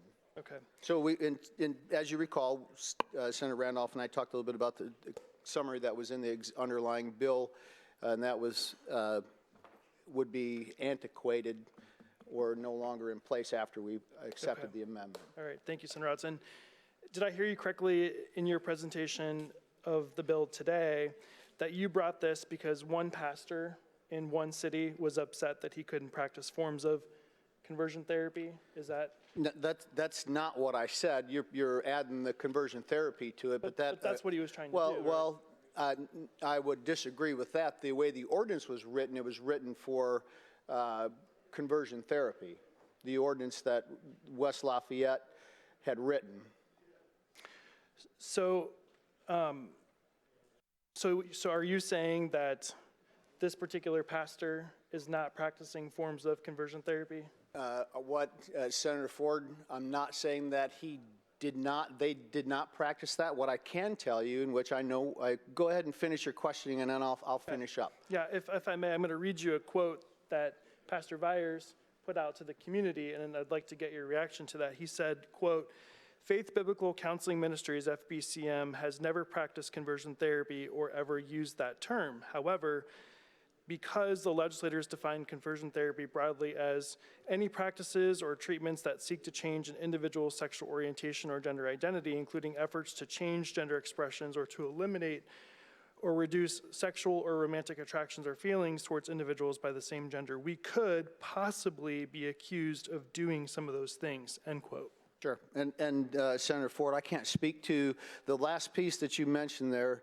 I think is probably key to the conversation, but this bill is not focusing on what this bill does is not focus on what happened in West Lafayette with the underlying reason why the ordinance was created. It simply says that the political subdivisions cannot get in the way of what existing state law does. Well, respectfully, Senator Raatz, the only person who testified in support of the bill in committee was Pastor Vyers. Is that correct? Yeah. Yes. Okay. And if Pastor Vyers wasn't practicing any forms of conversion therapy, as he mentioned in his open letter, then why would he care so much and so deeply about what the West Lafayette City Council is doing? Well, because I believe he actually, well, and I can't speak necessarily for him because I don't really know the man. I've only spoken to him a few times. When this concept was brought to me, I thought this is a good thing that we stop locals from circumventing current state law. But you are authoring a bill today before this body because of one person and one incident, and now this bill is going to have statewide impacts across our state. Would you agree with that assessment? I'm offering this bill to make sure that local political subdivisions do not circumvent state law. Okay.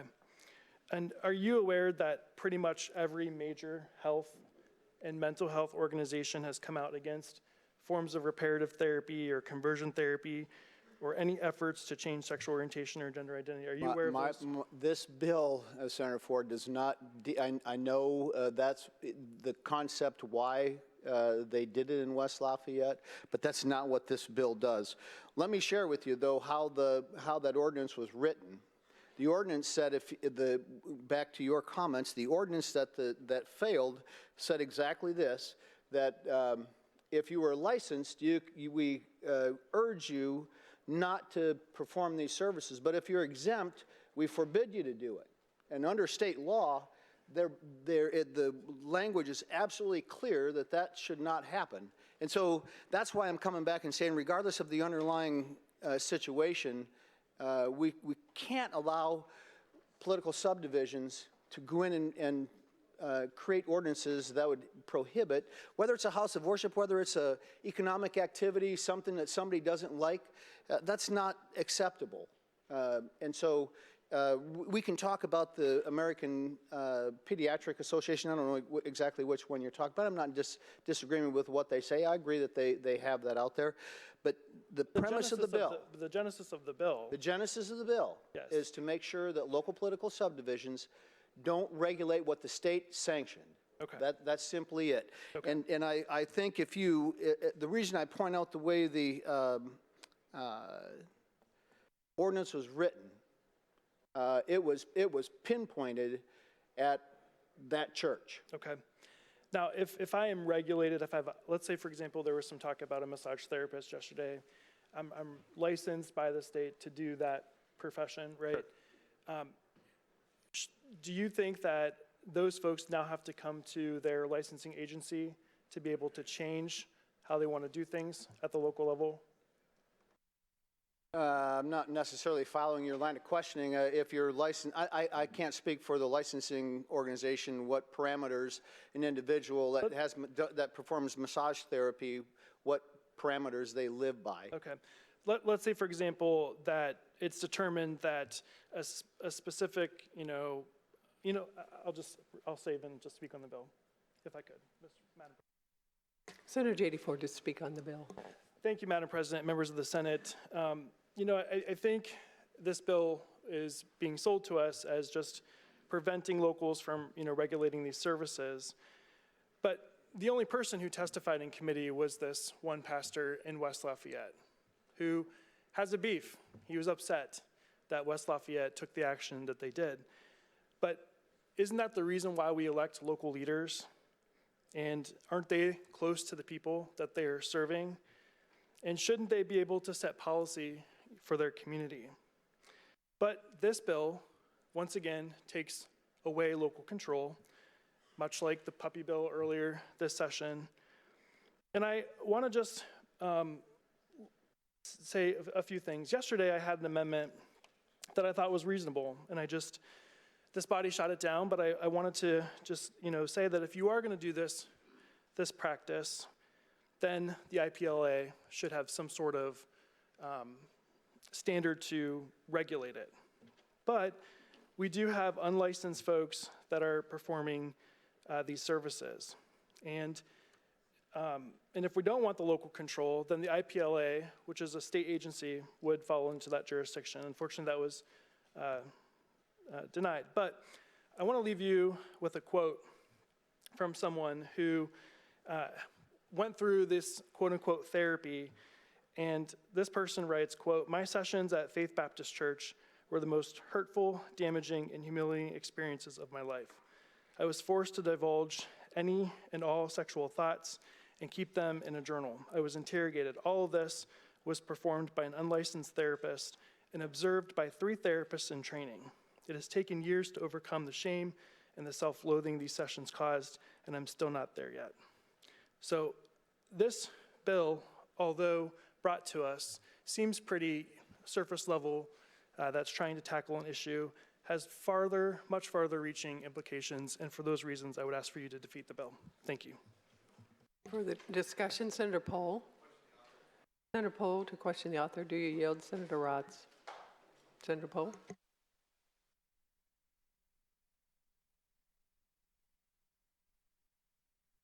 Thank you, Madam President. Senator Raatz, I know we've discussed this issue ad nauseum, so I'm going to keep it limited to kind of some of the things that I just learned. You had stated that there was an attorney that was hired by the church to help defeat what the local regulation was. That recently occurred, is that correct? Yes. I don't know when it occurred, but yes, it occurred. Okay. So under the way that the statutes are written right now, the way that the law is written right now, you had a church that was able to find the relief that they needed in the law as it already is in order to accomplish the goals that you're trying to accomplish. It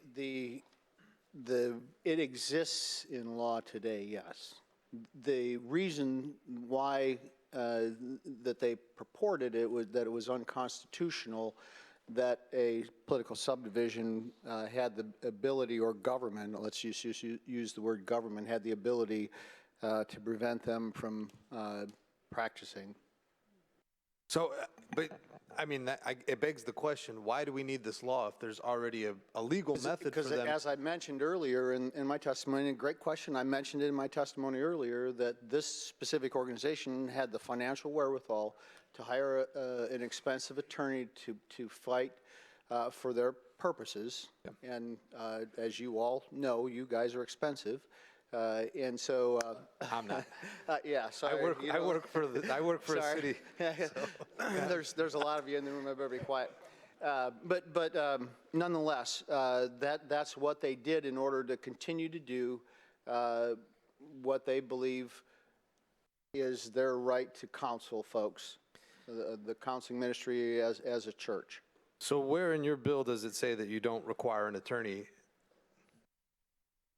Did I say that? That's exactly. You're going to need an attorney probably regardless, because most people don't know the law, and even when your law passes, they're not going to know the law. if this passes, I think it aligns things appropriately, and if they still need an attorney, they may be able to cite the law themselves. It doesn't take very much to figure it out, quite frankly. And I think you're right. I think under home rule, it actually gets to what your intent was. I don't want to argue about that again, Senator Pol. We spent enough time on it yesterday. I mean, I'll oblige you, but I don't see the reason to come back to that same concept. Let me share something with you. It seems we want to talk about that. So under the exemption law, Title 25, 23.6, 4.5-2 exemptions, Section 2 of this says the article may not be construed to limit the mental health counseling services performed by a person who does not use a title specified in this article, and one who is of the following. And then down number 4, number 5 of that talks about a rabbi, priest, Christian Scientist, practitioner, minister, or other members of the clergy, an employer or volunteer of an organization performing charitable, religious, or educational functions, providing pastoral counseling, providing other assistance. And that's so there's the clarity of this law for an exempt person under Title 25. But as you mentioned, the concept of hiring an attorney that's going to spend a great deal of time going after it, what this bill will do is spell it out in clarity, that locals don't have the ability, and I would submit to you that the code site that I just gave you is about as clear as it gets, even for a layman like me. I can see in there that it is very clear on what is exempt and what they have the capacity to do. However, for a pastor with 10 people in his or her congregation being able to fight back, even beyond something like this, if they continue to push it, you'll need an attorney. So let me ask, have you ever actually read the home rule statute? I have not. Okay, and I think that's the crux of the issue. Why are we going back here again, Senator Pol? Because here's the issue is I'm listening. And it's really important that I think you do read the homeroom statute. The homeroom statute specifically provides for the powers that are specifically withheld. I'm reading from section 36-1-3-8, and this deals with the local units. Okay. So under that statute, under the conduct that's specifically allowed for that the municipalities can regulate, it says a unit does not have the following, and it talks about civil liability, it talks about law governing civil actions, it talks about to impose a duty on another political subdivision. But under subsection 7, the power to regulate conduct that is regulated by a state agency, except as expressly granted by statute. That sounds very familiar, doesn't it? Is that what I just read? That is what you're trying to do in this bill is right here it's talking about the power to regulate conduct that is regulated by a state agency. So you're trying to get at the services. You're saying you can't regulate the services. Service, yes. Yes. Isn't this, I mean, wouldn't you agree, this is already in home rule, what you're trying to do, but you're using different language and you're using different provisions. Read that specific. Subsection 7, and I'll read the first part, subsection A, so it has the whole part. A unit does not have the following. And then subsection 7, the power to regulate conduct that is regulated by a state agency, except as expressly granted by statute. Do you agree then that the statute should have never been, or what was created in West Lafayette as an ordinance was not valid? And I would say this. I don't know because I haven't actually read the ordinance and what it specifically stated. But what I'm saying is the attorney that was hired that you were talking about earlier likely pointed to this exact statute and said, yeah, you know, without Senator Raatz's bill, that's not even law yet, you're already limited in what you can and cannot do. Well, my concern is that ultimately the way that you're defining the powers that the municipality have is you're expanding it. You're specifically stating unless authorized by statute under these provisions with these professions, you're not allowed to regulate the services. And that's different language. So what you're going to have is attorneys that are going to say, and again, I don't mean to belabor it, but I really wanted to demonstrate that the law is already there for you to work with. Thank you. All right, speak on the bill. Thank you. Thank you, Senator Pol to Raatz. speak on the bill. I wasn't aware that Senator Raatz hadn't read the home rule statute, and I wasn't aware about the attorney that had already successfully addressed the problem that Senator Raatz was trying to address. But I'm glad that that information came out today because I think it is demonstrative. We're legislating just to legislate at this point. This legislation is not needed. You already have the authority to limit, or there's already the authority to limit what the local units can and cannot do. It's in the statute. It's very, very clear, and it's settled. That's exactly why I'm assuming that in West Lafayette, the result came out the way that it did. This language that Senator Raatz has, I believe, makes this broader, and it makes it, in one instance, it makes it more broad because it's talking about you can't regulate not only the conduct but the services in general. But then it lists it specifically is dedicated to a list of professions that our municipalities have to regulate in some way or another.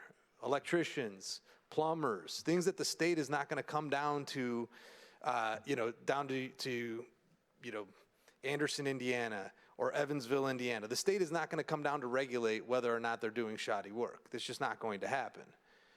And what you're going to have is attorneys, the high-powered attorneys or the high-priced attorneys that Senator Raatz is talking about to make this a very, very difficult situation for your communities.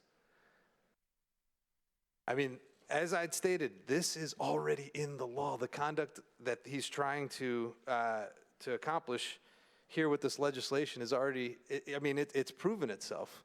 It's already been proven that this is already a legal method of stopping a municipality from regulating exactly what Senator Raatz was trying to get at. So I understand Senator Raatz is trying to address a concern. I understand it was legislation that was aimed at trying to limit the municipalities, but in doing so, I think this is going to have very unintended consequences and in a way that we really just don't need. So I appreciate Senator Raatz taking the time to now discuss this issue with me 3 times. I thank you for doing so. But again, I think it was very important that we had each one of those conversations because each one pulled a layer back and we started to see whether or not this was actually necessary. And I've definitely come to the conclusion that it is not. So I'd ask that you vote this down and protect your local municipalities, your local control, and the ability of your voters at the local level to determine what's happening at their local level. So thank you. Senator Taylor. Senator Taylor to question Senator Raatz. Do you yield? Senator Taylor. Yes, ma'am. Thank you, Madam President, members of the Senate. So, Senator Raatz, I'm going to try not to repeat any of the questions I asked you yesterday about your amendment because it's in the bill. Thank you. It is. All right, so I'm going to change it. Do you have a definition of services in your amendment? In your bill? I don't believe definition of service is in the bill, no. Okay, I think you do. Can you turn to page 2 of your bill?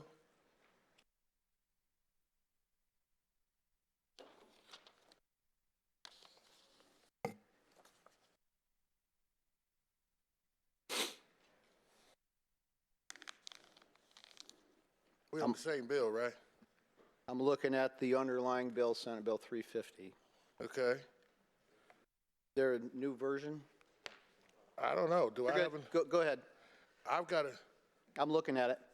Yeah, it says services, and there's a definition. Means behavior, health, and human services that are performed which is subject to licensing. That was in the underlying bill, yes, sir. All right, so it is in your bill. For those specific things, yes, sir. So are you talking about now? Now I'm confused. So how does a surveyor provide mental health counseling service, addiction counseling service, marriage services, and everything?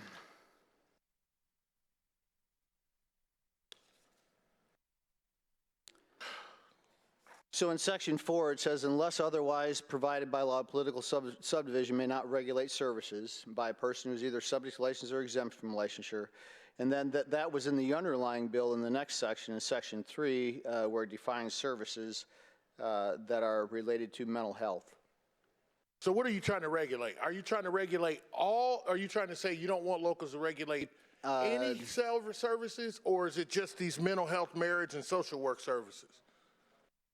The intent of the bill after the amendment was to open it up to all services that are licensed by the state. Okay, that cleared up something for me. But the underlying bill, before you amend it, just had to do with marriage and family therapy, social work and clinical social work, mental health counseling, and addiction counseling, correct? That's the way the bill is written at the moment, yes, sir. Right, so what changed your mind? Why did you want to now regulate all other services too? The concept was after we got to looking, after we looked at the whole situation and had many conversations about the concept, was to not just look at mental health services, but to broaden it to everything that the state sanctions.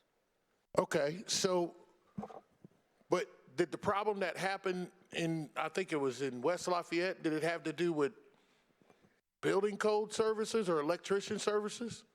It did not. Did it have to do with surveyor services or massage therapy services? You know the answer to it, Senator. Right. It did not. So why are you trying to regulate it now? That was a decision that I made in consultation with folks. Okay. That if we were going to do it, we would just simply say in law that what the state has sanctioned when it comes to licensure and exemption, that localities would not have the ability to limit a service. Thank you. All right, that's good. Now let's talk about the scenario you talked about in your community. So what happened with the ordinance? The attorney, it's my understanding that the attorney confronted the city and they dropped the ordinance. They never called it. It never became law locally. So did they go to a trial? I don't have the answer to that question. Well, you brought up in your testimony about us expensive attorneys costing money. So I wanted to know what the attorney did to be Well, able to. the attorney looked at, he obviously he or she had to look at the situation and spend time at it to figure out what the person he was defending did, as well as what the political subdivision, the ordinance that they created that would have inhibited their practice. And do you know whether or not the decision by so let me go back to the question here. So the ordinance did not pass? Correct. So we're here taking up time to address an issue that actually didn't come to fruition. The ordinance did not pass, right? Correct? Correct. So what is the issue that you have right now? The issue, as I mentioned earlier, for those who would have a difficult time affording an attorney to defend them, whether it be at the local level or at the state level, this would be essentially what this bill does is affirm the way we've operated for many years. Okay, so you're reaffirming. So we have always had home rule to allow the state to regulate the services of massage therapists. No, I'm saying that if this would have passed, we don't know what would have happened, right? If the political subdivision would have passed it, we don't know what would have happened. I agree. I agree. But I'm just saying, back to your paying an expensive lawyer to defend it, they didn't. I don't know if the lawyer was the one who made the decision, but it ultimately came up to the council to decide not to pass the ordinance. They could have done it anyway. They would have been a direct violation of state law. Right, and then that would have been challenged in a court. Here's the question I have for you, though. And then would there be additional litigation expenses? I get to ask the question. I hate to interrupt. I do. I was just, oh, okay. Oh, you were answering? Go ahead. Let me give it. Can you please answer the question? Thank you. I'm sorry. I don't have any other questions. What I'm trying to get at is I don't understand why you are pushing an issue. When I was in committee, the pastor seemed to be angry about some signs that these kids and parents used at the school building with words on them about the church. Did you get that same impression? If I were the pastor, if you had looked at signs like that had vulgar language on them, you would have been upset too. Oh, I didn't. I don't disagree. I'm answering your question. No, yes, I was, but that seemed to be what he was angry about. It wasn't about, because to me, if the issue was about the services that he was providing, then he would have testified on that. He didn't say. You're making an assumption that neither one of us can identify. Well, then let me ask you, because. Well, let me ask you the question. Did he bring up any discussion on one of the services that he was providing to the young people? That was not the subject that was at hand. But if I were the pastor, I would have been mad myself that a local subdivision, political subdivision, would have said, you can't perform these services anymore. So what does that guy do then for when we talk about lost revenue and the ability to help people that come to them and ask for help, regardless if it's a church or whoever it is? That's not right. Well, Senator, don't you think he can still provide those services? If the political subdivision passes the ordinance, do you think he can? They didn't pass the ordinance. Didn't you just tell me? I'm telling you if they did. So you're talking hypothetical. I'm coming back with the concept of why the man was mad. Senators, please. Senator Taylor can inquire to Senator Raatz. Let's keep it that way. Yes. Senator Raatz. Yes, sir. Was the pastor from prohibited by the ordinance from providing services to his congregation? If the ordinance would have passed, the answer is yes, unequivocally. And what would it have been? Tell me how he would have been prohibited if the ordinance would have been passed. It would have prohibited him from providing a service to constituents of his, for whatever reason they come there. I think the way the ordinance was written, and which I didn't want to get down into the nitty-gritty of this, but we're simply looking at this from a, go ahead, I'll wait for you to. No, I know what it said. I'm just asking you. I know what the ordinance says as well. Okay. Did the ordinance say that they could not provide services? It did. Specific service. Yes, it says that they could not provide conversion therapy services, correct? Correct. Otherwise, be fined $1,200 per occurrence. Correct? $1,000. $1,000 per occurrence. So if he was providing services that were not conversion therapy services, then he would not have been fined. And agree with that comment. However, if we go back to what Senator Ford said earlier in a paragraph, he mentioned that some of the services that he may provide could be construed as being a conversion therapy. Now we're getting down into the nitty-gritty where it takes a lawyer to get after it. I agree. Irregardless, I guess it's a service, and that's why coming down into this is not where the bill was intended to do. It was intended to simply say, if you're sanctioned by the state, then you can continue to perform those services. Yeah, Senator Raatz, thank you for you agreeing to answer my questions. Mr. President, can I speak on it? Senator Taylor to speak on the bill. Thank you. I think Senator Raatz hit the nail on the head. I don't know about you guys, but the ordinance that I read that was proposed, first of all, let me clear something up. The committee hearing went this way. The pastor came and he talked about services that he was providing in the community. And then he held up a sign that said, F Faith Church. And he said the students and parents were at a school function holding up these signs saying bad things about Faith Church. And so I asked the question, and Senator Raatz will remember, I asked the pastor, well, what about that are you angry about? Well, they were saying that we were doing this conversion therapy. Well, were you? No. Okay, you weren't doing conversion therapy. We'll move on from that. What does the ordinance say? So I read the ordinance to him. I said, were you doing anything in that ordinance, you were there, Senator Raatz, that could be construed as this? No, we were not. Okay, so you would not have been subject to the fines anyway. No, maybe not, Senator. But I am angry because they had these words up and used a school to have this function. That's what I heard. He was angry about what they said about, I would have been angry too.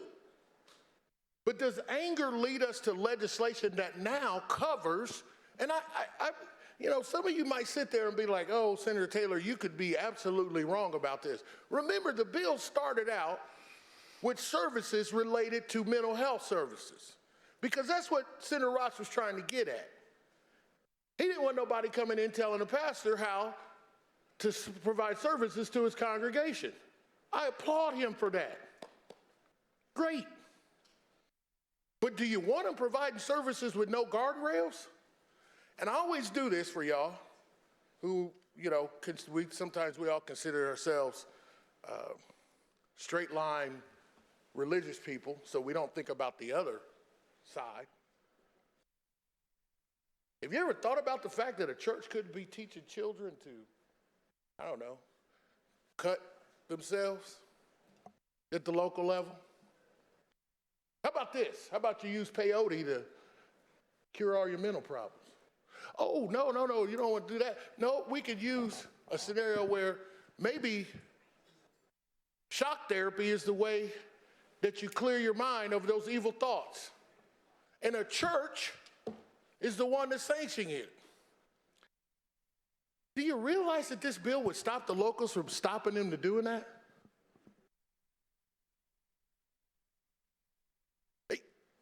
You might stop the locals from giving a $1,000 fine to this what I'm sure well-off church in West Lafayette was trying to do, but it swings the other way too.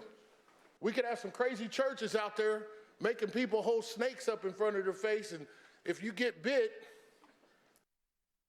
y'all don't think that goes on? So now you don't want the local health community to regulate that? My God. And then we're going to apply it to massage therapists. We're going to apply it to surveyors. We're going to apply it to electricians. An electrician makes sure that current goes through your house without breaking so it doesn't start a fire. You don't think there's going to be a creative attorney out there that says, you know, now that, because in Marion County, a building I own has knob and tube wiring in it. You guys know what knob and tube is? Do you know you have to wire that differently than you do regular wiring? You know where that code comes from? Marion County. If I come to your town, Senator Dernulc, you'll have a different standard for wiring that knob and tube, won't you? We just took that away in this bill because it's electricians. I'm going to tell you, if you guys don't believe it, maybe what we should do, here's what I'm going to say about this. Maybe you guys don't believe that what we're saying is true, so just go ahead and pass this bill and let somebody's house burn up before we come back and change the law. So anyway, I think you should vote against Senate Bill 350. If you don't think it applies to everybody else and the way they provide services, just pass the bill. Let's let something bad happen. Is there further discussion? Senator Alting? Senator Alting is recognized to speak on the bill.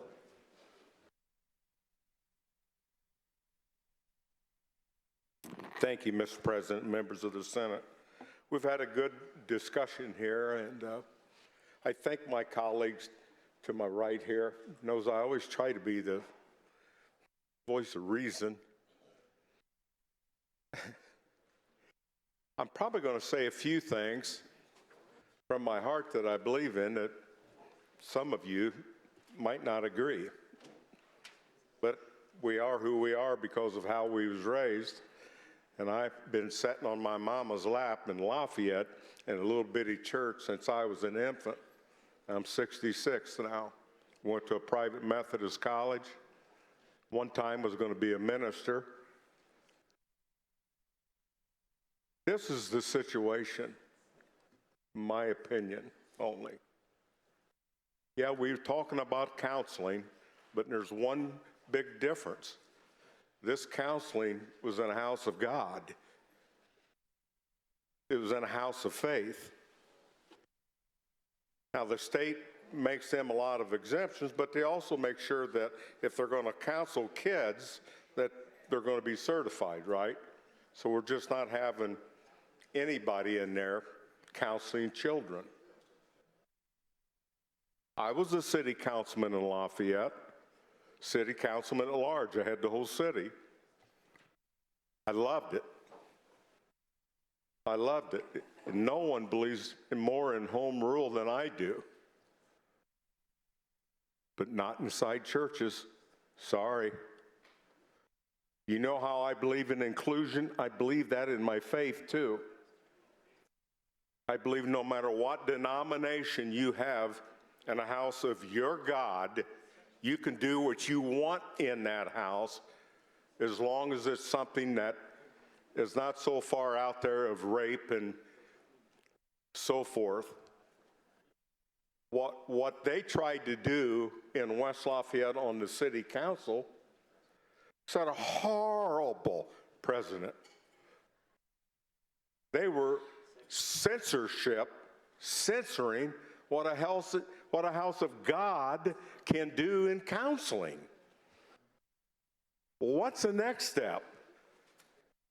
How many of you have been in church and you really didn't agree with the entire sermon? I have many times. But I'm not going after the minister.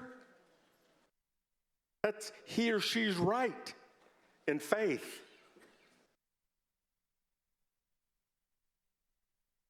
What they tried to do was censorship in a house of God. Now, I called and I talked to Pastor Steve. I know him. And I asked him a little about this conversion theory. And he said to me the same thing probably every single minister would say to me at every church that you go to. We read the Bible to them. We believe in the Bible when it comes to drug addiction and so forth. Now, where we get in trouble, and we could be here to midnight, is interpreting the Bible, and I'm certainly not going there, nor am I qualified. But my point is, no matter how you feel on this, and believe me, I hate conversion therapy. I'm not a supporter of that. But what I am a supporter of is that it's a choice. When I lost my wife, I chose to go to a faith-based counselor for myself. I knew what I was getting into. I took my children to a faith-based. If you don't want the Bible read to you, don't go. But the last thing we need to do is start censoring our houses of worship. What's wrong with us? You probably think, well, you're as kooky on your side as I am. Well, I think you are too. We have no business telling a house of God how that they should counsel people. We do that at the state level by saying this is what you need, period. But that is a slippery, slippery slope once you let local government or any government stick their nose in a house of worship. What's it going to be next? The sermon? What's going to be next? Well, we talked about books. Is it going to be you can't sing this hymn because it's discriminating? We just talked for hours about our children and how we care for our children and watch our children. Do you know how many kids have been to a faith-based counseling? And all the different areas that have come out good, better than what they went in. Now, I'm sure there's some exceptions to that, and I believe my friend like Senator Ford, and he probably knows where they're at, that they come out maybe worse. But we've got to protect the religious freedom of these churches to say what they want. You know what I heard, Senator Taylor, was why they backed off that at the city council, because they knew Constitution it wasn't sound. They couldn't touch that with the Religious Freedom Act of what's going on inside that church. And I say praise God for that. That's a good thing. We like to stick our nose in every single subject there is in the state because we're the smartest. And here we go with our faith-based, our churches, and we got a city council in West Lafayette that wants a censorship, what that church can do in counseling, what they cannot. And that's what this is all about. No more, no less. And they backed off of it because, yeah, you're right. They got an attorney who said, let's go. You want to go? Let's go. And Senator Raatz is right. That little church that I'm in, we couldn't get $100 passing the plate for our sermon. We'd be dead in the water if something like that happened because we don't have the money. So I applaud you. I don't think the bill is perfect by a long shot. I agree. I think all these other services in it with plumbers and all that stuff is a little hairy or whatever you want to define it. But we didn't cause this fight. That local government caused that. That local government that went way beyond what they should do in telling a house of worship how they can counsel and how they cannot. It's already in the books. Everybody's saying it's already in the books. Well, that's already in the books. They got to be licensed. So what happens next? I go to a faith-based counselor who's not in the church. I'll just refer to her first name, Julie. Do we come after her next because Julie is trying to do conversion therapy, in their opinion, on me? Do we come after that counselor? Where does this stop? So I agree with my colleagues. I think this bill's got a lot of work to do on it. But I respect Senator Raatz, and let me tell you, this church I have known since its existence. 50 years they've been doing this. And by the way, the service for these families is free. When you mention income, there is no income. They're there to help kids. They're there to help couples who's thinking of getting a divorce. They're there to help drug addiction. They've even got a place for these girls to stay in off of I-65 for trafficking, and to take care of them, and a lot more. These are good people in this church. I know many in this church. They're good, good people. And I just want to support this bill, even though it's not perfect, but remind everybody, only my theory, as a city councilman, I would have never told a faith-based church what I think they can do and what they can't do. That's a house of God. There's only one person that can tell them that, and he's up there. I know some of you may think maybe it's in this room, but you're not. Anyhow, I appreciate you listening to me ramble here, and Senator Raatz, thank you for the bill. And I guess we can all pray about it. Thank you. Further discussion?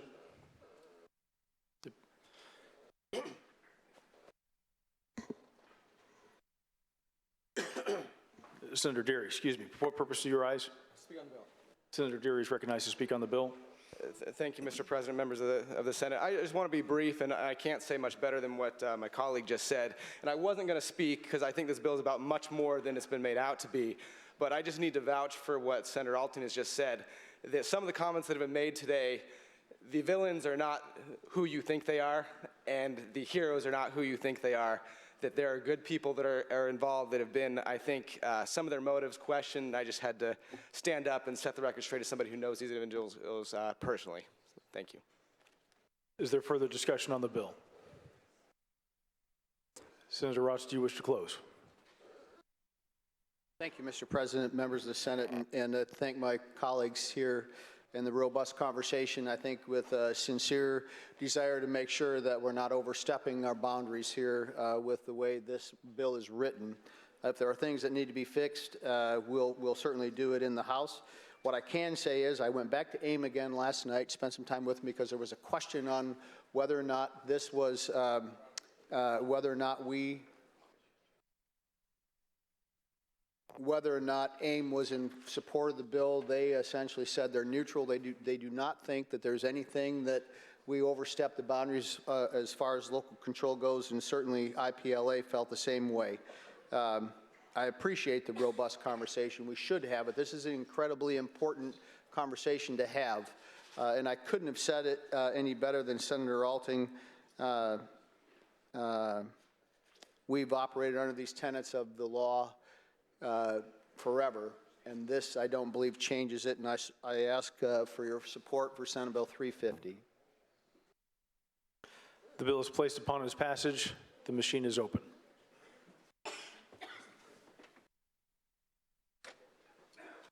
Senator Qaddoura is recognized to explain his vote. He has 1 minute. Thank you, Mr. President. I don't think God is anti-science or anti-data or anti-best practices. I think even in the house of worship, we should consult with science, and when science said that convergent therapy is wrong, we shouldn't be adopting it in our houses of worship because God is on the side of science and data. And my heart goes out to all of those today who feel stressed about this law, who feel that this law targets them in their communities.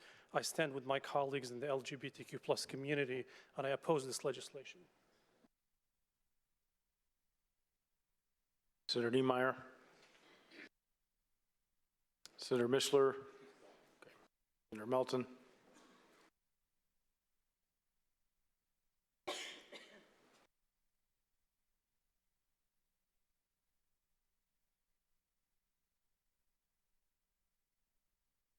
The machine is closed.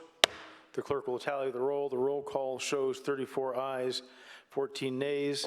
The bill has passed. Shall the title of the bill remain the title of the act? And Senator Raatz, would you please name your House sponsors? Prescott, Devon, and May. The Secretary will inform the House of the passage of the bill. Please continue the roll. Senate Bill 376, Senator Donato. Senator Donato calls Senate Bill 376 for the third time. The clerk will read. The bill for animal goods and human services. Senator Donato is recognized to present the bill. Thank you, Mr. President and members of the Senate. This afternoon, I'm offering Senate Bill 376. In respect to the Hoosier State ongoing efforts to address maternal and child health, Senate Bill 376 would allow approximately 6,600 children and pregnant women access to health care coverage that would otherwise have to wait up to 5 years to access regular health care. Senate Bill 376 allows Indiana to use a specific narrow federal permission to allow Medicaid or Children's Health Insurance Program eligibility for immigrant children and pregnant women who are lawfully residing in the United States and meet all other program eligibility requirements. Lawful permanent residents make up a vast majority of those gaining coverage options in states that have taken this action already. Currently, these individuals must wait a full 5 years before becoming residents before they are eligible for Medicaid or CHIP, with emergency-only Medicaid as their sole option. For those without coverage options, this creates a major gap in accessing regular health care, such as developmental screenings, well child visits, and prenatal care. Senate Bill 376 does not make anyone automatically eligible for Medicaid or CHIP. A health coverage program application must be submitted and approved by the state according to the same standards and eligibility statements of all other Hoosiers. Also, in committee, we amended the ability for women, infant, and children to not require eligibility to benefits to be able to receive these benefits. The amendment would align Indiana with the federal code currently. We believe that Senate Bill 376 is an excellent example of representing our frontline workers, promoting maternal and child health, and caring for our Hoosier neighbors when they are in need. Any legislation that embraces workforce needs, keeping our children healthy and school ready while ensuring healthy pregnancies and deliveries deserves the utmost attention. After all, 5 years is a long time to go without health care, especially if you're an infant or a toddler. And with that, I ask for your support. Is there discussion on the bill? Yes, Senator Yoder. Senator Yoder is recognized to speak on the bill.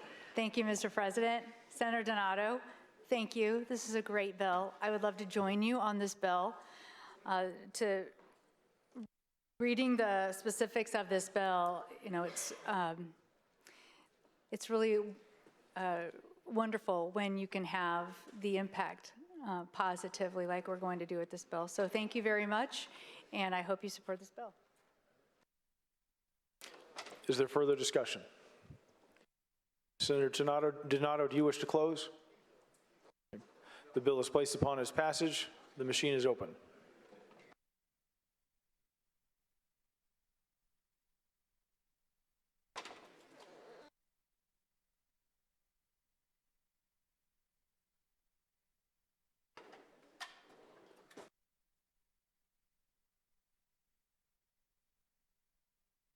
Senator Perfect, Senator Gaskill. The machine is closed. The clerk will tally the roll. The roll call shows 39 ayes, 9 nays. The bill has passed. Shall the title of the bill remain the title of the act? And will you please name your House sponsors? Devon and Bauer. The Secretary will inform the House of the passage of the bill. Continue the roll. Senate Bill 390, Senator Messmer. Senator Messmer calls Senate Bill 390 for the third time. The clerk will read. The bill for enactment codes and street codes. Senator Messmer is recognized to speak on the bill. Thank you, Mr. President, members of the Senate. Senate Bill 390 is an incentive program as a follow-up to the voluntary renewable siting standards we passed last session. Counties have the option of adopting the standard and being designated as a wind or solar-ready community. 38 counties currently have no standards. 54 have some level of standards in place, and many are close to the standards we passed last year. This bill has no impact on any county that chooses to keep their current standards. The goal is to have consistent standards across the state and incentivize the adoption rather than try to force statewide compliance. The Office of Energy Development will administer the program. The OED has already completed work and developed resources in this area through partnerships with IUPUI and Purdue University. The IUPUI project aims to help county elected officials as well as provide best practices and frequently answered questions for these types of projects. The Purdue project compares the voluntary standards in Senate Enrolled Act 411 from last year and matches them to the standards that counties currently have in place to let them know what kind of changes they would need to be in compliance. The bill has no state appropriation. It has no state appropriation. It takes no money from utility ratepayers. The executive director of the OED said he will apply for federal grants to fund the program, or it will not get funded. The provisions for setting up the program and the fund to house the grants are all May provisions. The OED has the option of adopting them or doing nothing. The bill sets up a $1 per megawatt hour grant for solar or wind projects that's payable for 10 years, payable to the local unit of government, not the developer. This would be money for our local communities. Projects will have to have verify their output after construction is complete, and grants cannot be awarded unless there is sufficient fund balance to pay the grants. The bill is considered a critical issue and supported by the IMA, INDIAC, the Indiana Energy Association, the Association of Counties, and the Association of County Commissioners in the State Chamber. I'd be happy to answer any questions and would appreciate your support. Is there discussion on the bill? The bill is placed upon its passage. The machine is open.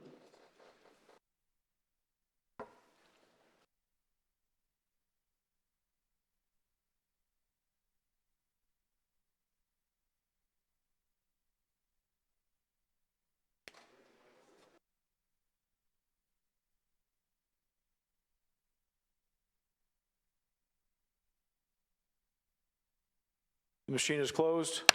The clerk will tally the roll. The roll call shows 36 ayes, 12 nays. The bill has passed. Shall the title of the bill remain the title of the act? And would you please name your House sponsors? Solidays, Lindauer, Bartels, and what was the fourth? Hamilton. The Secretary will inform the House of the passage of the bill. Please continue the roll. Senate Bill 391, Senator Rogers.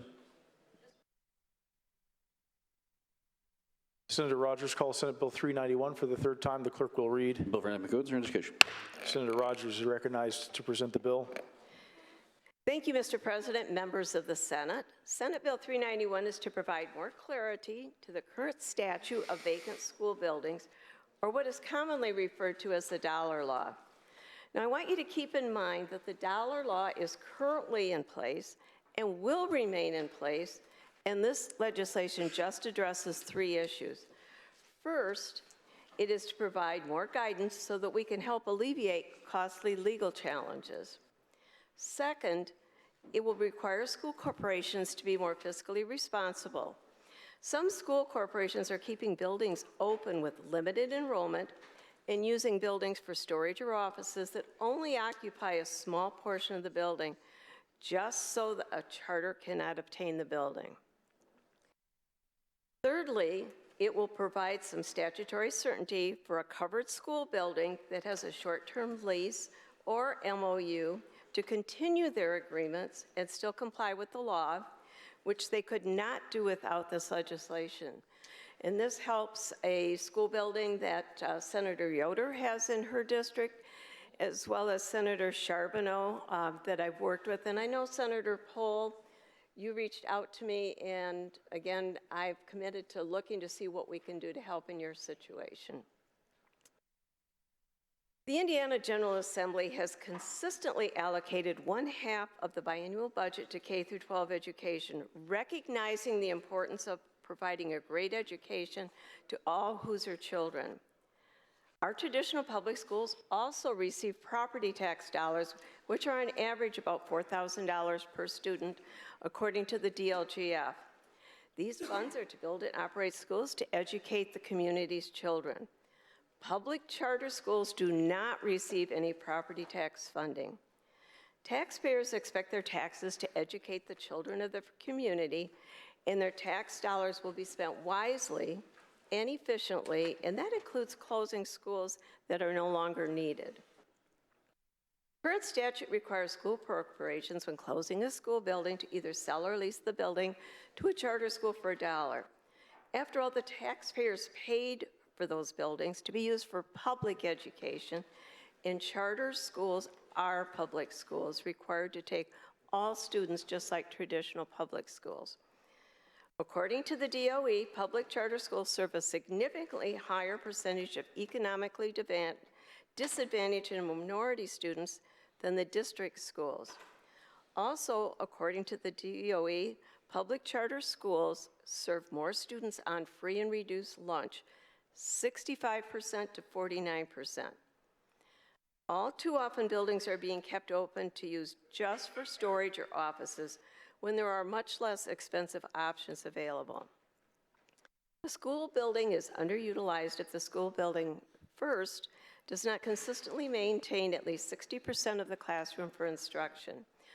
But factors that are going to be considered are, is there sufficient capacity to take the students that the school building is considered for closure at another school, in that it does not require more than 20 minutes of car travel time from the school building being considered for closure to the next school.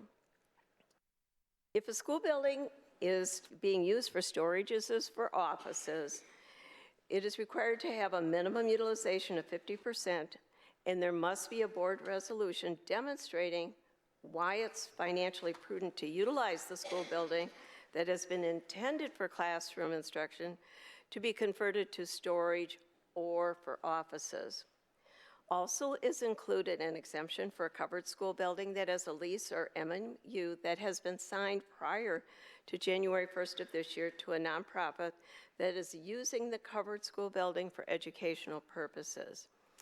I appreciate the opportunity to present Senate Bill 391 and to provide more clarity to the statute that governs closing of school buildings and provides more certainty to school corporations that are working with groups like the Boys and Girls Club and the WISE. I would really appreciate your support of this legislation. Is there discussion on the bill? Senator Qaddoura? Senator Qaddoura is recognized to speak on the bill. Thank you, Mr. President. I'll be brief. I oppose this bill. I'm frustrated with this bill because the narrative continues to change, and for 3 years, those who support this law refuse to share the actual numbers, and I raised it up in multiple committees, and we're still not using the numbers. We use percentages to convey a message that is not accurate. First, in the world of philanthropy, if you collect money from a donor and you use it for a different purpose than what you used it, it goes against the Bill of Rights for donors. If a taxpayer gave money for a school corporation, it is not transparent and it violates the taxpayer's intent for what they gave those dollars for. Senator Rogers is correct. They gave it for the purpose of education, but they didn't give it to Ivy Tech, they didn't give it to IUPUI, they didn't give it to a charter school, they gave it specifically to a public traditional school that the voters voted on a ballot. If we are serious about transparency, then before a building goes back to a charter school, let's place the question back on the ballot and respect the taxpayers and ask them to vote if they want to give those dollars to a charter school. There's a reason why 1 million students attend traditional public schools, and here's why they don't share the percentages with you. Only 57,000 students in the state go to charter schools. I'm not here to debate the merits of charter schools versus traditional public schools. But when they tell you 65% of students in charter schools are on free and reduced lunch, guess what? That's 65%. It's actually 60% or 62% of 57,000 students, which translates into 30,000 students. When you look at the 48% a free and reduced lunch in traditional public schools, that's almost 500,000 students. My question that frustrates me, why people refuse to use actual numbers, why we keep using percentages, because it does not fit the narrative that we're shifting money away from traditional public schools to these charter schools. Second, many of our schools, when they want to close a building, they want to reinvest those dollars back in their school, such as what happened with IPS. They wanted to sell a building for $10, $15, or $17 million. Guess what? If they took those $15 to $17 million, they would have reinvested it back in their own school system, which, by the way, if Senator Hunley speaks on this bill, you know, and she spoke about in committee, she tells you that they are the largest collaboration innovation network in the United States, I think. So they're going to sell it to invest it back in charter schools that they already subsidize.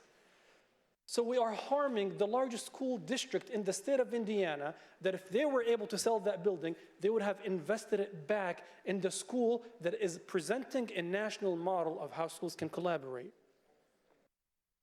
It violates transparency. It violates taxpayer intent or intentions. It harms students because it shifts money away from selling a building that can be reinvested back in the school system. And it does not present the accurate percentages or numbers. It uses percentages because the actual numbers give a different story. Almost 500,000 students, 500,000, please listen to these numbers.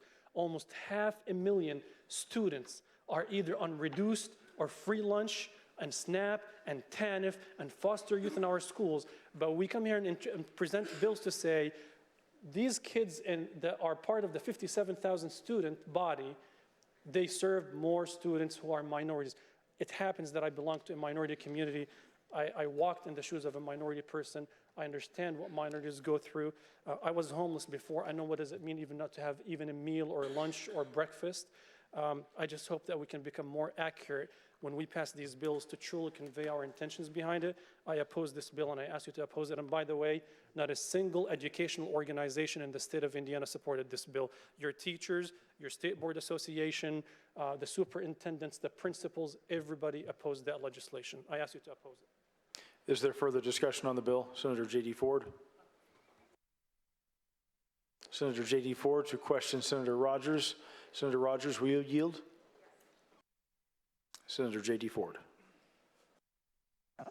Thank you, Mr. President, members of the Senate. Senator Rogers, thank you for yielding. In your presentation of the bill, did I hear you correctly say that the 20 minutes is defined by car time? Is that right? Correct, and it does not say that in there, but that's what the intent was, but you're correct. Okay, because I wanted to make sure that, you know, travel time sometimes can be by foot, by bus, by car, and so you're I correct. just wanted to make sure that that was clarified. But also, we changed it to the may provision, is that right? Correct. Okay, so school districts may close such schools, placing the responsibility on charter schools to identify underutilized buildings, correct? Yes. And so the hope there was that everyone was working in good faith, is that right? Correct. In the original bill, what it said is they would go to the Department of Education first, and I felt as though it would be better for them to go to the traditional public school and discuss prior to going to the Department of Education. Okay. And then ultimately, it allows the Attorney General to enforce the sale or lease of the building, is that right?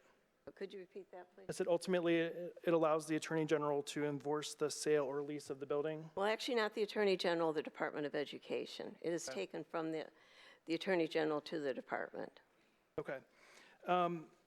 My next question, what's the difference between an underutilized building and just a school with small classes?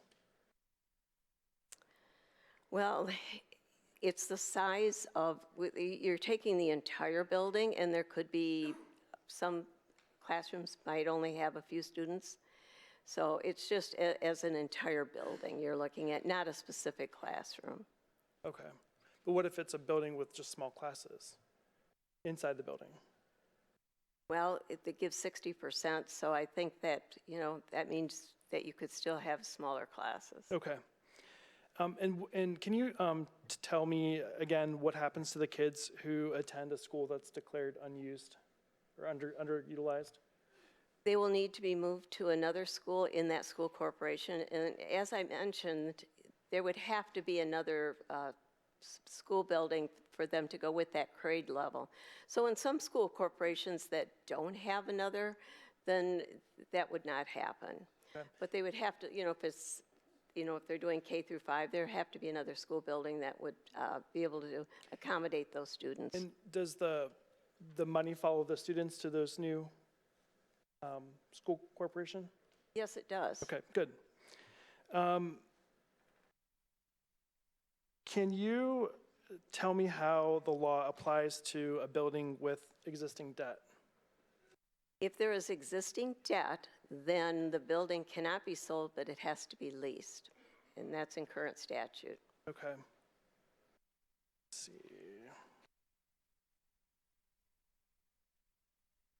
Okay, and then I guess another question for you. Would the bill apply to charter schools in terms of, could charter schools purchase another charter school for $1? Well, that's a good question, but I don't believe so. Okay. No. Okay.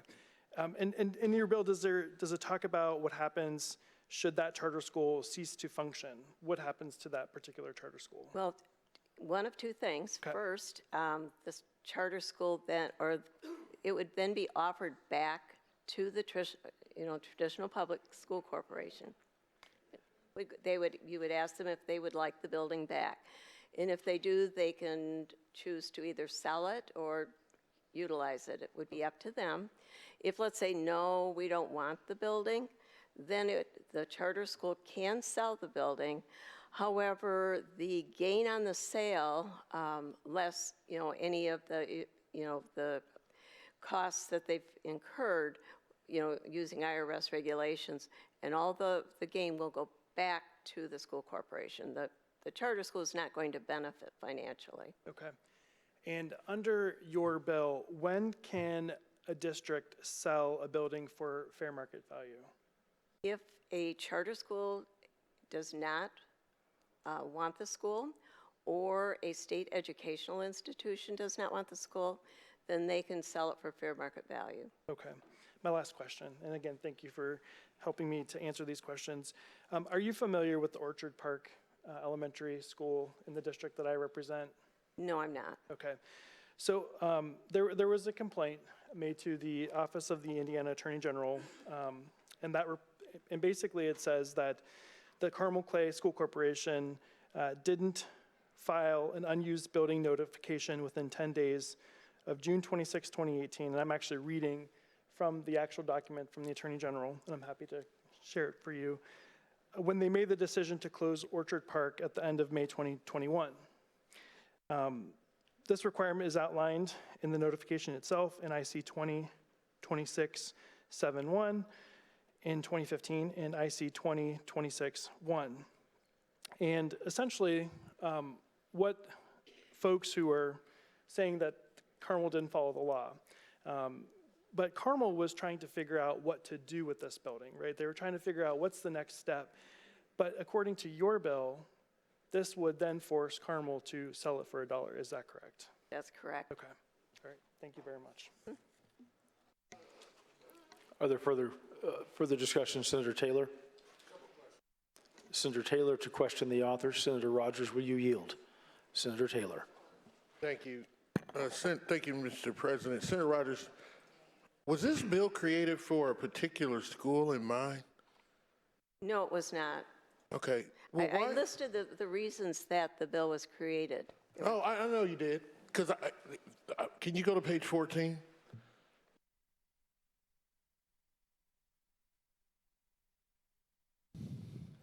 Okay. You've got a change in the law that gives the priority to a charter school that has proven track record of student academic performance. And then two, and I don't know how that's determined, if two or more of the charter schools with proven academic performance are competing and only one charter school is operating in the county which the covered building is located, the charter school in the same county as the covered school building shall be given preference. Where'd that language come from then? Well, let's think about this for just a second. Okay. First of all, you want to have a school that has a proven track record. So when they're determining who gets the school building, you want a proven track record. That has to be a priority. But secondly, we're giving an opportunity to someone that is in that community already operating and taking care of that community's children. So they should be the ones to get first priority if they're already operating in that particular area. Well, the reason why I asked you that question, what do you define as proven track record of? There's no definition of it. What is a proven track record? Is that defined? I don't know. I'm not on the education committee. Proven track record of student academic performance. What does that mean? Well, there are assessments given, and so certainly those assessments will determine what the track record is. And by the way, I'm sure that there's extra space on the education committee. I decline. Sorry, Senator Raatz. I know you'd love to have me, but I decline. No, this is why I asked you the question. And then you go down to break it down even further, say that there's two or more, and only one is operating in the county, which sounds unique to me. And then the charter is on the same county as a covered building shall be given the preference. That seems like a specific, that's why I asked you that question. That seems like a specific ask for a specific situation. And you sure that's not what this is about? No, it's just, it's providing opportunities for a proven track record and one that's already in that community. It would be easier for them to operate, so. Oh, well, so there was a question early, one of my colleagues asked you about selling the building. So the charter school, so let's say the charter school, first of all, they can get the building for $1 under current law, right? Correct. Even if the building's worth $3 million, right, on the open market. So the charter school gets the the $1, and they give it to the school corporation. So they get a $3 million asset, right? Correct. But remember, it's a community asset. It's not specifically their asset. I served on the charter school board. I wish it was a community asset. That depends on the lease. It depends on who buys the building and who the lease is, Senator Rogers. I won't get into that. That's not really what I'm, but I can tell you that if they get in that building and they only occupy, say, 20% of that building, and then they close, what happens to the building? What happens to the building is exactly what I told Senator Ford. That's what I'm scared of. It goes back to the school corporation, and if they want, they can either sell it or they can tell the charter school that they can sell it, but the gain on the sale will go to the school corporation. All right. So in the meantime, the building sits empty, right? The building sits empty. It could. And if the school corporation, does your bill do anything to change the law related to the existing school corporation being able to utilize the building for, I don't know, storage or something like that?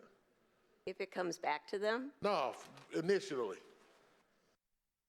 Okay, could you repeat that, please? Okay, so does your bill do anything associated with changing the uses that the school corporation could have for the building prior to it being sold to a charter for $1? It does. It includes two things. One is the 60% usage, and secondly, if they are utilizing it for storage or for offices, it provides a percentage.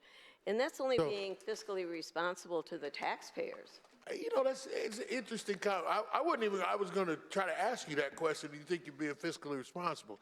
But now that you bring it up, so do you think it's fiscally responsible for us to determine that a $3 million asset that the taxpayers have paid for should be sold to somebody for $1 then? Let me ask you this question. You can't. I apologize. You can't. But You cannot. Cannot. Well, let me just say this. I didn't make that rule. Okay, all right. Charter schools are public schools. They serve the community's children. So the taxpayers paid for public education for the children of that community. And so they are actually continuing what the intended purposes was. I would love to be on Education Committee to ask you a couple more questions about that statement, because I don't think the children that go to these charter schools necessarily come from that area. But the fiscally responsible part that you talked about was a simple question. We know what it costs to build it. We know what it costs to maintain it. We know what the community has paid for it. Let's say it's $500,000. And then we, as public policymakers, have decided, you included, that now, if somebody wants to buy that, even though it's a taxpayer-supported school, for $1, is that fiscally responsible? This has been as part of Indiana statute for a number of years. We're not talking about removing the statute. Right. We're just talked about modifying it. You're right. You're right. So this modification you're talking about, you're saying school districts started manipulating the law and started using it for storage and stuff like that? Correct. Okay. Can I speak on the bill? Senator Taylor to speak on the bill. Thank you. Thank you, Madam President. Mr. President. Mr. President. And thank you, Senator Rogers. This is the best conversation we've ever had at the microphone, especially for two people who just vehemently disagree on this. I thank you for your attention. I didn't serve on the Education Committee, but this is an ugly bill. And I call it an ugly bill because it's ugly on its face. Here's why it's ugly. Because legislators created this fiasco. We did. Senator Rogers said it. I'm going to reiterate it. We said a long time ago when we were trying to make the playing field level for charter school and traditional public schools, that if you are not using a public school, traditional public school, the charter school can buy it for $1. Not the church down the street can buy it for $1. Interesting. Not the daycare that could provide community health services to the community. Not a not-for-profit organization that provides services in the community, but just charter schools could buy this building for $1. But if you sell it to anybody else, you have to go through a fair bidding process. You have to go through this process. And so traditional public schools said, whoa, we got to figure out a way to use these buildings.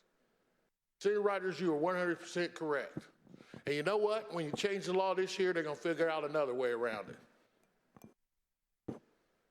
Surprised? I'm not. Because here's the problem. What we do is we find these charter schools popping up across the state. Like there's a charter school that's, I'm not saying that Senator Rogers, I thought I picked out the charter school in the bill. She said it's not for a particular charter school, but there's a certain charter school in the district that she represents who has some issues with purchasing a building. I just got the information last night. I don't know if that's what it's about, but that's what I understand. And right now, here's an interesting scenario. If they get that building and they do like what happened to him by her, which happened in Senator Bro's district, him by her occupied. I want you to listen to how bad this is hurting our communities. The facility that him by her had was somewhere around 30,000 square feet. Had a gym, had a inside swimming pool, had a big campus. And the charter school had 240 K through 6 students. So they only occupied like 20% of the building. They bought the building for, I want you to hear this. They bought the building for $1. I want you to hear this. They called the kids of the families in December of last year and told them they were not going to be coming back this is like their 4th year, that they're not going to be coming back. You remember what I said earlier about the building? What do you think's happening to that building right now? That building's got rocks thrown through the window. That building has trash been dumped on it. You know why? Because nobody's responsible for the school right now. When the public school system owned the school, they had to maintain it, they had to provide security, they had to do everything. This charter school buys it for $1, they close down, it goes to crap. And it makes Senator Bro's district look bad. And it ain't even been 3 months yet. This is going to make that kind of activity normal. And we shouldn't be doing that, and we shouldn't, and I'm not saying she is, but we shouldn't be doing particular pieces of legislation picking winners and looters inside the law either. That is not what we're supposed to be doing. And so I can't support this. I wasn't even in the education committee, and I can tell you that all these things that we're doing to so-called support public schools, if they're truly public schools, make them live by all the, that's a wrap. If they're truly public schools, make them live by all the rules that public schools rules. Again, let me rap, I don't know, that poor rapper. But here's the point, make them live by the same standards, and then we can start treating them the same. So until you do that, I'm not gonna continue to give them some kind of option to buy these traditional public schools for $1 and then make it harder on the traditional public schools when they get it back. So I can't support your legislation, Senator Rogers, and I urge your not supporting as well. Is there further discussion on the bill? Senator Rogers, do you wish to close?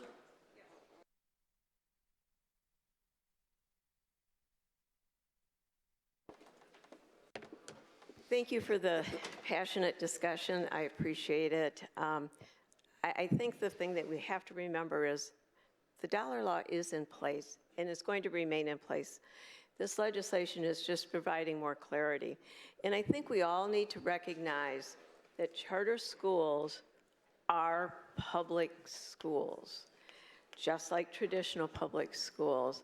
And so often people don't look at it that way. But our communities paid for these schools for public education, and that's exactly what this bill does. So thank you, and I urge your support. The bill is placed upon its passage. The machine is open.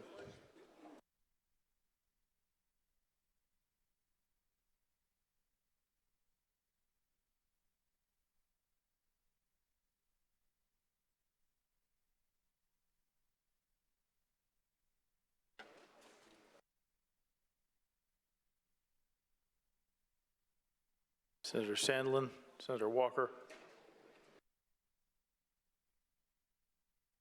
The machine is closed. The clerk will tally the roll. The roll call shows 35 ayes, 13 nays. The bill has passed. Shall the title of the bill remain the title of the act? And please name your House sponsors. Baining, Teschka, and Davis. The Secretary will inform the House of the passage of the bill. Please continue the roll. Senate Bill 400, Senator Brown. Mr. President, please call down Senate Bill 400. Senator Brown calls Senate Bill 400 for the third time. The clerk will read. Bill for Animate Code, Attorney Huff. Senator Brown is recognized to present the bill. Thank you, Mr. President, members of the Senate. I affectionately call Senate Bill 400 IA, increasing access to care for Hoosiers everywhere. We've had a lot of discussion about the cost of health care and increasing access. This is a very comprehensive bill, one of the few that we've seen that's health care matters, and there's a reason for that. I was very successful, I'd have to say, in getting a lot of constituencies and groups together to agree on a lot of the issues that are important to Hoosiers, to patients, and to our health care providers and our payers as well. I will go through briefly an oversight of this bill.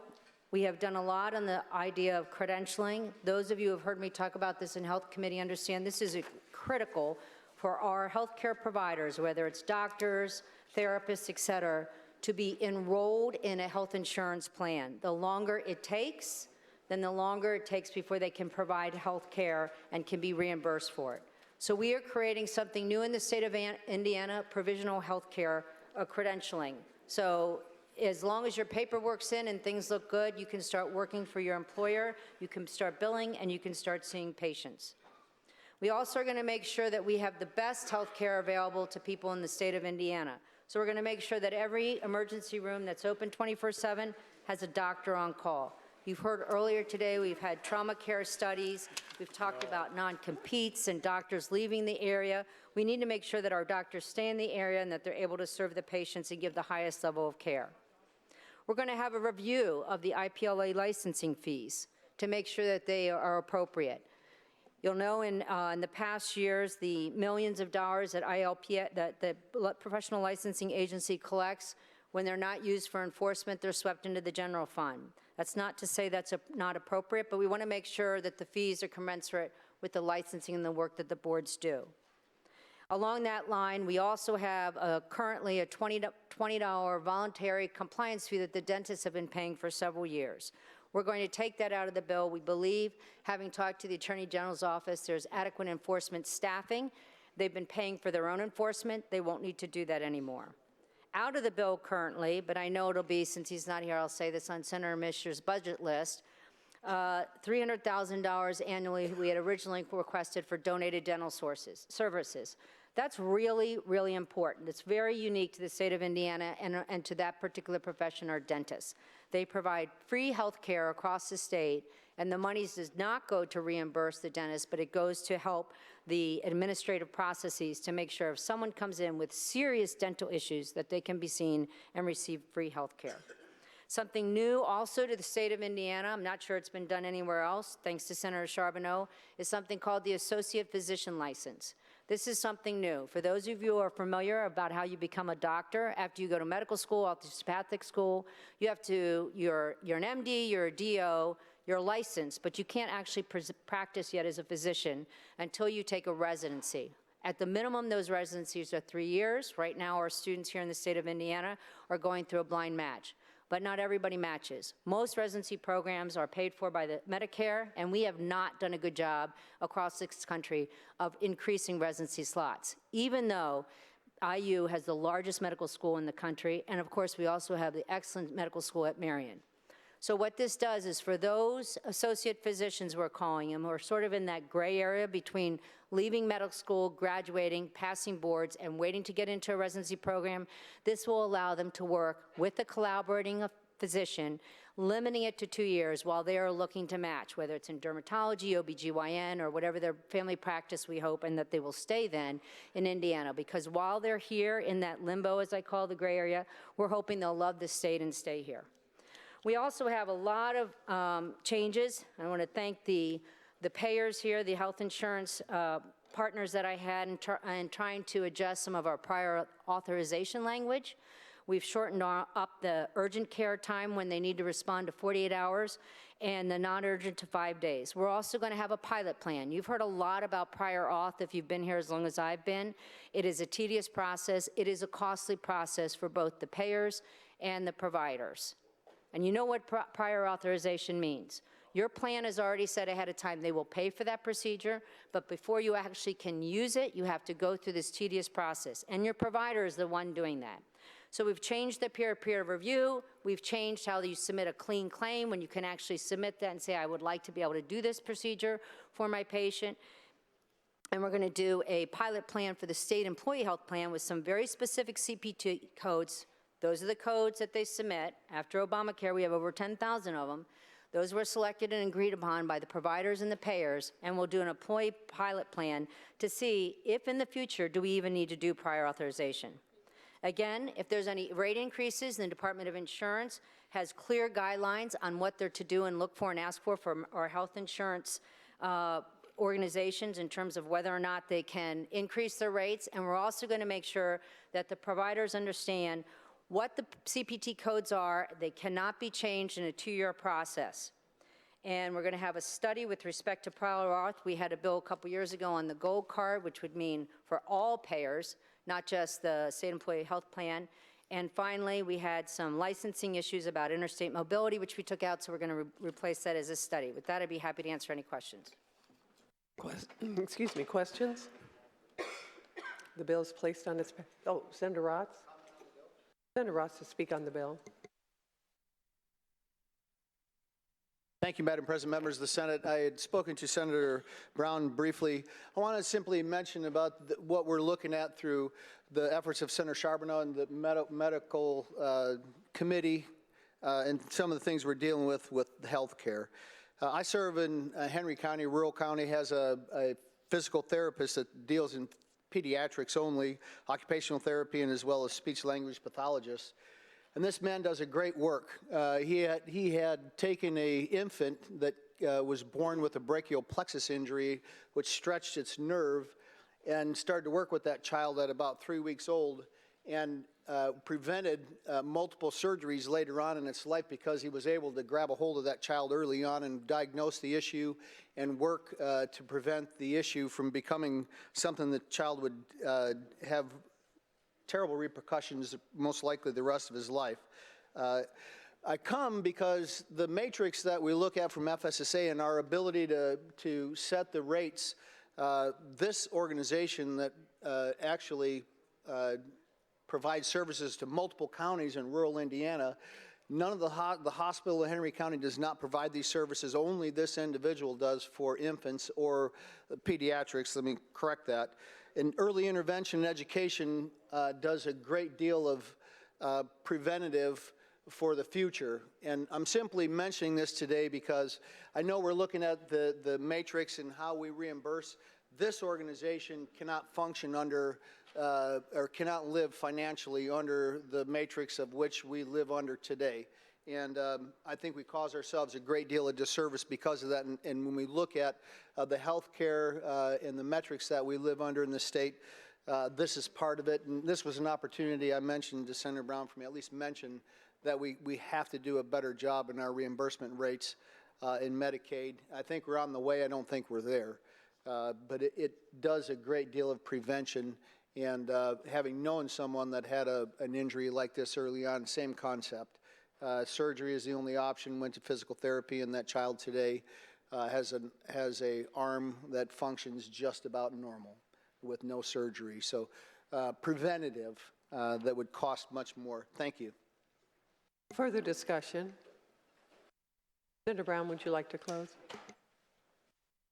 Thank you. I appreciate everyone's support. I've worked with a lot of constituencies on this, and I appreciate that. But I just want to echo what Senator Raatz just said. I know FSSA has promised that they're looking at a 4-year matrix with Medicaid reimbursement rates. But remember, some of our providers have not seen a rate increase in 20 years. And so we need to take a real hard look at that before we start looking at health metrics. So with that, I appreciate your support for the bill. Thank you. The bill is placed on its passage. The machine is open.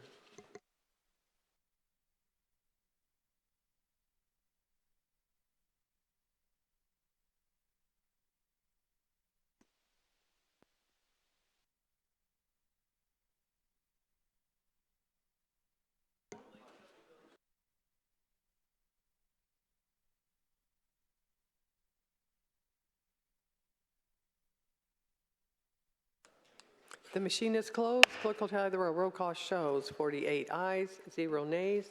The bill has passed. Shall the title of the bill remain the title of the act? Yes, it shall. And your House sponsor? Representatives King, Barrett, Carball, and Fleming. Representatives King, Barrett, Carball. Barrett, Carball, and Fleming. And Fleming. Thank you. Secretary, notify the House of the passage of the bill. Continue the roll. Senate Bill 415, Senator Pol. Senator Pol calls Senate Bill 415. Clerk will read. Bill for name may go. Senator Pol to present the bill. Thank you, Madam President.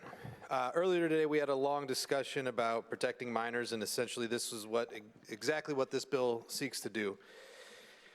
Senate Bill 14 essentially makes statements that are garnered from a minor during a custodial interrogation inadmissible if they were produced by false statements, false information regarding the evidence of the act, or false statements regarding penalties for the act or leniency in the imposition of penalties for the act during those custodial interrogations.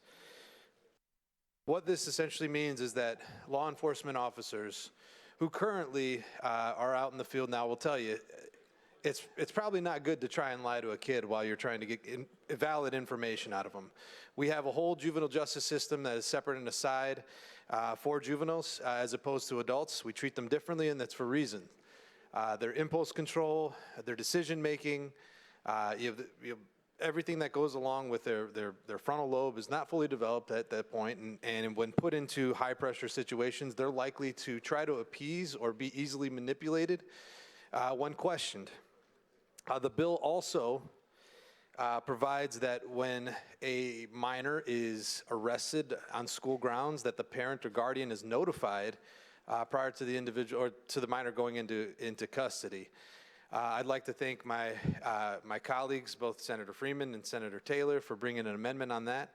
Also, Senator Freeman for bringing a good faith exception.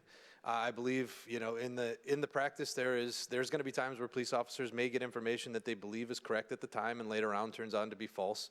So if they're relying on, have a good faith reliance on information that's been provided to them, there's an exceptions for that. But ultimately, as it pertains to lying to kids during investigations, most law enforcement officers will tell you it's Bush League to do that. You're going to probably not get great information out of it. You're probably going to find out pretty quickly they're going to just tell you what they want, or they think you want to hear in order to get out of there. And a lot of times you have exonerations that are occurring years later when a juvenile had falsely confessed to a crime that they did not commit because they were told, if you just tell me what happened, you can go home. If you just tell me what happened, you can go home. And that sounds really good after you've been sitting there for 6 hours without any food. 6 hours wondering if you're ever going to get out of this room. You're going to probably say something that may not be the truth as a kid just to get out of that room because you were told, I can go home if I just say what I think they want to hear. This is aimed at building trust back between law enforcement and the youth. For me, it's always seemed a little odd where we try to build up kids to believe in the system, the criminal justice system. We try to get them to believe in authority. And we'll tell them it's wrong for you to lie to us, but we can lie to you. And so that has always kind of been something I think that has been problematic. And I think that this is a way that you could restore that trust. Again, I do want to thank Senator Freeman for both hearing the bill and going on it. And his thoughtful amendments to it. I ask for your support. The best way to show that support is to vote yes. Thank you. Discussion. The bill is placed on its passage. The machine is open.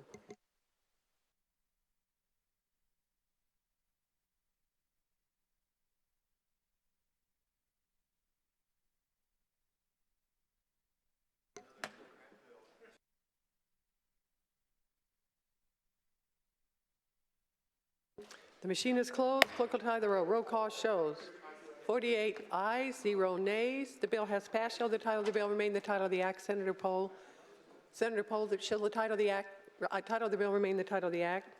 And your House sponsor? Representative Sturwald, Gore, Mosley, and Floyd. Thank you. Secretary, notify the House of the passage of the bill. Continue the roll. Senate Bill 434, Senator Melton.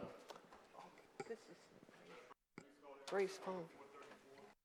Senator Melton calls Senate Bill 434. Clerk will read. The bill for neighborhood. Senator Melton to present the bill. Thank you, Madam President and members of the Senate. I want to thank you all for indulging me for a moment as I present Senate Bill 434. I want to thank some of my co-sponsors on this bill. I know I have Senator Mishler, Senator Charbonneau, Senator Randolph, Senator John Ford, Bohacek, and I think many more. And I want to thank, before we move forward, I want to thank Senator Niemeyer and Dernulc for working with me on to make sure that this bill becomes a better bill. And I know we're halfway through the process. But let me just simply explain what this bill does, and I'm extremely excited about it. But before I do that, I just want to kind of give you a few thoughts. It's often stated that so goes Gary, so goes the region of Northwest Indiana. I would go as far as to say so goes Gary, so goes the state of Indiana. it's been clearly documented that Gary's economic struggles resemble cities around the country that have experienced the loss of industry and population. Cities like Detroit, Cincinnati, Youngstown, Ohio, Buffalo, New York, and so many other Rust Belt cities across the nation, just to name a few. For almost 8 years, the leadership of this body, both Democrats and Republicans, and I want to thank all those that have been working closely with us to address some of the legacy issues, have joined us to be very intentional in our efforts to help not just the city of Gary, but Northwest Indiana move forward with various projects such as the double tracking and many others, as well as moving our water-based, our riverboat casino to land-based casino. From setting the Gary schools on the right path, even in our moments of disagreement, to appropriating over $1.2 million to help study the highest and best use of our transportation assets and infrastructure. And again, like I mentioned before, in 2019, we passed the legislation that now gives us the Hard Rock Casino, which has become, in Gary's history, we had the lowest revenue generating casino in the state, and now for 2 consecutive years, we are the highest revenue generating casino. And that's because of this body allowed us to be more competitive. It put us in a stronger position to grow the economy, not just for Northwest Indiana, but for the state. Some might ask, when we look at Senate Bill 434,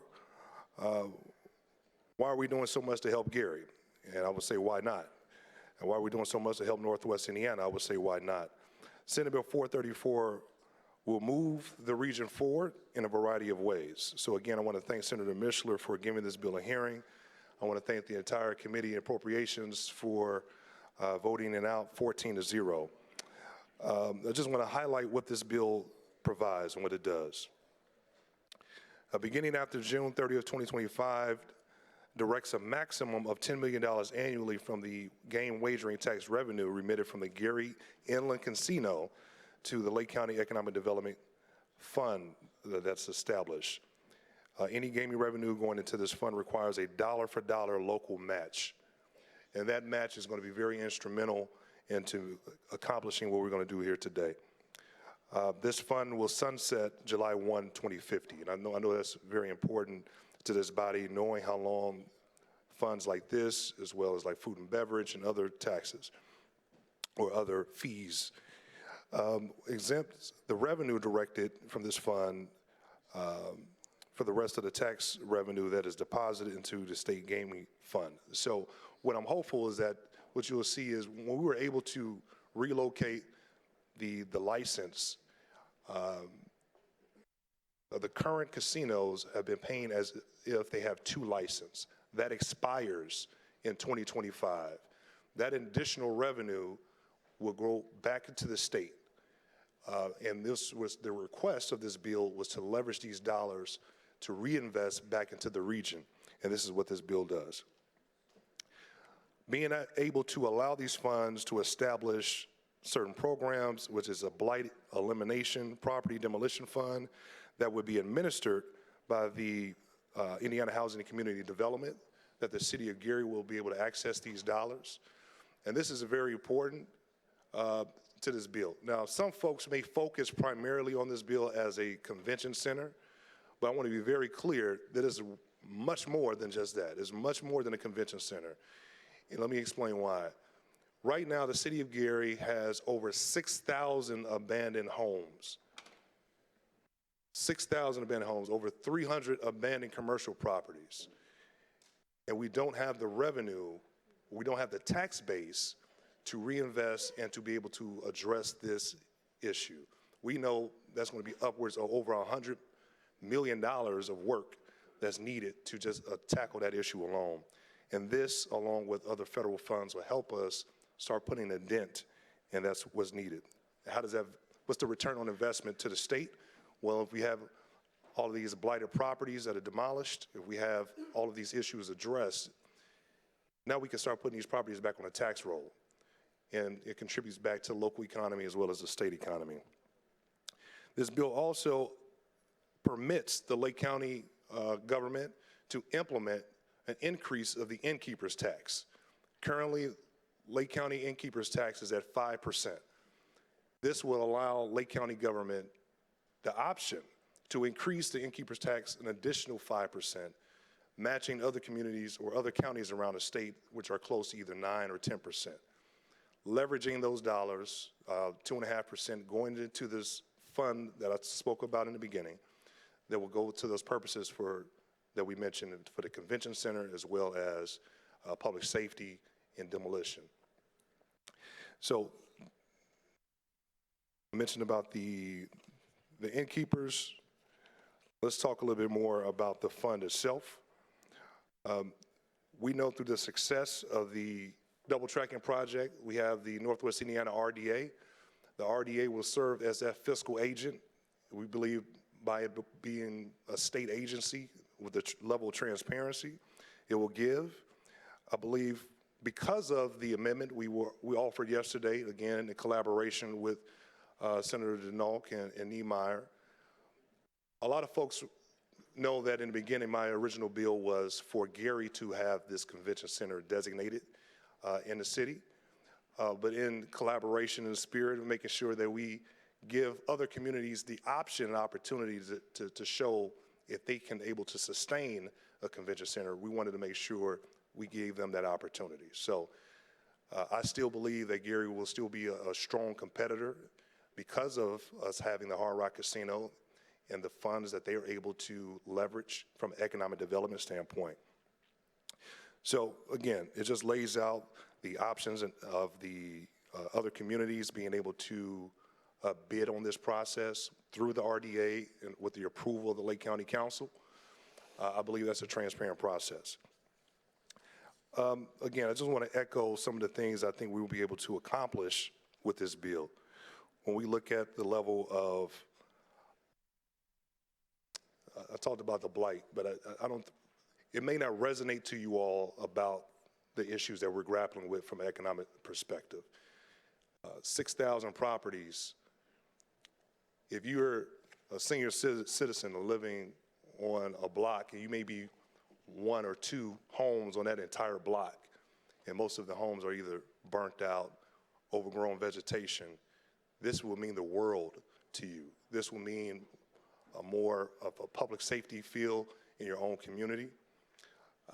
Being able to provide our police and fire the resources, the training, this is also able to be provided through this bill. So let's not just look at this as an opportunity for a convention center or some brick and mortar. I'm truly looking at this as an opportunity for us as a region to help put Gary on the right track financially and allow us to help ourselves with the resources that we have and grow our economy. I say this one last part intentionally because to me it's probably one of the most important aspects of it. In 2017, we passed legislation for the double tracking project. In that double tracking project, which is 26 miles of double tracking the rail line from South Bend, I would say close to the city of Gary. We know that the rail line goes all the way downtown Chicago, and that's an economic driver for the region, if not for the state. This project allows for many of the stations along this route from South Bend to Michigan City to Portage to even the Miller area of the city to have some type of modernization of these stations. And I think that this is a good opportunity for us to build the new station or modernize the new station in downtown Gary, which was not included in the original double tracking funding request, which was over $600 million. This will be a game changer for our community.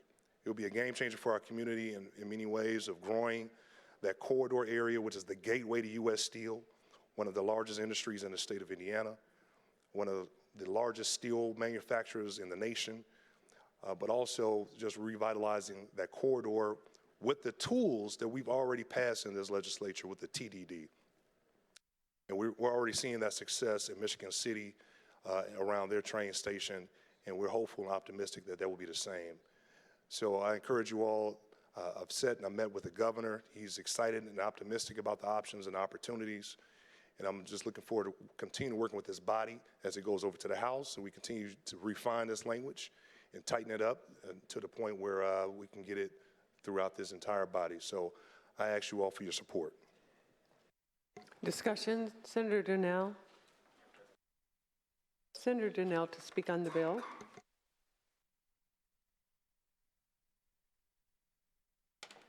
Thank you, Madam President, members of the Senate. In the spirit of time, I'm not going to go into a lot of the detail that I would have, since Senator Melton has done that already and did a great job, and I appreciate it. I do want to bring up a few things, a few items, though. Working at this level, we did put together a very good bill. We feel, I believe the delegation from Lake County and Northwest Indiana, this will be good for the whole region. It does put control back in when the bill is looked at and reviewed. It goes back to the Lake County Council, so where it should be when it comes to looking at where or who makes that decision along with the RDA. And the one thing that I do like about it is it does have a return on investment. It has to have that an ROI put together, so we know what kind of plan is going to be there. So appreciate your support on this bill. It is good for the region and good for Indiana. Thank you very much. Further discussion.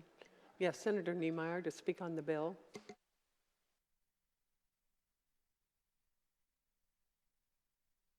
I'll be quick. Today's late. What I want to say about this bill that was put together, this Senate here has done a lot for that area in Lake County the last 3 or 4 years with this tax sale issue of trying to get these properties back on the tax rolls. This economic development plan goes right with that. We put the ability in there to put these big blocks of land together, trying to do something with them. But Senator Melton is absolutely correct. It's got to go further than that now. And the demolition, the public safety issue in Gary, of course, and those issues that came up of pushing this forward with the money available. You got the Hard Rock, you have money available. I also believe in the station downtown that has to be renovated. It's a big project, that double tracking. It's gonna be a great project for the region. So this is all good economic stuff, and it all ties in together. And eliminating the blight and all these houses that sit on these properties, especially in the downtown area. You go, and Senator Melton knows this better than I do, you go a half a block or a block on either side of Broadway, which is the main avenue there, you hit all these blighted houses and stuff that are downtown. This money could get them houses gone, get developers, and I know they've been working on this issue in Gary, getting developers enthused about this project of putting this property together. So this part of the bill is really good. Wasn't too happy when the bill got presented with the convention center thing. I think Senator Charbonneau knows that. I had a conversation with him and Senator Melton, but this bill got put in a good spot right now. Thank you. Further discussion. Senator Charbonneau to speak on the bill.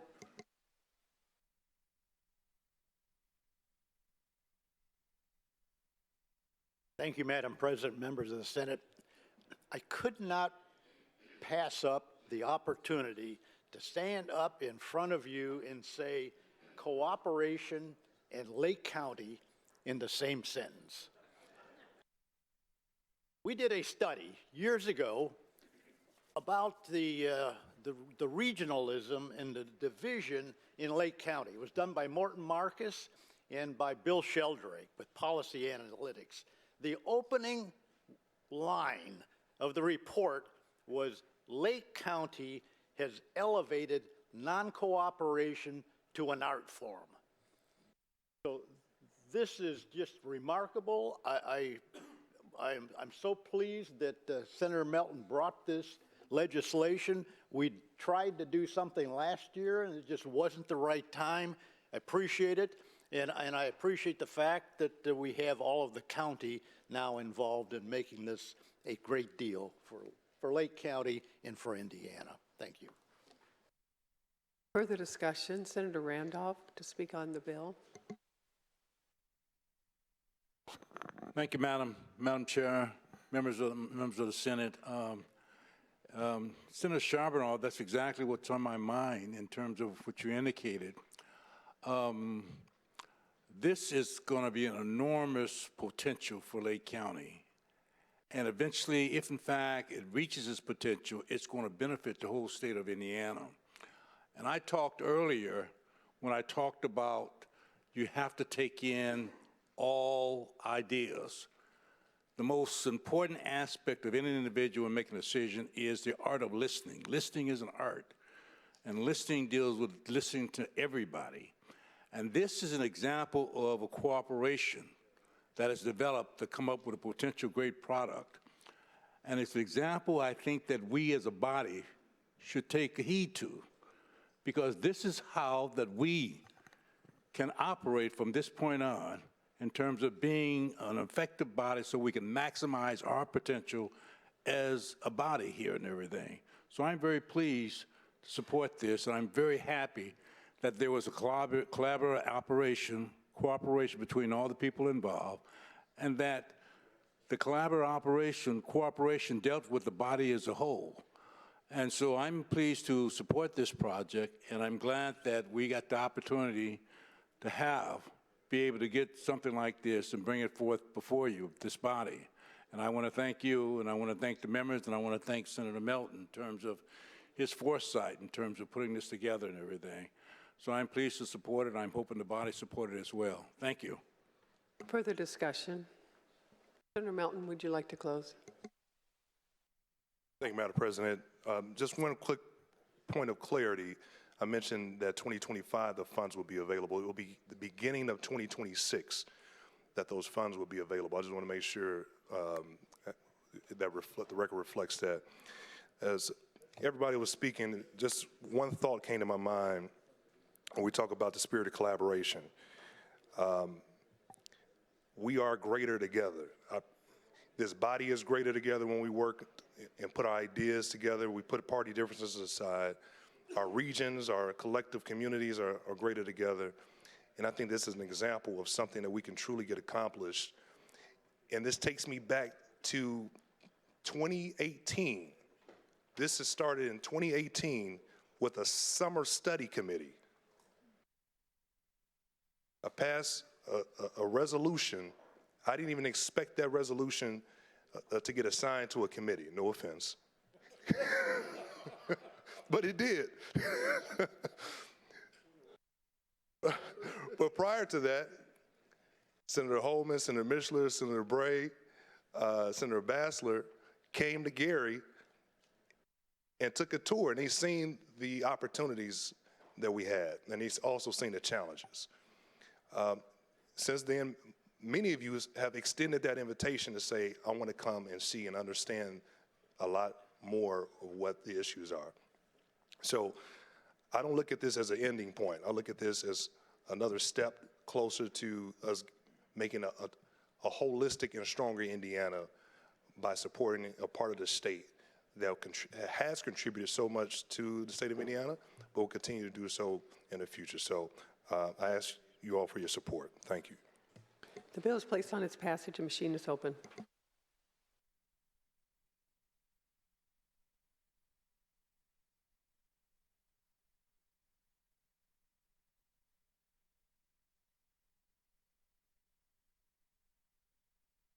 Machine is closed. Clerk will tally the roll. Roll call shows 48 ayes, 0 nays. The bill has passed. Shall the title of the bill remain the title of the act? And your House sponsor?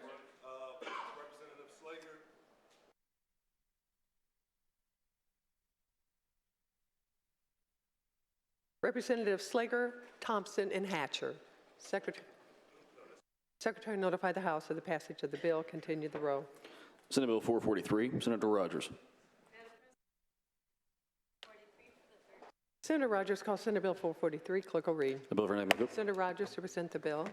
Thank you, Madam President, members of the Senate. Senate Bill 443 is a various education matters legislation, and it has 5 different components. The first and most important is that it creates a literacy endorsement that is aligned with the science of reading. It requires all teacher preparation programs to include in the curriculum instruction aligned to the science of reading that allows participants preparing to teach grades K through 5, as well as special education, to receive the literacy endorsement, which is going to be required after June 30th of 2025 for all new teachers. Current teachers are also able to receive training provided by the Department of Education at no cost to them to also receive the literacy endorsement. And it requires school corporations to differentiate the amount of pay increases or increments for teachers who possess a literacy endorsement. We all know we spend a half of our budget on K through 12 education. Teaching our children to read has to be a priority, and we must ensure that we're using evidence-based teaching methods. NAEP data, which is the data point that can be compared to other states, we find that 67% of fourth graders and 70% of eighth graders are not proficient in reading. Secondly, 85% of kids in juvenile justice system read at a third grade level or lower. Also, 70% of inmates in American prisons cannot read above the fourth grade level. This is frightening. And I know Senator Freeman was here not too long ago for Senate Bill 402. He's extremely passionate and went through so many different items, but can you imagine sitting in a classroom, not being able to read, going to the next grade level, and worrying about the teacher calling on you to read something aloud? How do you learn? How do we get people in the workforce if our students can't read? The next part of the legislation is that school corporations are going to be required to pay their teachers 62% of the tuition support that we provide as a state. Currently, the law requires 45% to be allocated to teachers' salaries, but we have to look at compensation. Compensation is actually what the cost is to the corporation, as well as some schools pay their teachers higher salaries and allocate less to benefits, and some schools are the opposite. So we want to ensure, in order to compare, that we're looking at total compensation. The next is for the Academic Standards Committee, that the committee, which is appointed by the Secretary of Education, it must include employers, because employers are the ones that know if the student's education is meeting their needs. The next is brought by the school psychologists, and they ask that a school psychologist may provide services on a private basis to an individual if the school psychologist receives a referral from the individual's parent. And lastly, it requires the Department of Administration to create a list of liability insurance that offer personal liability insurance for teachers, posted on their website, and update it yearly. So thank you for the opportunity to present Senate Bill 443, and I would appreciate your support. Discussion. The bill is placed on its passage. The machine is open.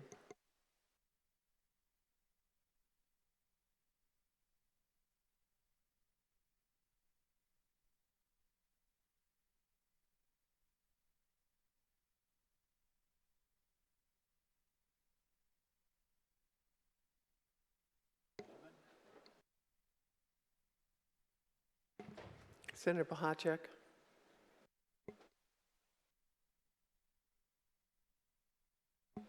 Machine is closed. Clerk will tally the roll. Roll call shows 48 ayes, 0 nays. The bill has passed. Shall the title of the bill remain the title of the act?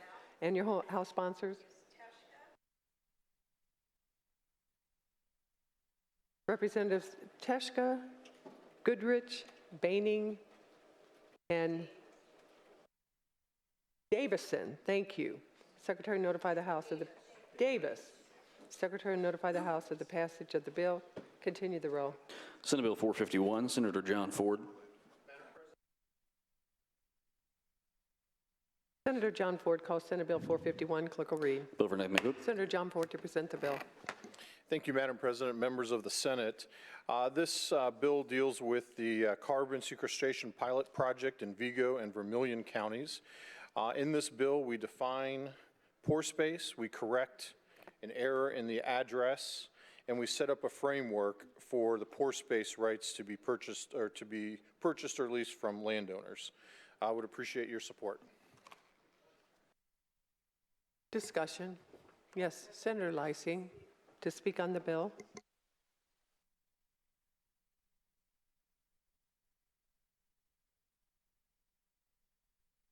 Madam President, members of the Senate, Senate Bill 451 is not a simple little bill to many of the people listening today.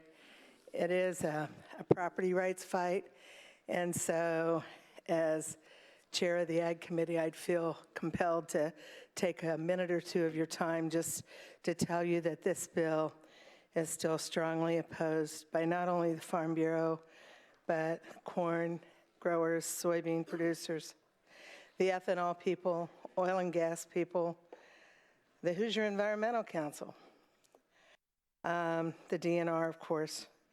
And so then you go, well, wait a minute, what are we doing here? Why would that be?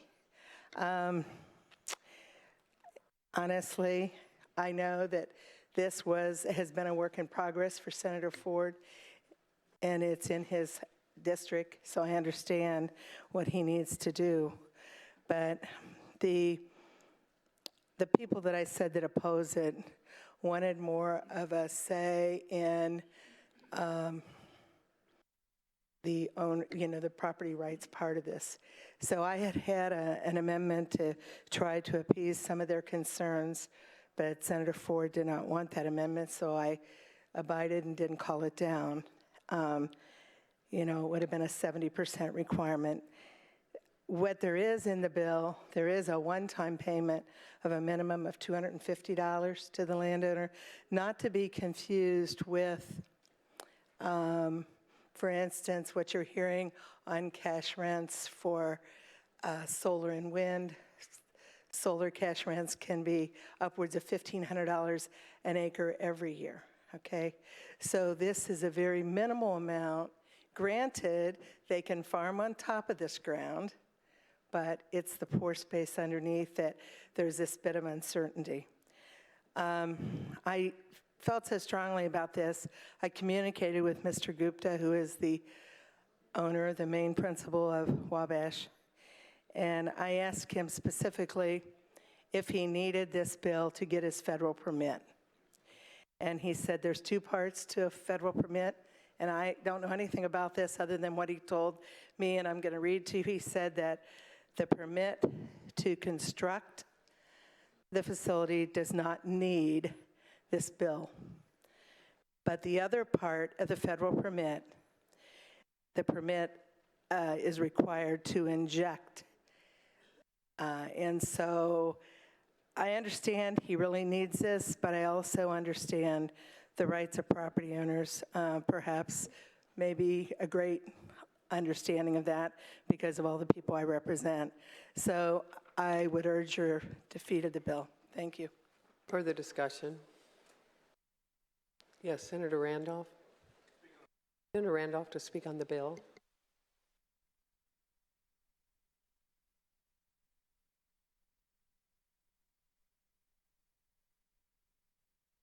Thank you, Madam President, members of the Senate.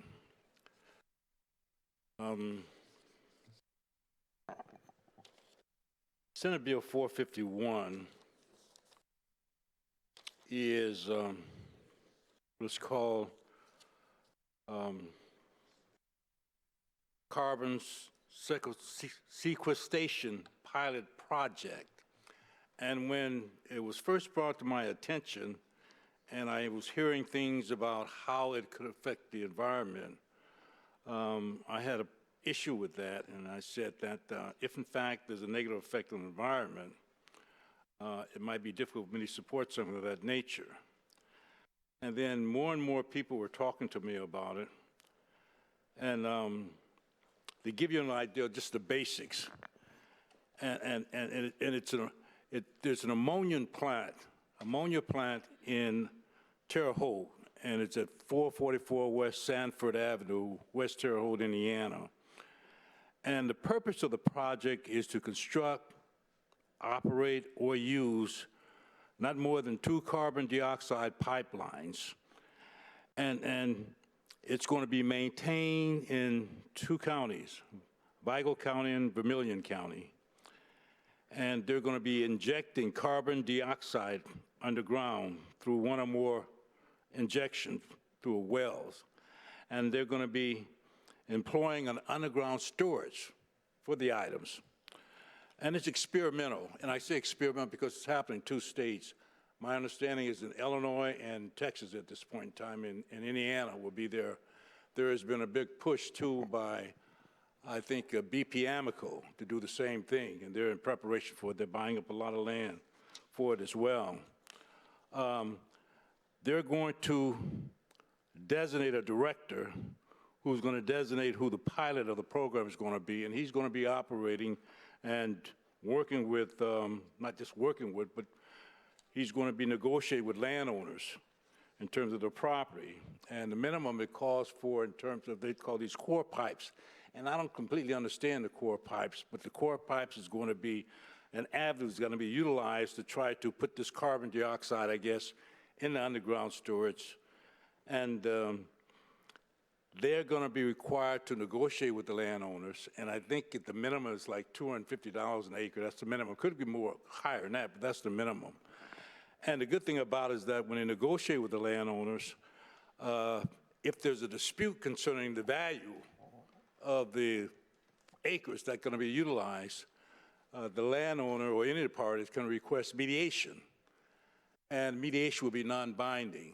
And in the mediation process, if in fact there's a disagreement, the landowner can file suit, go to court. And the good thing about a mediation too is the pilot program is the one that pays the cost of the mediation, not the landowner and everything.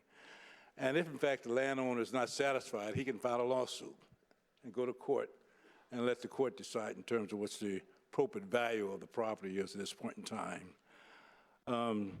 The good thing I found out about is that it causes very little negative effect on the environment. I know the NAACP wrote a letter saying they were opposed to it because of environmental effects.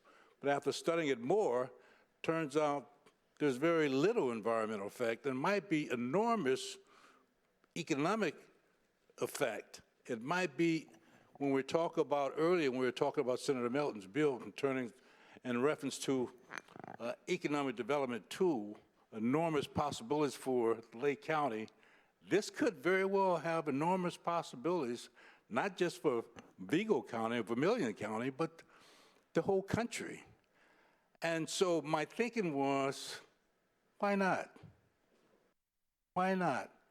If in fact you saw where there has a minimal effect on the environment and it could have enormous potential economic development effect, not just for the 2 counties in the state of Indiana, but the whole country, why not? We're talking about taking over a plant that closed down location and lost roughly 600 jobs.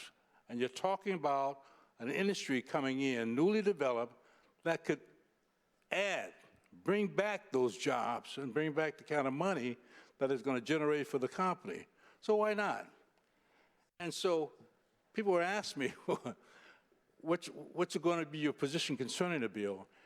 And I said I was going to listen to all the parts and then make a educated, concerned, common sense decision. My decision is that I'm going to support this bill. I'm going to vote for it. And I was a tough nut to sell. So I'm sold on it now. And I want to give it a shot. And the foresight that Senator Ford and others had in terms of trying to put this together, you have to give them credit for that. And I commend them for that and everything. And so why not? Let's give it a shot and see what happens.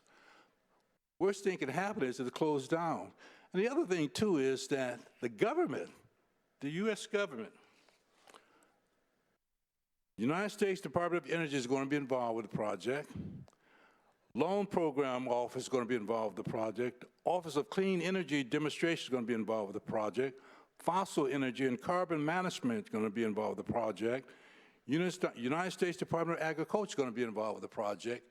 They're talking about coming up with $500,000 for this project. This is the government. And there's a permit that has to be implemented, and you have to go through them for that. So you're going to have all these checks and balance that's going to be going on with the whole process. So why not? Why not take a shot? I recall just recently, last week, it was over the weekend, Senator Charbonneau was talking about these basketball games and how these last-second shots end up winning games and everything. Senator Taylor is not here, but IU lost a game over the weekend on the last-second shot by Iowa and everything. It was amazing. So I'm saying anything is possible, so give it a chance. Why not? I'm going to support the project. I'm going to vote for it, and I'm hoping you will as well. Thank you. Further discussion? Senator Niemeyer to speak on the bill. I'll be brief again. I was part of this project. It was environmental when Senator brought it to our attention and this project back, I think it was 2019, John. Since that time, you know, I'm supporting this project now because it was a pilot.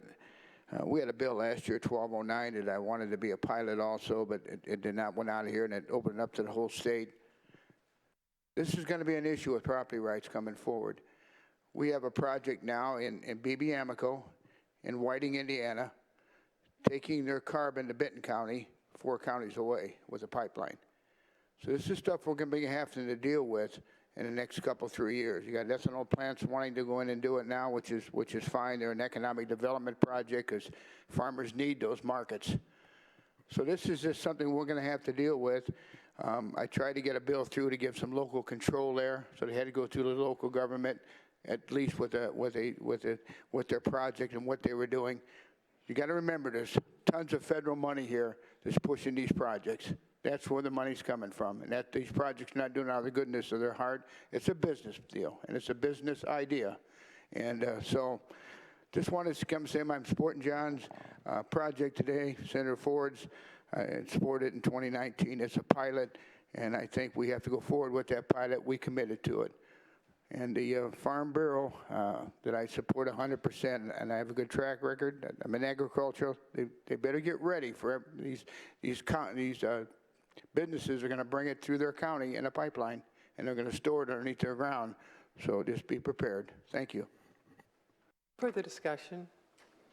Senator John Ford, would you like to close?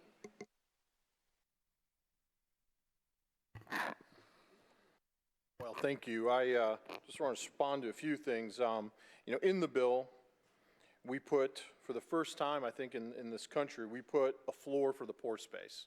Clearly states in the bill, an offer of compensation required with respect to a parcel must be at least $250 per acre, at least. It's a floor.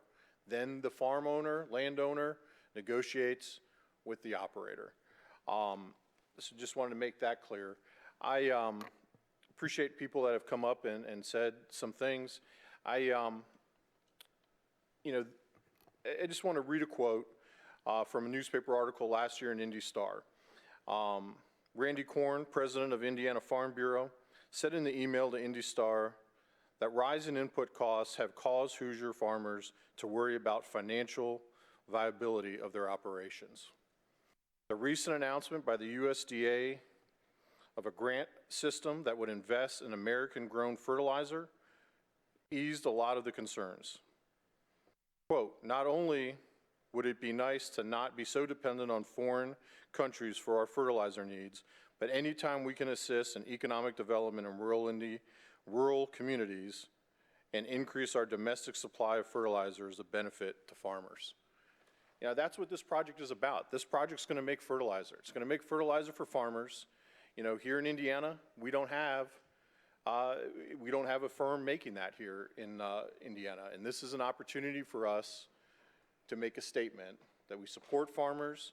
We want to try to help them lower their input costs, but this is also an economic development project for our community. You know, our community, I can sit here and read statistics off to you. It's not a thriving community, and we need opportunities like this to bring in higher wage incomes. You know, we have a school, you know, Holdman, very famous engineering school. Most of those chemical engineers have to leave the state of Indiana. A lot of them go to Iowa to work at plants like this. So it would be nice to try to keep some of those folks here in Indiana. I would appreciate your support. The bill is placed on its passage. The machine is open.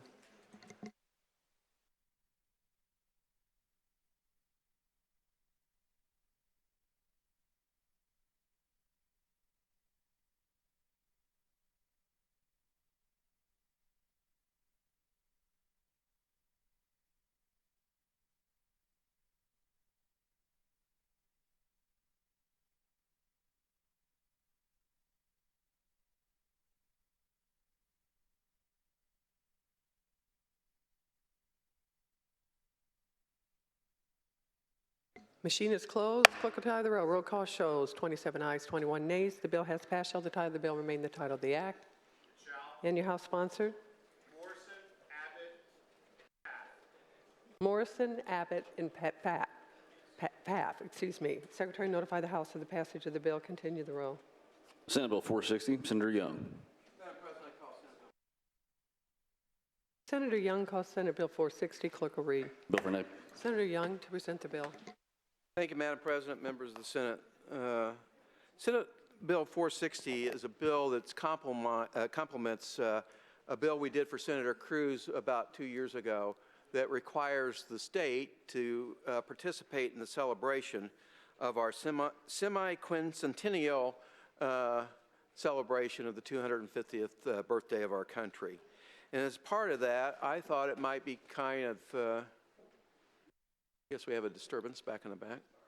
That's all right. It might be kind of neat to have a depiction of Indiana history as it intersects with the United States history. And before I go on, I'm going to give you some examples of this and then what the bill actually does, because I understand there's some rumors from some people that are saying things about the bill that's not accurate, and I'm going to try to correct some of that. I really would have appreciated those people who had questions about the bill to come and talk to me about it, just like I paid respect to every member in here when I went and talked to them about their bill and the amendments that they had, or if there was a problem with the bill and I didn't like it, I told them about it. I gave them the opportunity to make changes, and I guess I didn't get the same respect. And the only mess up I had on that one was actually Senator Leising's bill. I forgot to talk to her about it, but I didn't oppose her bill because I didn't have the opportunity to speak with her first, and I wouldn't do that to another member. But besides myself on the bill, Senator Alting, Becker, Randolph, Byrne, Dernulc, Donato, Doriot, Ford, both Fords, no Chevys or Chryslers, Hunley, Johnson, Melton, Messmer, Mishler, Niemeyer, Nagatsky, Pol, Qaddoura, Sandlin, Taylor, Yoder, Zay, well, not Brown, and Tom's hadn't got his name on it yet. But anyway, those are the members that support it. It's gone through 2 committee hearings and passed out from both committees with large votes. Now, I've spoken to the governor's office twice, and no one said, hey, this is a bad idea, don't do it. I've let them know what we were doing so that they can get with me anytime that they had a question or concern about it. No one's gotten with me on that. On 3 occasions, I've spoken to the liaison for the Department of Administration, and they suggested some changes they thought would be beneficial. I made those changes as they were requested. And that's now the form that the bill is in based on those changes. And this, all it is trying to participate in a way that give our citizens pride in our country and pride in Indiana, how we were a large part of Indiana history. And let me give you some examples of what these things are. Northwest Territory, which later became the Indiana Territory. We were the people that were in charge of Indiana, Ohio, Michigan, Illinois, and Wisconsin. I mean, if you look at the Civil War, think about this. In the Civil War, Indiana played a great role in defending our form of government. As soon as the announcement came out that war was going to take place, they called for volunteers. This number is pretty big. 15% of Indiana's population volunteered to serve their country in the Civil War. We were the 2nd largest state in the Union. And that would be terrific to have a depiction of the Civil War and the role that Hoosiers played in that role. men and women who gave their lives to defend our form of government. And it would be nice to have maybe a painting of Levi and Catherine Coffin, who took care of 2,000 runaway slaves and hid them from the Southerners.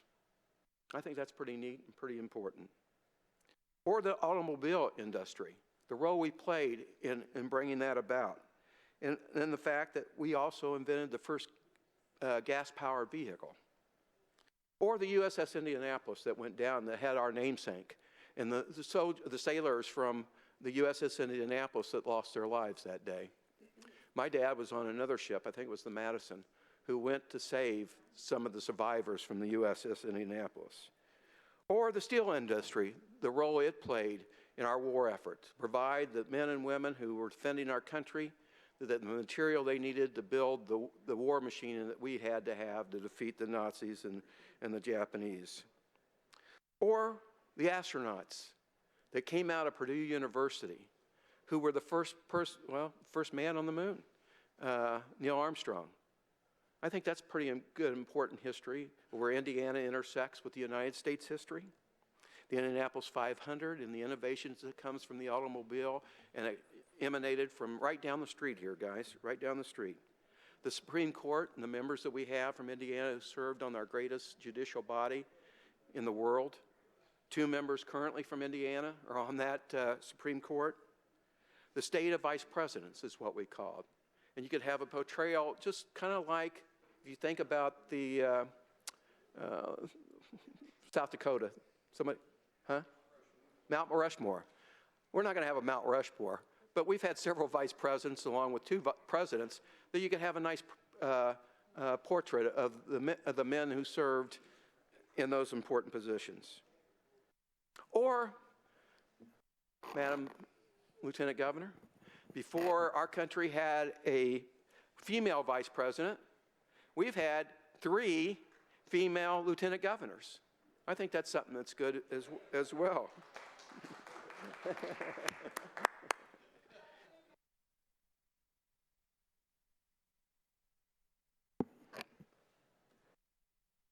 Or the great musicians that this state produced for our country. I'm not going to list them all, but I'll give you 2. The Jackson 5, Hoagie Carmichael. Or the French and Indian War. The limestone that we used from Indiana to rebuild the Pentagon when it was partially destroyed by the terrorists. Or Madam C.J. Walker, the very first female, let alone minority, the very first female millionaire who did it on her own in our American system. I think that's pretty neat. Or General Lew Wallace on Ben-Hur, and Kurt Vonnegut for all his works. The first train robbery occurred, I don't know what this would look like in painting, but the first train robbery in 1816, and they got $13,000, but the first one was here. The first night baseball game took place in Fort Wayne under the lights, long before the Cubs ever thought it was something they ought to do. The first Major League Baseball game took place in Fort Wayne in 1871. Mr. Farnsworth developed the television system that everybody uses now throughout the world, and it was done here in Indiana. The first household washing machine was developed here in Indiana. And when you look at sports, we had 2 great Hoosiers in that, well, I think it's an Indiana game. It was probably developed someplace else first. I think it was in Boston. But we took it over. But pictures of Larry Bird and Oscar Robinson. I think these are things that tell our history and how it coincides with Indiana history. Those are the type of things that we can do that brings honor and pride not only to our state, but the role we played as a state in our country. And I think that's an important story to tell, especially this mile marker we've got, the 250th anniversary of our great country. Now, some people say, oh, it's going to bring controversy. We can't get involved in controversy. Well, I don't know how many controversies we've had today at the mic. I know there's one going to follow me. But if we're afraid of controversy, why do we do them? We do them because it's the right thing to do, at least on our side, the way we see it. We do the right things, even though it may be trouble or bring people that don't like us. That's why we did the abortion bill down last summer. We knew it was going to be controversial. And there was people on both sides of that issue with strong, hard feelings. But we did it because we thought it was the right thing to do. The controversy didn't stop us from doing something. It emboldened us to do something. And we did it. The other thing is, I've heard people say there's a cost to this bill. There's no cost to this bill. I put some costs in it to get it from Senator Alting's committee up to appropriations because Senator Mishler wanted it. Senator Mishler, who's not here, wants to combine the two acts, Senator Cruz's bill from 2 or 3 years ago with this bill in the budget, and that's where he would put any money. The only money that's in this bill is really for the winners of the contest who get chosen as the best artist. But if you read the bill, it doesn't say you have to spend a dime. I just suggested it. In the bill, it says the governor may award it. He doesn't have to do a darn thing. So there's no cost there. That word is may. The governor, we're thinking about, governors already have the power to do this. They can put paintings, murals, they can put whatever they want anywhere within the State House or in the campus area. And if you walk from our tunnels, the 2 tunnels we have over the campus now, look on the walls. They got all kinds of displays and depictions, and those aren't controversial. The governor has the authority to do it. It's never been a problem, ever been a problem. He has complete control of this program, and that's what it says in it. It does say he has to meet with certain peoples and certain groups to get ideas and thoughts and consideration as he makes his selection. He doesn't have to do anything that they say, but he has to get their advice, which could be important. The number of historical murals to be created and displayed are completely under the governor's control. If the governor only wants 1, we get 1. If they want 10, he gets 10. It's completely up to the governor to make this decision. And he is to pick the size of the historical murals to be created and the locations where they would. I had them here in the State House. They had a good idea, which I went along, says, well, why don't we put them throughout the campus? I don't care. I don't have a problem with that. That was their suggestion. I put it into the bill. They like to have that ability to do that. And the milestones that we would use. I listed you like 30 things here that we could pick that are not controversial, that shows our history, black and white, how we work together, or the achievements of black and white people, and how it intersected with history. Madam Walker, Oscar Robinson, the Jackson 5, and other people that we had. None of those are controversial, but they're all Indiana historical facts done with Hoosiers that coincided with Indiana history. Somebody tell me which one of those are controversial. If you can tell me which one is, I'll withdraw the bill right now. We'll see if anybody comes to the mic. The other thing and final thing I want you to think about is this. This doesn't go on forever. If anybody can read the bill, you look on page 3, line 27. This chapter expires on July the 1st, 2027. Everything that's in this bill is gone. It's wiped away. It's clean. It's as though it never happened. This idea about permanency, I think, is misconceived. And, of course, if it is, for some reason, we could always change it because we have the ability. We are the legislative body. Let's just keep in mind, any governor can do this at any time. I just wanted to make sure that he knew it was important if we could participate in some way with our United States celebration, because we played a great role in it. Why shouldn't we have some depictions of what we did and how we made our country better and stronger and prouder? That's all this bill's about. If you don't trust the governor, he's our governor right now.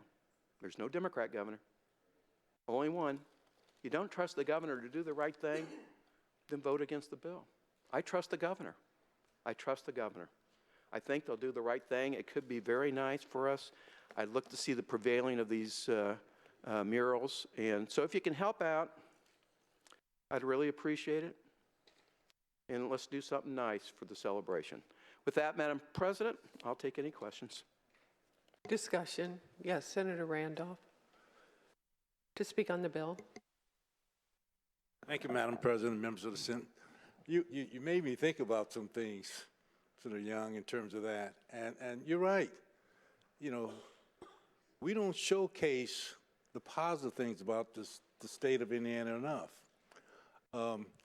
When you think about, we were talking about sports earlier, the greatest, considered the greatest collegiate basketball coach in the country was John Wooden. And where's John Wooden from? Indiana. Where did he coach at? Indiana State University, Purdue University, South Bend. So he touches on a lot of things.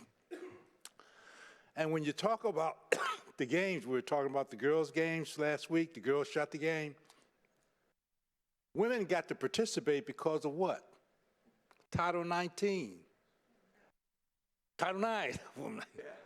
And who was the author of that? Birch Bayh. Where's he from? Indiana. Okay. When they're talking about the arms race going on with Russia when we had back in the Cold War, who were the ones that was the key person that went over there to settle that issue? Dick Lugar. Where is he from? Indiana. Okay.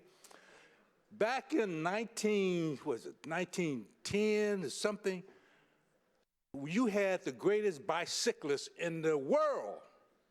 He was from Indiana. What was his name? An African-American guy? Major Taylor from Indiana. We don't showcase that at all. He's from Indiana. So that's something that's highlighted. When you talk about the railroad, Underground Railroad, Indiana was a significant part of that. We don't know that, but that should be something that be highlighted because you're talking about integration at that point in time. So there's a lot of things that the state of Indiana has accomplished that move this country forward. And so we don't showcase it enough. So this is an opportunity to start doing that. And Senator Young, I appreciate you bringing forth the bill and thinking about that and putting it on everybody's mind. So maybe from this point on, we can start digging up some other things that Indiana has done to move this country forward that we have not done in the past. So I support the bill. Thank you. Further discussion. Senator Young, would you like to close? Just briefly. When I was a little kid in school, I read this book, Chicken Little, about how the sky is falling. Everything was bad. Everything's going to be destroyed. Nothing will be the same the next day. Listen, the sky's not falling. It's not falling under this bill. I'll tell you what, I'm a man of my word. Today, I told John Ford on his bill I was sticking with him because I gave him my word, even though some people tried to get me to change it. I stick my word. The names on this list, I take them for people that keeps their word. I did have one person that came and asked me some questions, and I really appreciate it because one person had enough courage to come and talk to me about it. I don't know what they'll do. I'll let everybody decide what they do. But I think your word is meant something. If it's the word means something, we have the votes to do it here on this bill. All I know is this. It's just one simple ask for a short period of time to be prideful of the things that we've done in our state and with our citizens that's improved and maybe saved the country during the Civil War, our form of government. My son, along with Chris Garten, I think he was over there, and I know Jim Tom served overseas and Jack Sandlin served overseas. I'll tell you what, they'd probably take a little bit of controversy somewhere than have someone try to kill him. My son put his life on the line for this country, And I just can't believe that we may not want to do something because we think something controversial may come up. That just doesn't make a lot of sense to me. No one in this room is going to lose their lives. Everything that's controversial, we're able to overcome and deal with and work with and make things better. And if that's your issue, well, I'll tell you what, there's a lot of examples of people that are doing a lot of other things that would not be very stand-up-ish. Do what you want. If it fails, it fails. If it wins, it wins. The only thing I can guarantee you is this. If some people have some idea this is permanent, yeah, I can take that word out. But as I said, it all goes away in 2027. I don't have a problem with that. But no one's come and asked me anything about it. So with that, do what you wish. I hope we have the opportunity to have a great celebration for our country come July the 4th, 2026. With that, I appreciate your vote. The bill is placed on its passage. The machine is open.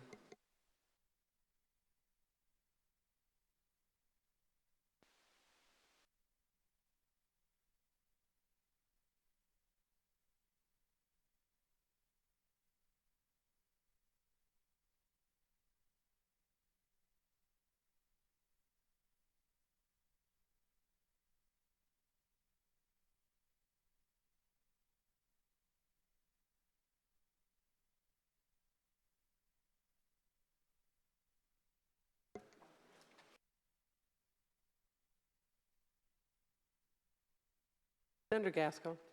Senator Thomas. Senator Thomas to explain his vote.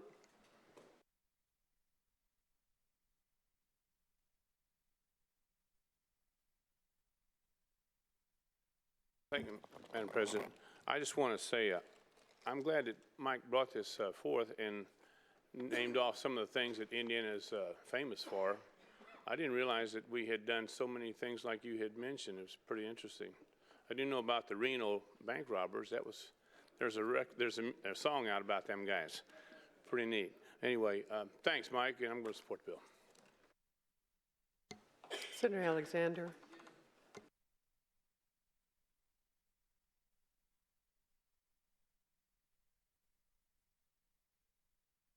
The machine is closed. Clerk will tally the roll. Roll call shows 33 ayes, 15 nays. The bill has passed. Shall the title of the bill remain the title of the act? And your House sponsor? Representative Torr. Secretary, notify the House of the passage of the bill. Continue the roll. Senate Bill 480, Senator Johnson. Madam President, call Senate Bill 480 for the third time. Senator Johnson calls Senate Bill 480. Clerk will read. Bill for enactment. Senator Johnson to present the bill.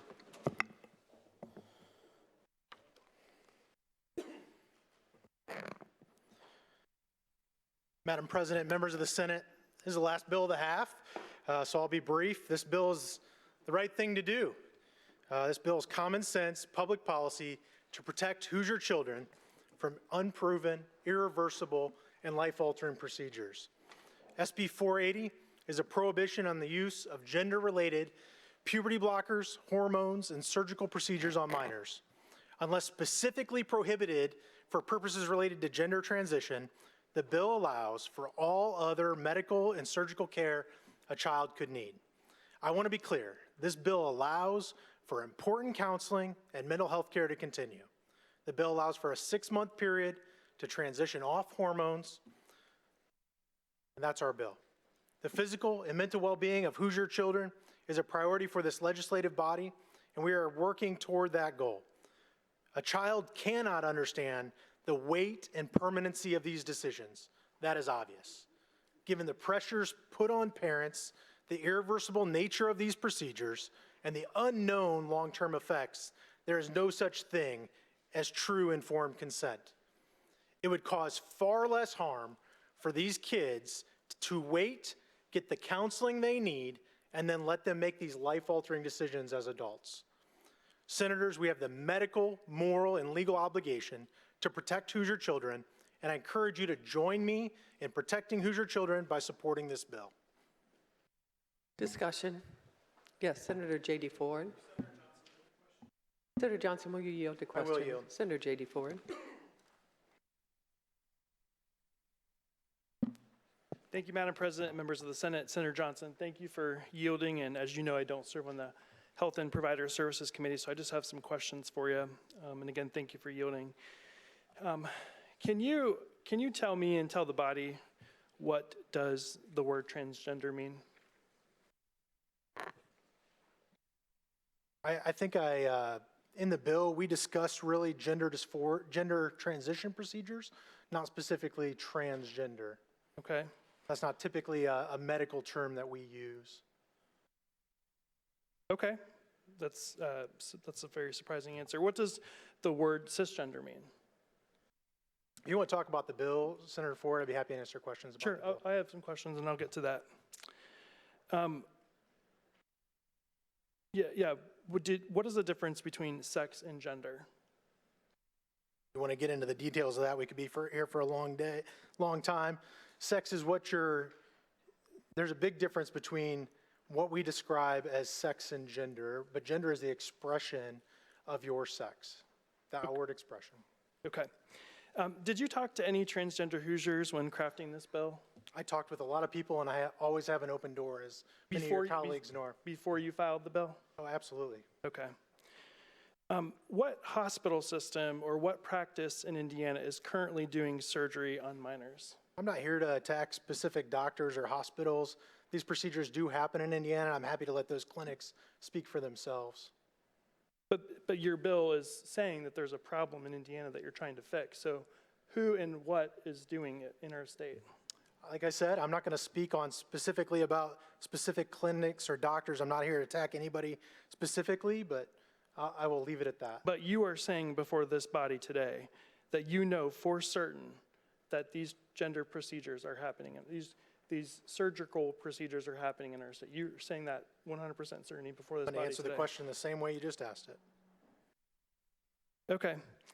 And what evidence do you have in the medical literature that is peer-reviewed that allows gender-affirming care that causes more harm than benefits? What research are you pointing to? What research am I pointing to? Correct. I mean, there's a whole body of research. You can look at many of the medical organizations that discuss this. It really comes back down to, it would cause far less harm to let these kids wait. Far less harm to let these kids wait, get the counseling they need, and let them make these life-altering decisions as adults. That's what it comes down to. Are you familiar with the many numerous medical organizations that come out in support of providing gender-affirming care? I mean, there are medical organizations. I really support any. Can I answer the question, please? Yeah, go ahead. I support any medical organization and agree with their opinion when they want to help and not harm kids. Okay. Can you tell me the list of medications that delay puberty? There's multiple gonadotropin receptor hormone agonists that are used. I'm not going to sit here and give you a whole list. Okay. And what are the side effects of the medications that you just listed here? Yeah, there's lots of side effects. I think I would point to the black box warning on them that describes brain swelling, loss of vision. That'd be probably the biggest side effect you could point out right away. Do you think parents are fully aware of those side effects, or do you think they need a state of Indiana to go through the side effects for them? I'm not here to really pick on any specific parent or attack parents. There's a wide body of literature on the damages that these medications cause. Let me rephrase it. Do you think the state of Indiana is better prepared to tell families how they should live their life? Or do you think parents should be able to do that in consultation with their doctors? Can you repeat that for me? Do you think the state of Indiana is better prepared to tell families how they live their life, or do you think the state of Indiana knows best? I'm going to say again, I think this bill is common sense public policy to protect Hoosier children from irreversible, unproven, life-altering procedures. Okay, and when you were crafting this bill, did you raise any of the concerns that you mentioned and provided all the evidence to those medical organizations? And what did they say? I'm not going to speak for those medical organizations. My door's always open. I've talked with every group that's approached me. As a medical doctor, is there a possibility that some cisgender kids with precocious puberty are treated with puberty blockers? This bill is not about precocious puberty. Could your bill preclude puberty blockers from being given to cisgender kids? You know, we discussed appropriate exemptions in the bill, and they are in there. But, so let me restate that question. Are cisgender kids currently being treated with puberty blockers in our state currently? I think I answered your question. I'm not going to get into other types of treatment. I think I answered your question already. Okay, I'll move on. Senator Johnson, would you agree that your bill aims to detransition Hoosier kids? There's nothing in the bill about detransition. These treatments. If we withhold the puberty blockers from our Hoosier trans kids, would this not essentially kind of reverse the course that they're currently on? You know, I have the utmost compassion for these kids, and I would tell you there really is a pressing need to protect children from these procedures. Okay. Is it your opinion that it's medical malpractice if physicians practice gender-affirming care in our state? I didn't discuss, I don't think I said that, but I'm asking you that question. Say it again, please. Is it your opinion that it's medical malpractice if physicians practice gender-affirming care in our state? I think medical malpractice is defined amongst lawyers, and we'll leave that up to them to discuss. I think that, you know, if you practice this type of medicine and cause harm to a patient, that's really what I'm saying here, is that we're causing harm to these kids, and we want to take that away so that these kids can make these decisions as adults. Okay.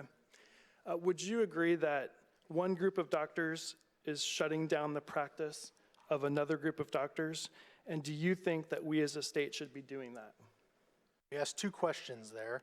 As I clearly see how this is good public policy to protect Hoosier kids. Okay. Would you be okay if the state stepped in and said to you and basically stop your practice? Would you be okay with that? We're not talking about me, so this isn't a specific. But your bill essentially would stop the practice of folks who are practicing gender-affirming care in our state, would it not? Yes. Okay. So would you be okay if the state stepped in and stopped your practice? And I want to clarify what you just said, because we're allowing counseling and other gender-affirming care still to That's not what I continue. asked you, Senator Johnson.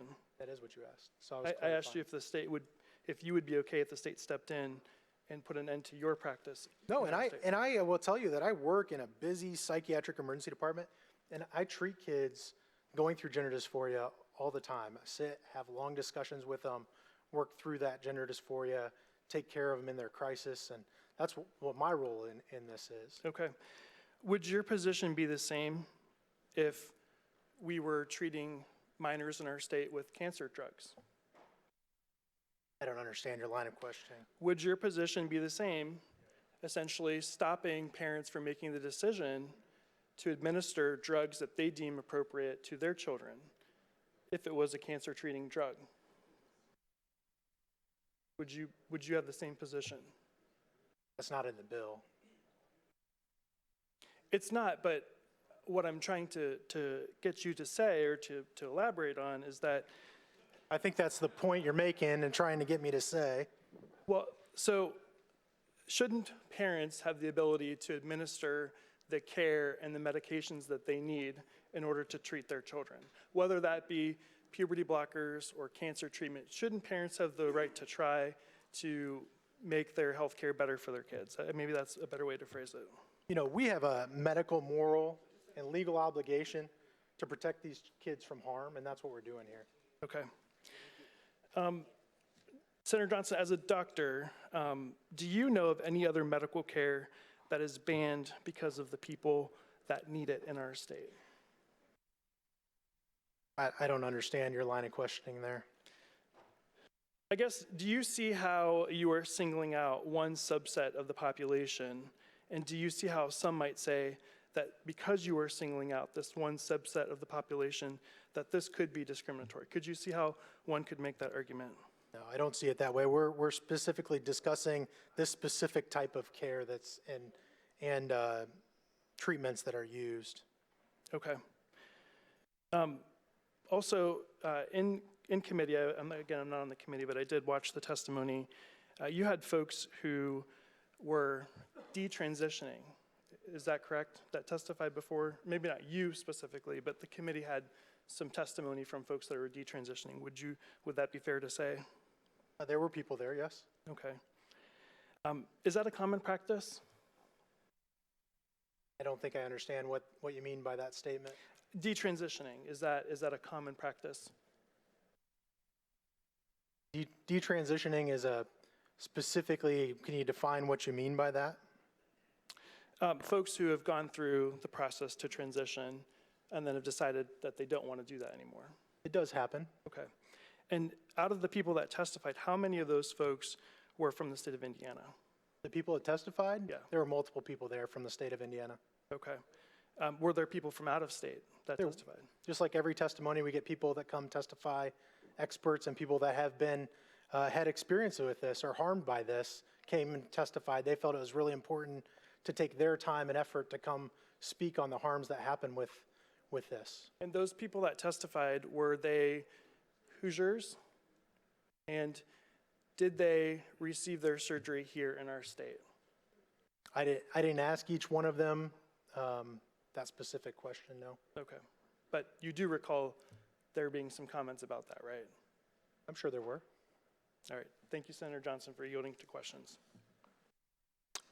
Yes, Senator Taylor. Senator Taylor to question Senator Johnson. Senator Johnson yields.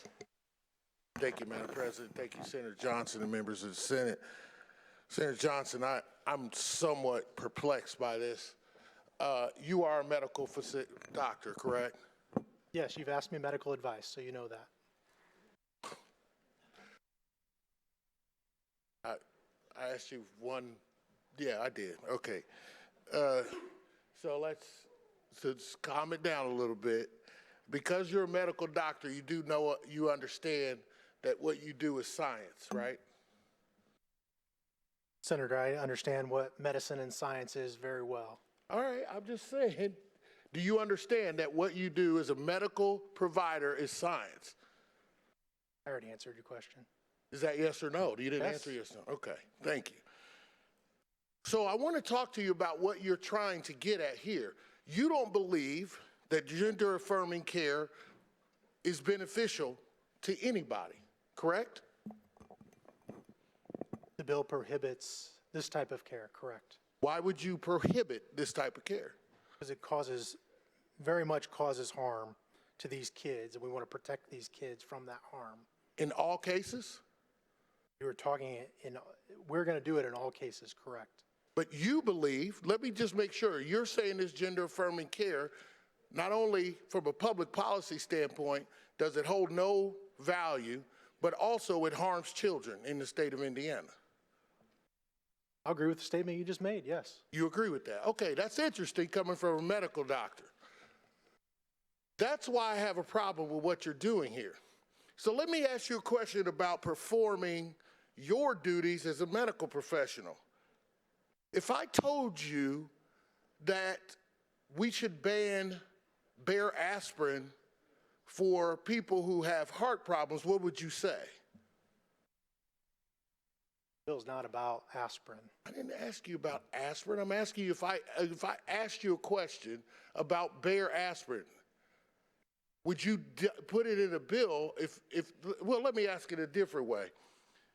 If you knew that Bayer aspirin, when you use it to lessen or to thin your blood, that it actually harms people of African American descent more than it does people who are Caucasian because of our blood density, would you, and I said to you, Senator, we should ban that because I am a person of color, would you be okay with that?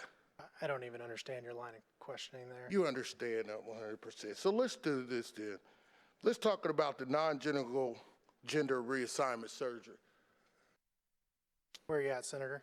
I'm talking about Section 8 in the bill. I'm going to keep it to the 4 quarters of the document. Surgical procedures for male sex patient, including augmentation or mammoplasty.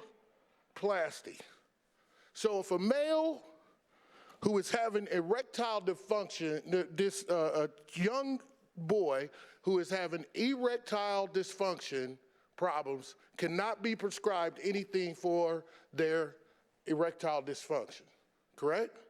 We were discussed earlier, there are very good exemptions in this bill for Is that anything- one of them? Absolutely. It is? We're talking about minors here. We're talking about kids. Kids can have erectile dysfunction as well. Am I right, doctor? In rare cases. I didn't say. They would be exempt from this bill. That would where? It's very well laid out. Can you explain to me? I don't see it in the bill.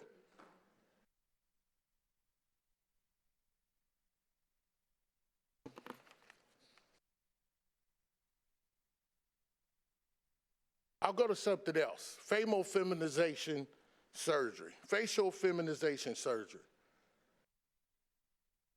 Senator, are there different procedures for facial feminization surgery? There's multiple different procedures. And I'll say again that unless it's specifically for these laid out definitions, it's exempt from the bill. Okay, and what is it? What are the definitions specifically laid out for what? They're in the bill. But where? Where are they in the bill? You just read one of them. So what specific exceptions are in the bill, Senator? I just want to know what. If you look at page 2. Thank you. Okay. Section 5. Okay. B. Where it says the term does not include the following. Everything in that area below that. So there are exceptions for erectile dysfunction. That's exactly what I told you. Well, I don't see it. Can you show me where it's at in lines 20, between lines 27 and 36 on page 2, where it's at? Yeah, we very specifically, if it's not related to those procedures, then it's exempted. And it's very well laid out in all of that area. I'm not going to sit here and read it through for you. What area? But we very well, and we added an amendment in committee to help lay that out. But where does it say that a child could get erectile dysfunction augmentation medication in this as an exception? We wrote the exceptions broadly so that you could get anything that's not related to this.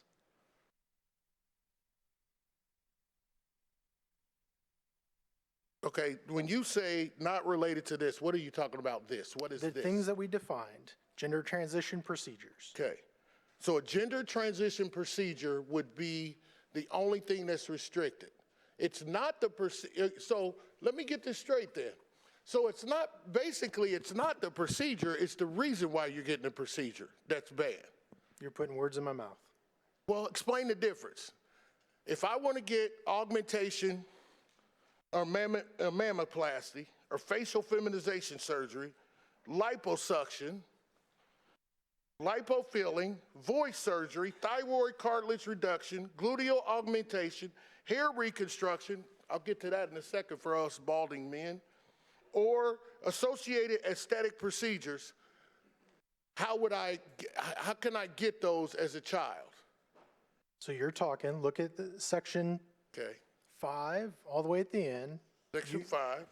I'll show you exactly where we put the broad exception. Services for a disorder or condition of sexual development that is unrelated to a diagnosis of gender dysphoria or gender identity disorder. Oh, okay. That was done specifically in consultation with the clinics and doctors that provide these procedures. So that's what it is. It's not about getting the procedure. It's not whether or not the procedure is actually good. It's why you're getting it. This is what I asked. That's the difference, right? No, that's a very different concept what you're laying out. Okay, then now I'm even more confused. You said that if I'm getting this procedure because it's a disorder or condition of sexual development that a physician or practice has determined through genetic or biomedical testing that the individual does not have normal sex chromosomes, sex steroids, or other steroid hormones, the treatment is for an injury, disease, or disorder that's been caused by extra or exacerbator performance of gender transition procedure or any other medical surgical device taken upon the physical. Those are the exceptions you're talking about, right? That you were just going through. You went through them pretty quickly, but yes, I believe you were reading that. So what I'm asking you, let me clear it up. If you want to do it for one of these reasons, it's okay, right? I don't understand your line of questioning because I am getting that you're okay with this happening to minors in Indiana. Is that why you're questioning me this? No, I'm Excuse me, you can't ask questions, Senator Johnson. I'm actually trying, what I'm trying to do is get some clarity on what the bill says. I don't serve on Health Committee. I'm confused about what the bill actually says, and I'm trying to get some clarification from you. So here's the question, going back to my original question. The term does not include, beginning on line 27, going through on page 2 and going through line 15 on page 3, delineates all the exceptions to the law that you want us to abide by with children, correct? It does, Senator. And so what my point is looking and reading those exceptions, it looks like the reason why you want those specific exemptions is because of the medical or medically necessary surgical procedures involved in that. So you're not doing it to transition to a woman, you're doing it because you have an erectile dysfunction. Right? I don't quite get a question in there. Well, let me say this. If I had a penis and I wanted it to get something that gives me an erection, and I wanted to do it because I wanted to be a man or more of a man, but if I did it because that would be okay. But if I did it, well, excuse me, that would not be okay. But if I did it because I have a diagnosed erectile dysfunction, that would be okay. I mean, you're getting way out on the weeds here, and I'm not going to comment on specific rare things that we could go through those all day. Well, we have broad exemptions in the bill. Senator, do you want me not to ask you any more questions? I won't. I yielded to you to ask questions. I'm happy to answer questions. I think I've answered the questions you've asked. I'm confused about the bill. Okay. I'm confused about the bill. Madam President, let me. Senator Taylor to speak on the bill. Thank you. Thank you, Madam President, members of the Senate. Thank you, Dr. Johnson. I don't know what I did there. I don't know if I confused the situation or not. We're going to bring legislation that we should be willing to answer the questions that people ask. My gosh. Now, all I can do is read the four corners of the document. And it seems to me like what we're looking at here is we're saying that children don't have the ability to make a decision on their gender. But if they have a medical exception, we are not going to get in the way of their parent-doctor-child relationship. But if the purpose behind their needing, let me go through these things. Facial feminization surgery. You guys do realize that, I find this is funny to me. I see women who walk around with lipo in their lips and make their lips bigger. You guys ever see that? That's on this list. Just remember that, for children. You know they could do that without actually going to a doctor now. You could actually get a lipstick that'll make it look bigger. I'm trying to figure out what we're doing here. Are you really trying to protect children? Or are you actually trying to demonize children? Because see, I don't understand the whole distinction, and it's not been described to me by a medical physician who authored this bill, why we're making the distinction. If the procedure is bad, I understand prohibiting it. What we're saying, and I think Dr. Johnson is saying this, is that it's bad for children to have these procedures. And if it's bad for children to have these procedures, there has to be a public policy behind why. I think Dr. Johnson is saying if they want to transition from a male to a female or a female to a male, then that's bad. We can't do it for that reason. But if they have some other medical problem, it's okay to use the same procedure. I find irony in that.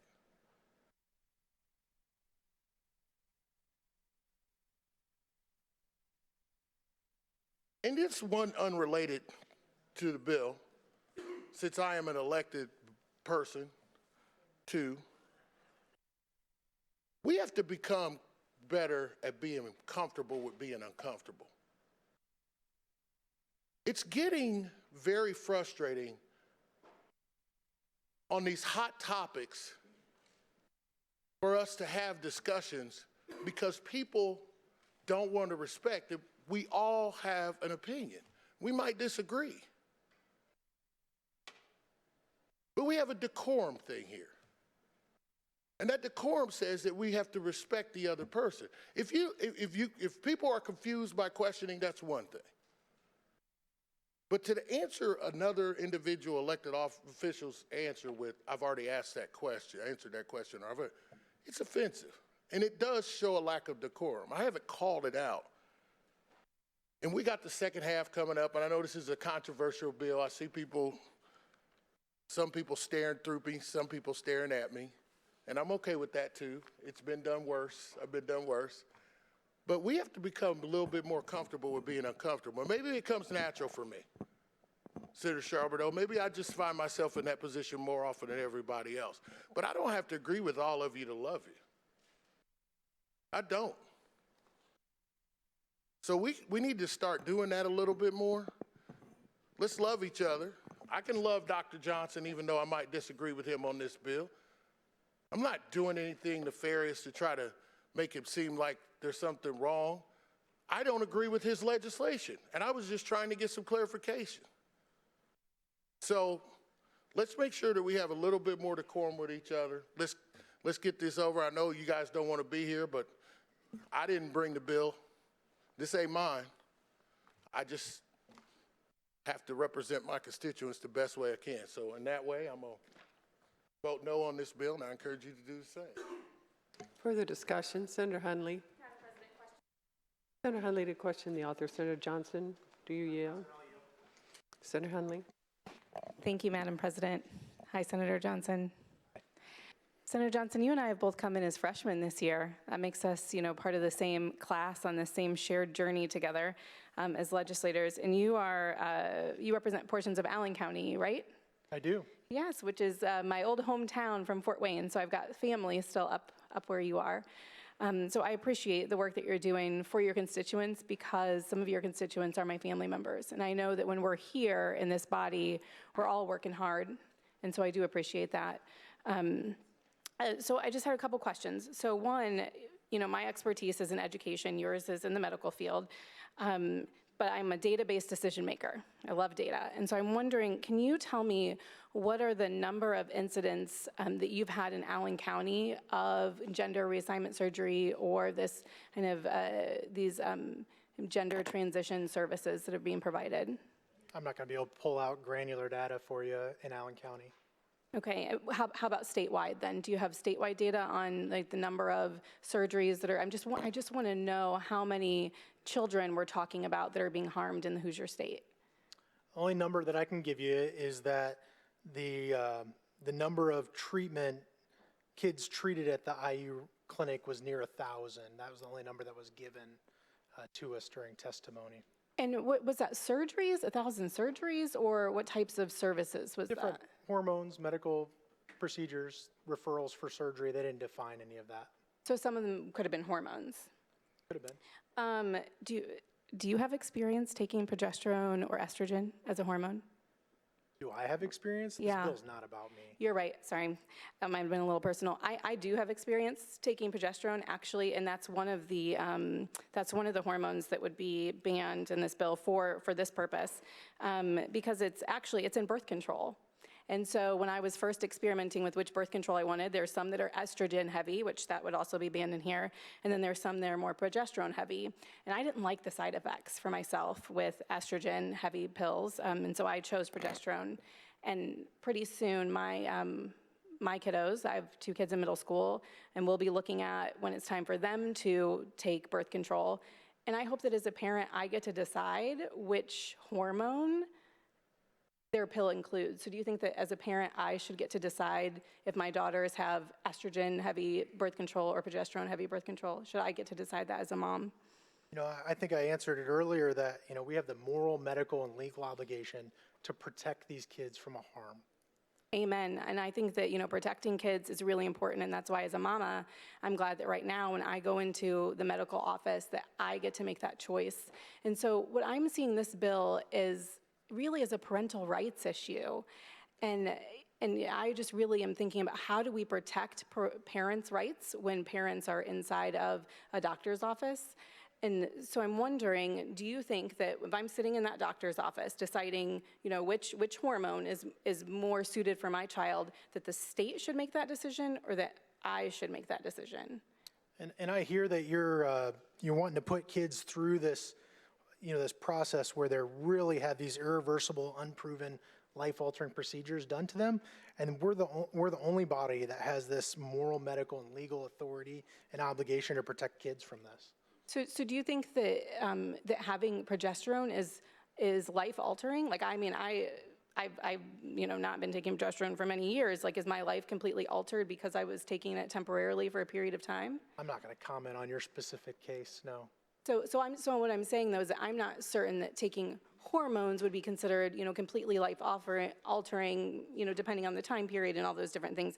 But question for you though, at what age can a child have informed consent in a doctor's office here in Indiana? Do you know that? It depends on what specifically for. There's multiple ages. My age of majority, 18, would be the most common age that we pick for that.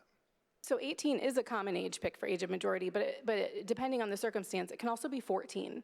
And so we also allow 14-year-olds in some circumstances to make their own medical decisions. In fact, when my daughter turned 14, they explained that to me in the doctor's office, and they said, hey, Mom, you know, when she's sitting in here, she's the one that's answering the questions. She's the one that's, you know, gets to be autonomous, and they sort of teach them that bodily autonomy at 14. And so that's a national standard as well. So we've already said, both nationally and in our state, that kids as young as 14 can start making some of these medical choices, right? Yeah, and I thank you for laying that out for us, because this body specifically sets those guidelines based on that. And so that's what we're doing here based on these medications and surgeries. And, you know, you bring up certain procedures, those kind of things. We just found out Wednesday, the American College of Surgeons, you know, you have a 7-time stroke risk, 6 times heart attack risk, and a 5-time blood clot risk with these medications. And that's what you're comfortable with.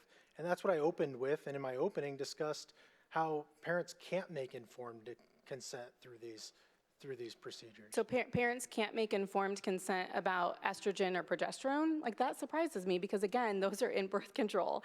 And I think that as a parent, I would be able to make informed consent when my children are, you know, of age and able to, you know, have what I would deem able to, you know, have those prescribed to them. So I would say that you could make informed consent over hormones because they're in common medication. So my other question for you is the DSM. You're familiar with the DSM. What's the most recent edition? What are we at now? It's been a while since there's a new edition. So I think we're at 5, which is 2013. Okay, yeah, so 5 is the most recent edition of the DSM, and that's kind of our standard for how we diagnose, right? So gender dysphoria disorder, you mentioned that earlier. Can you tell us what is gender dysphoria disorder? I mean, broadly, it's the consistent, insistent, and persistent discomfort with your own biological sex. Yeah, so it's that incongruence between one's expressed gender and their assigned gender, but then it's diagnosed with a clinically significant distress. So in order for someone to have that diagnosis, they would have to demonstrate clinically significant distress. What does that look like? It can look like a broad number of things. Can you just give me a few examples? It'd be difficult to sit here and hammer out the specific examples or details of that. But you would say that it would be a child who maybe might be suicidal, a child who maybe goes to school each day not feeling comfortable in their own skin, a child with clinically significant depression might qualify under clinically significant distress? I'd say those are pretty good examples, and that's why we felt that, focusing on the mental health and allowing counseling to continue was a very important aspect of this bill. And I agree with you. I think we need to ensure that all of our kiddos have access to counseling and to therapies. What happens if so let's say that a psychologist here or a psychiatrist here has been working with a child, working with a family, and they get to the point where they feel like they have no other options except for using hormones. And under your bill, would that psychiatrist be able to prescribe those? I just reject that assertion at its base that you don't have any other options. That's a pretty strict statement. Well, good. I'm glad that you think there are other options. What other options, might there be? What other things would be out there for families aside from counseling and therapy? You're saying that counseling and therapy don't work, and I disagree with that assertion that kids shouldn't go through that counseling and wait till they're an adult and make this decision on their own. I am so sorry that I made the implication that I don't think counseling and therapy work, because I do think that they work. Let me give you just a specific example. So I know of a student in my district, a child in my district, who, when they were little, starting as younger than kindergarten, they felt uncomfortable with their assigned gender. And so they had a different expressed gender. And so this family worked from the time that this child was 5 until they were 12, when that child's peers and also that child started showing signs of going through puberty. So they were doing talk therapy. They actually looked out of state for people who specialized in gender dysphoria, because they were really trying to use non-invasive and non-medical intervention to support their child. And then what happened is at 12, their child was still struggling, and the family said, we just need more time. We just need to buy ourselves a little bit more time to work with the talk therapy piece, right, with that counseling piece. And so the way that they felt like they could buy some time was by using a hormone blocker to block puberty. Can you describe to us, so this child was born anatomically male. So what does male puberty look like? What does it look like when puberty starts for a male? We can go through a whole science lesson here, but there's multiple stages of puberty that someone goes through. Can you give us just a couple? I mean, you're the medical expert, right? I'm only, a mom and a teacher who's only seen it, with kids, albeit thousands of kids, but kids. But you're the expert, and so can you share with us, what does it look like when a 12 to 14-year-old starts going through puberty as a male? I think everybody in this room knows what normal puberty looks like. I'm not going to sit here and hash out normal puberty and the Tanner stages and everything that we can go through. So then colloquially, because I'm not an expert, what I will say is that you can start growing facial hair as an outward piece. Voice can start to drop or change, kind of get this broadening of the chest, some of those different things, kind of having spontaneous erections, because that also happens too, right, through puberty. And so what this family wanted to do was just buy themselves a little bit more time with their child who expressed themselves as female. And so they chose to use hormone blockers while they continued doing deep therapy for this child, who is now, post high school and on to college.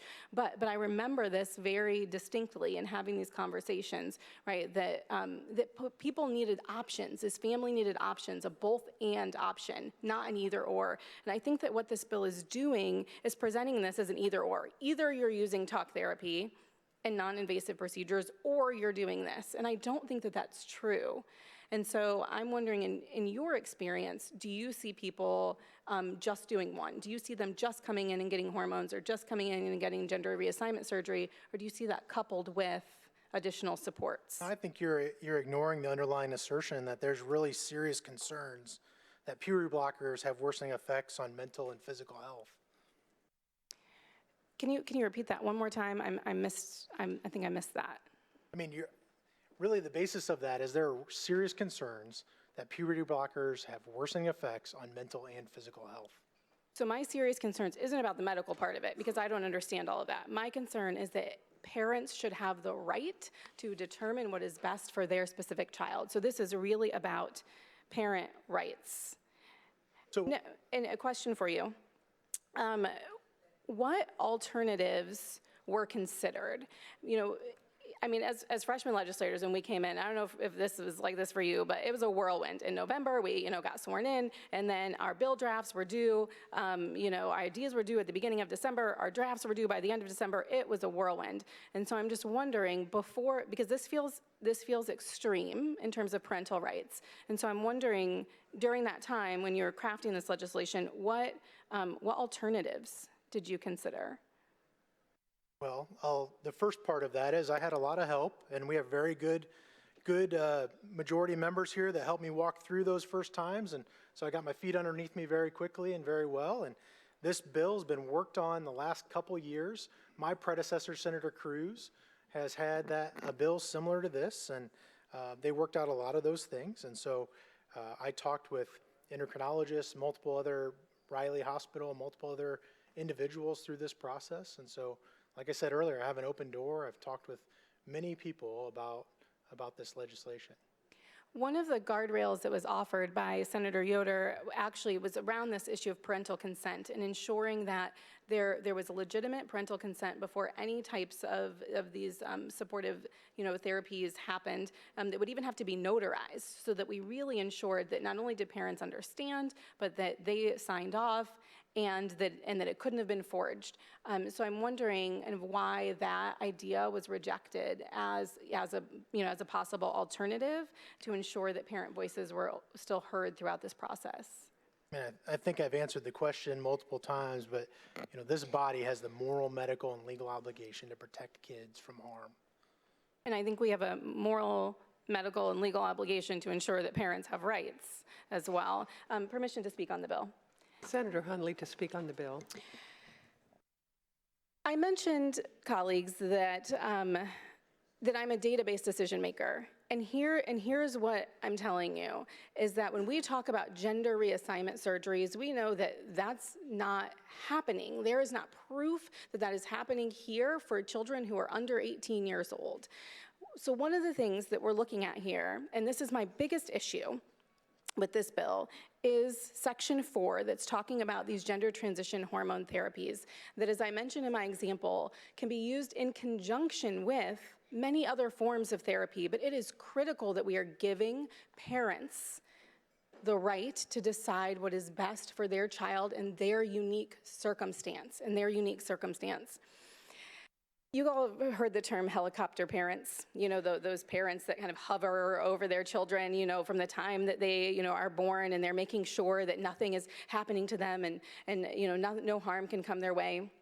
Well, I have another term too, and those are lawnmower parents. And these are the parents who, like a lawnmower mowing the grass, that they plow down any type of adversity that is in their child's path. Right? They want to make sure that no harm can come to their kid, and so they kind of lead the way and make sure that they've cleared a clear and safe path for their child. I've heard of helicopter parents, I've seen lawnmower parents, I've worked with them all. But I will tell you what about parents, that parents work so hard to protect their babies. They work so hard to protect their children.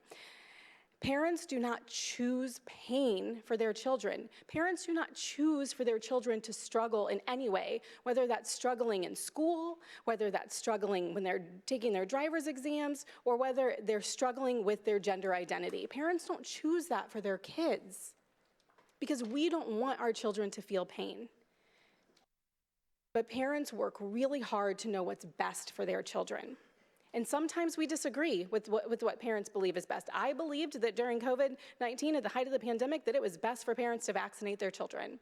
Based on the science and the data that we had at the time, that's what I believed was best. But did every parent choose to do that? No.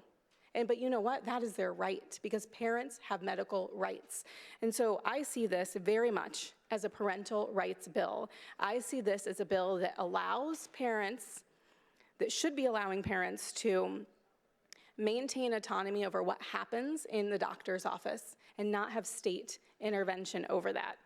And so I hope that you will join me in opposing this bill. I hope that you will join me in standing up for parental rights. And to our LGBTQ youth, to our trans youth, to our children who don't even have a label right now on the way that they're feeling about themselves. I want you to know that I see you today. I see you and I am here with you, and parents who are struggling through this, I want you to know that I see you as well. We are a body that is elected to serve everyone in this state of Indiana, including you, and I'm hoping today that we will stand up for your rights. Thank you. Further discussion? Senator Yoder. Senator Yoder to question Senator Johnson. Do you yield? Senator Yoder. Thank you, Madam President. Members of the Senate. Senator Johnson. So you stated that your motivation for filing Senate Bill 480 is to protect children. Yes, I did, Senator Yoder.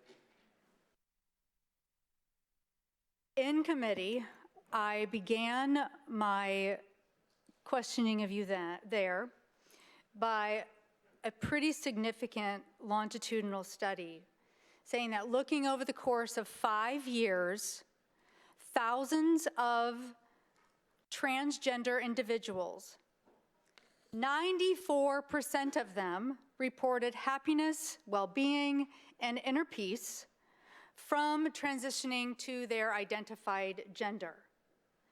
6% didn't. And of that 6%, 4% chose another path because they felt unsupported by parents, by their support group. But 2%, well, let me restate that. 4% chose to just stay non-binary. So of 94%, if you just want to think about 100 people, 94% of them, 94 of them were helped by this gender-affirming care. 6 of them chose a different path. Of those 6, 4 of them chose a different path because they didn't feel, they just wanted to remain non-binary. 2 of the 100, if we're just going to keep this easy, 2 of them decided a different path because they did not feel they had the support of their family, their parents. And so if we are trying in 480 to protect children, then wouldn't it be best practice to protect and do what has helped 94% of transgender individuals?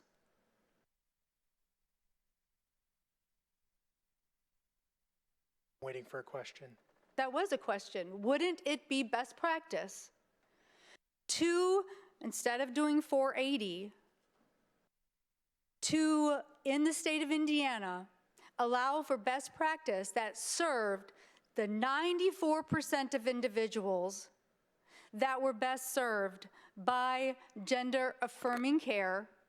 And I'm not even talking about the surgical aspect. I will get to that in a minute. We'll put a pin there. Wouldn't it be best practice and best medical practice to serve transgender individuals with the full scope of gender-affirming care if 94% are helped? So if you want to talk about specific studies, we can. I mean, that study you're discussing was a survey to parents. And really, I'd like to point out that the youngest age in that study was 3 years old. So you're talking about a 3-year-old to 8-year-old. And so we want to talk about that. I just reject the notion that you're saying that that's the standard of care. I reject what you're saying because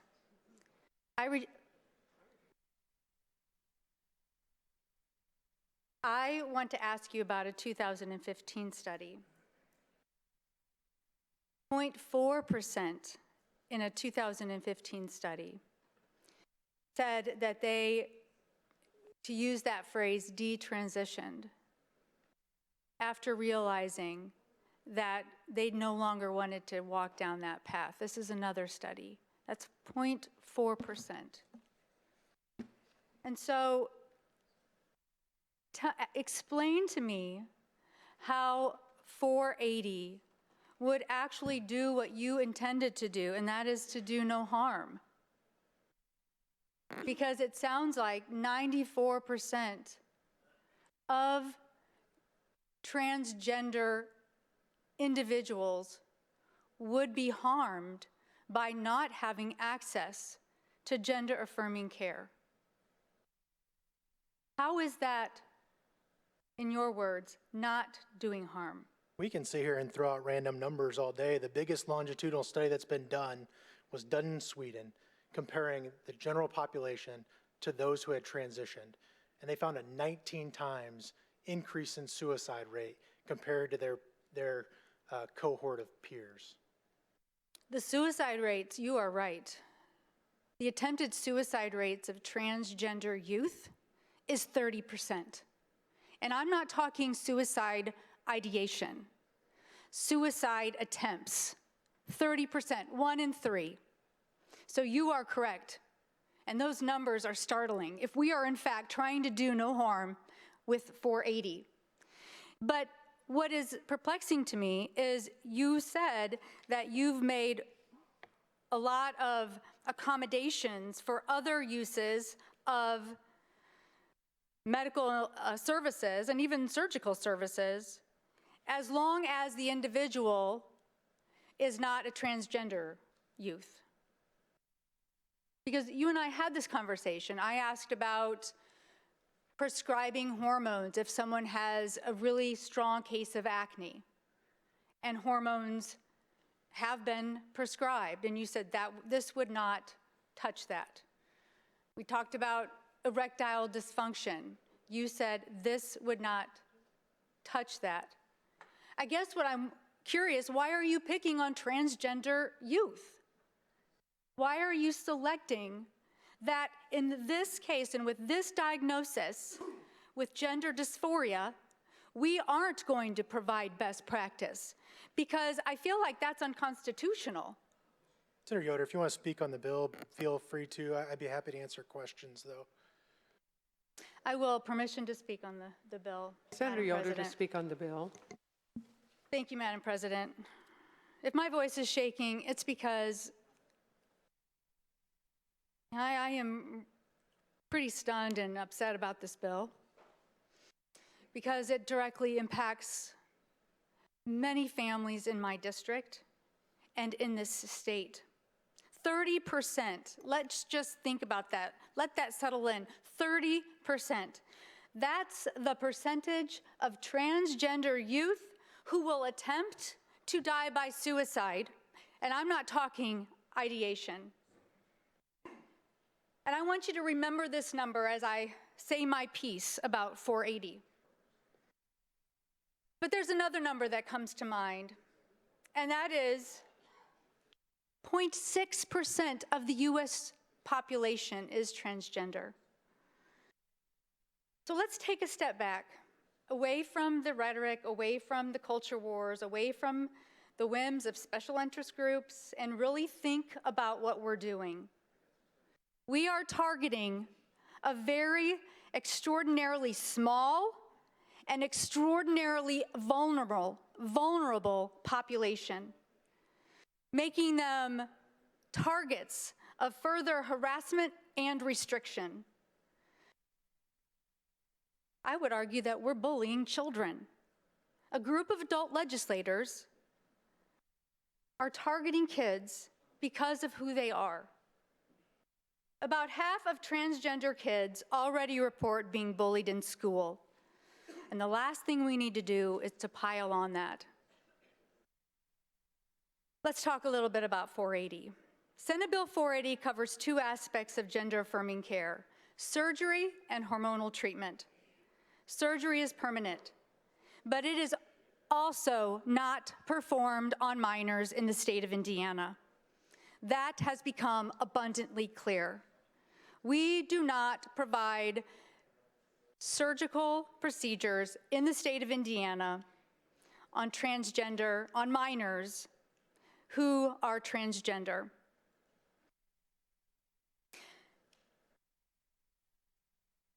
That leaves us with the other two aspects of the bill, puberty blockers and hormone therapy. And puberty blockers are fully reversible. And though hormones do have minor effects that may linger, like light facial hair growth and excessive breast tissue, we heard from the author of this bill that it's okay to prescribe these for other medical diagnoses. So why are we picking on transgender youth? What is so critical in this discussion is these big decisions are happening in consultations with professionals licensed by the state, with parents, and with the patients. This isn't something kids just decide on a whim. A 9-year-old doesn't suddenly wake up one morning, decide it's time to change genders, and goes to Walgreens and buys puberty blockers. It's not a fad. It's not a passing thing. This is real. Gender dysphoria is a genuine diagnosis in the DSM-5 with associated criteria and treatment options. It's real, it's impactful, and it's a day-to-day anxiety. Senate Bill 480 takes away all nuance, all the compassion that is so desperately needed in these situations. Imagine you're one of these kids and you don't feel comfortable or at home in your own body. You look in the mirror every day and you do not see yourself and how you feel on the inside. You're probably confused, scared, and maybe you hate yourself for having this dissonance. And imagine being the parent of someone who is living through this, who sees their kid going through this, who is scared and confused right along with them, who wants nothing more than for their child to be happy, to have a will and drive to thrive, and to love themselves. For kids and for families like this, a diagnosis of gender dysphoria can actually be life-saving, even if it's a hard row to hoe, because there might be options for care. But Senate Bill 480 strips that away. I think a parent put it best when they told me, "I was so scared when I learned my daughter was trans. I knew her life would be threatening to some and therefore more dangerous. But it was safer for us as her parents to affirm her identity than to keep living in denial." For so many kids and families, the danger of not receiving care is far greater than the danger of being trans. And being trans is pretty damn dangerous. That speaks to how powerful this care is. The very care that SB 480 will prohibit. Remember, 30%. If you need more statistics, here's what this gender-affirming care does for kids and what 480 will prohibit. In a 2022 JAMA study, it found that gender-affirming medical interventions were associated with lower odds of depression and suicidality. Specifically, access to puberty blockers and then hormonal treatments resulted in 60% lower odds of depression and 75% lower odds of suicidality. The American Association of Pediatrics study says, and this is a direct quote from that study, "Socially transitioned transgender children who are supported in their gender identity have developmentally normative levels of depression and only minimal elevations in anxiety, suggesting that psychopathology is not inevitable with this group, with supportive gender-affirming care." And here's something else to consider. We say these kids are young, that their brains aren't developed. But the vast majority of them know exactly who they are. They know this foundational thing about themselves that most people never really think about. And almost all of them choose the right path for themselves. In that 2015 survey that I spoke of earlier, nearly 28,000 people conducted by a US-based, the National Center of Transgender Equality, 0.4% of respondents said that they, quote unquote, transitioned after realizing the transitioning was not for them. 0.4% of respondents. The numbers are even lower for non-surgical transition methods, like taking puberty blockers. That's an incredible rate of satisfaction for any medical treatment. Of course, we can still empathize with those who made the decision to get care and later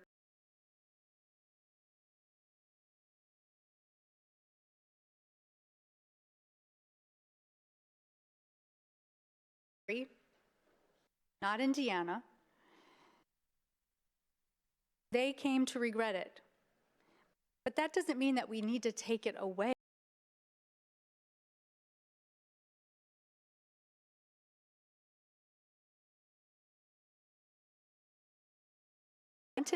And for whom it's the right decision, this is not good public policy, and it's not compassionate.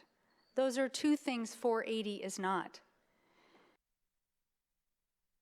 And what about the kids who are already receiving this care, who wake up every day happier? Protecting Hoosier children by supporting this bill. Thank you. The bill is placed on its passage. A machine is open.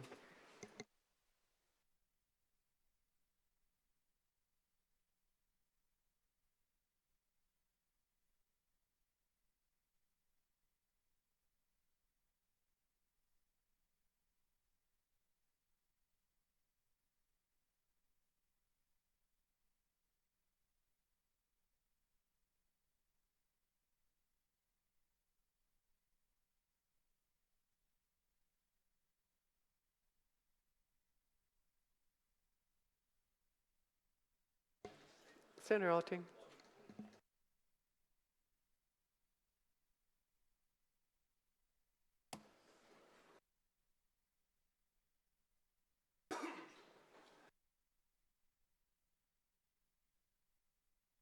Senator Alting.